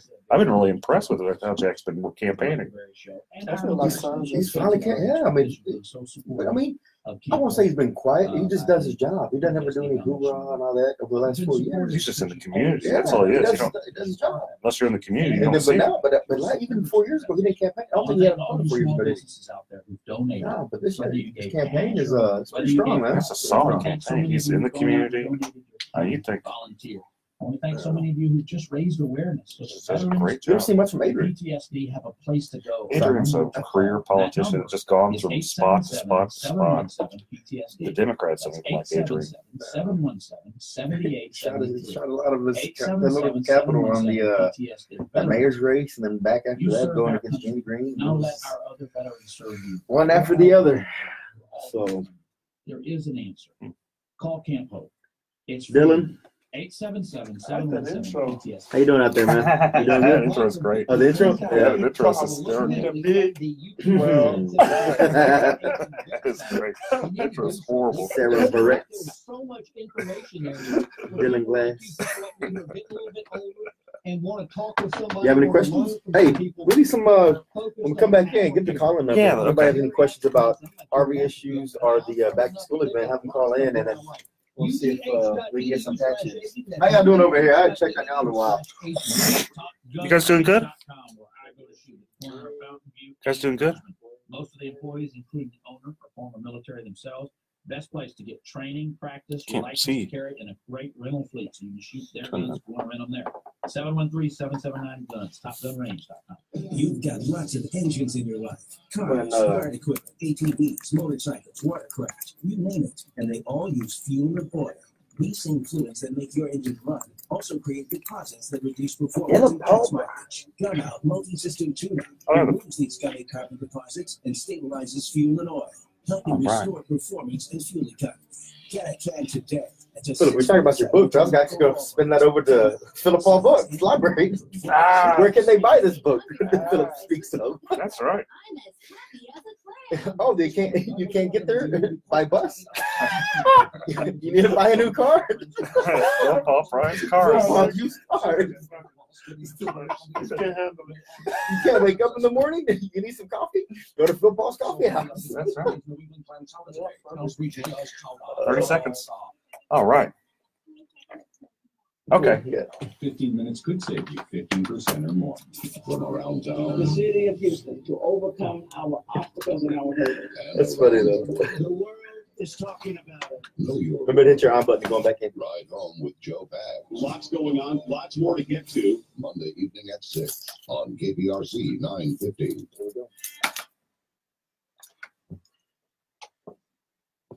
And we're back. Eric Dick back with special guest Philip Paul Bryant is back to school, 9th annual Backpack to 5th Ward. Making a difference. You know what really impresses me about Philip Paul Bryant is that he actually does good for the community. I mean, he has 2 first names, Philip Paul. You know they always said that those 2 first name guys, you gotta watch out for them. But Technically, I got 3 first names: Philip Paul Bryant. That's true. And 3 last names. Man, I thought we'd see you on the news for other items, but man, good seeing him doing some good for the community. Philip's done a lot of good for the community for a lot of things. But anyway, maybe we'll take some phone calls. Maybe if anyone decides they want to call in. Yeah, if you have any questions about the back to school drive coming up tomorrow at the Island of Hope Church, or maybe any Harvey related questions about insurance claims, the process, feel free to give us a call. That number is 713-212-5950. That's 713-212-5950. Anyway, so we were talking about Harvey. Maybe we'll go back, kind of talk a little bit more about Harvey, the bond election. I know it's the elections today. So what I found like good, I mean, I almost always vote no if it involves a bond election or any type of tax increase. It's hard for me to vote yes for that. But having said all that, so you could probably figure out where I'm going to vote. But having said all that, what I am really impressed with is how Ed Emmett kind of positioned this. Not that he kind of weaseled into avoiding the general election. I'm not very impressed with that. But I am impressed with how he explained basically where what they needed, where the money's going to be spent. And I think that level of transparency, kudos to you, Ed Emmett. Kudos to, the team that's campaigning on that. I am also impressed that Jack Mormon, he stood up. He's like, do we really need to be doing this? And I have to say, I know it's a hot race, but Jack Mormon has been doing just such a killer job in his campaign. I've been nothing but impressed with that guy. And he won just out of a complete fluke. He's another great example of how Republicans should kind of campaign, how their positions should be, because he just cares about his community. He really does. And that's where you see the success. In Harris County, and especially a lot of urban areas around the country, it's when you truly care about the community and where you live, and you're making that voter contact and not considering voters, but actual people in your district. That's where you're seeing the success in these candidates and people like Jack Mormon. I mean, doing it right and knocking it out the park.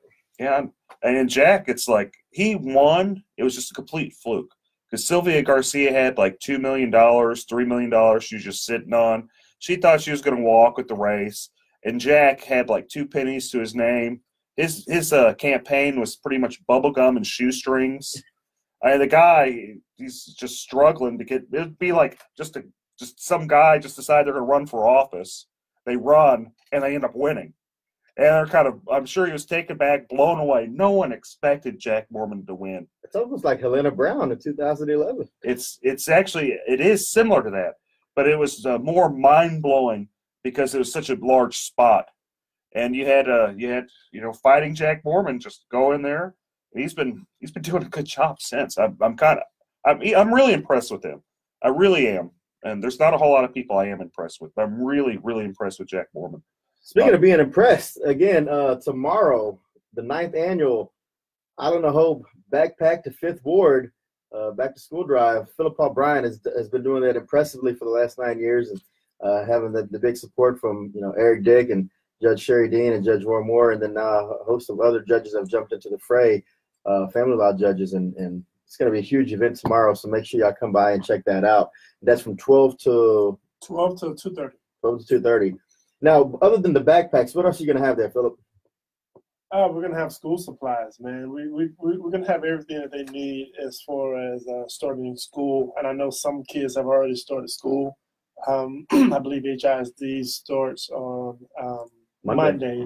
And so whether and I encourage parents, if you don't have any kids or kids are grown, come on out, volunteer, because you can make a difference just by encouraging a kid to stay in school, get good grades, and just let's just let them see some positive role models. You're familiar with the area, Fifth Ward. There's a lot of questionable stuff going on around there, so to see some positive influences. We got a liquor store about 3 blocks away where every day when kids walk home from school, they'll see behind a liquor store just a crowd of people just drinking and hanging out. And so to push on them some positiveness, some you can do it. It'll go a long way. So you never know exactly what's going on in the home. And so just to be that unbiased voice of saying, hey, you can do this. I think you're going to be great. What do you think about being a doctor? What do you think about being an attorney? What do you think about running for office one day? Hey, you can be an astronaut or run for president. So just to have different voices, encourage kids. So come out, volunteer. If you think your kids already have everything they need, then bring them out anyway and let them rub off some of their good home training off on some kids who may not be as fortunate. So 1505 Greg Street, that's tomorrow at 12 o'clock sharp.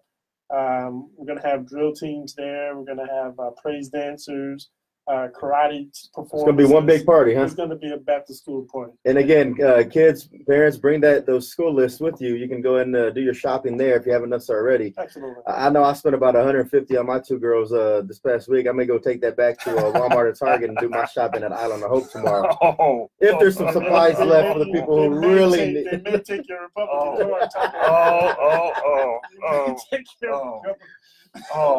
hey, you said you had plenty. Okay, guys, okay. So we got kudos to you, Philip. You're doing a great job with Island of Hope. You got great people backing you on that.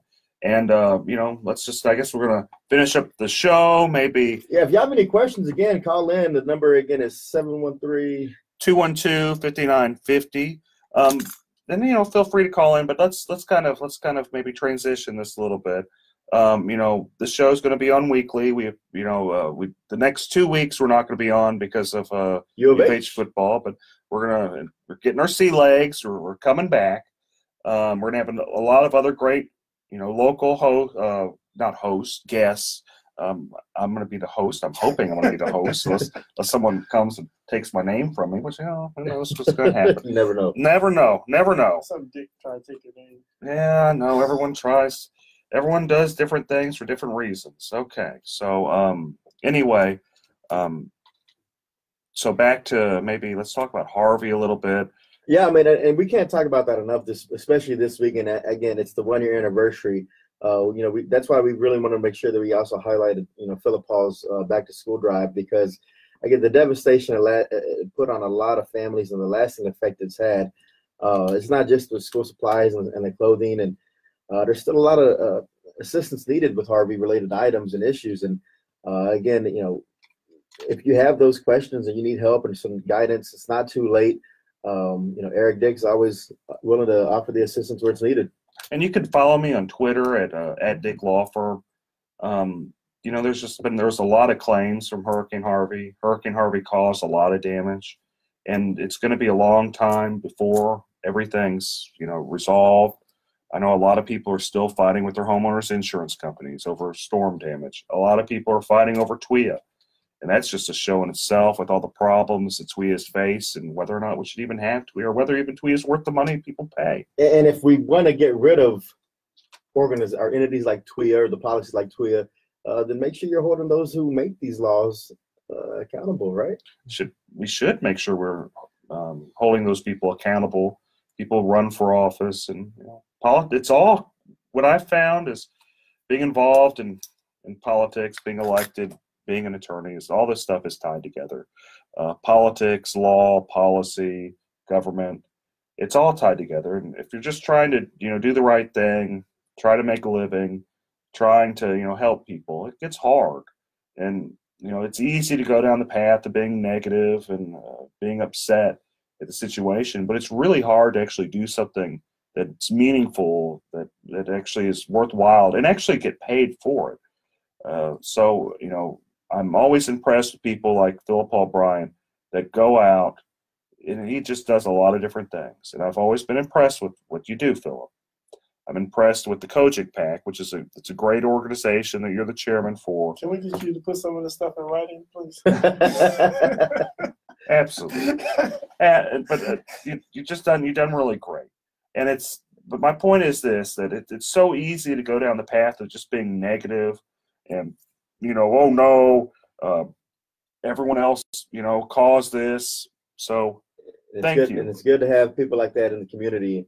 And, you know, if you're always getting pushed around, you got to make sure you have somebody in your corner that's a little bit stronger, a little bit tougher than the other guy. And that's Eric Dick.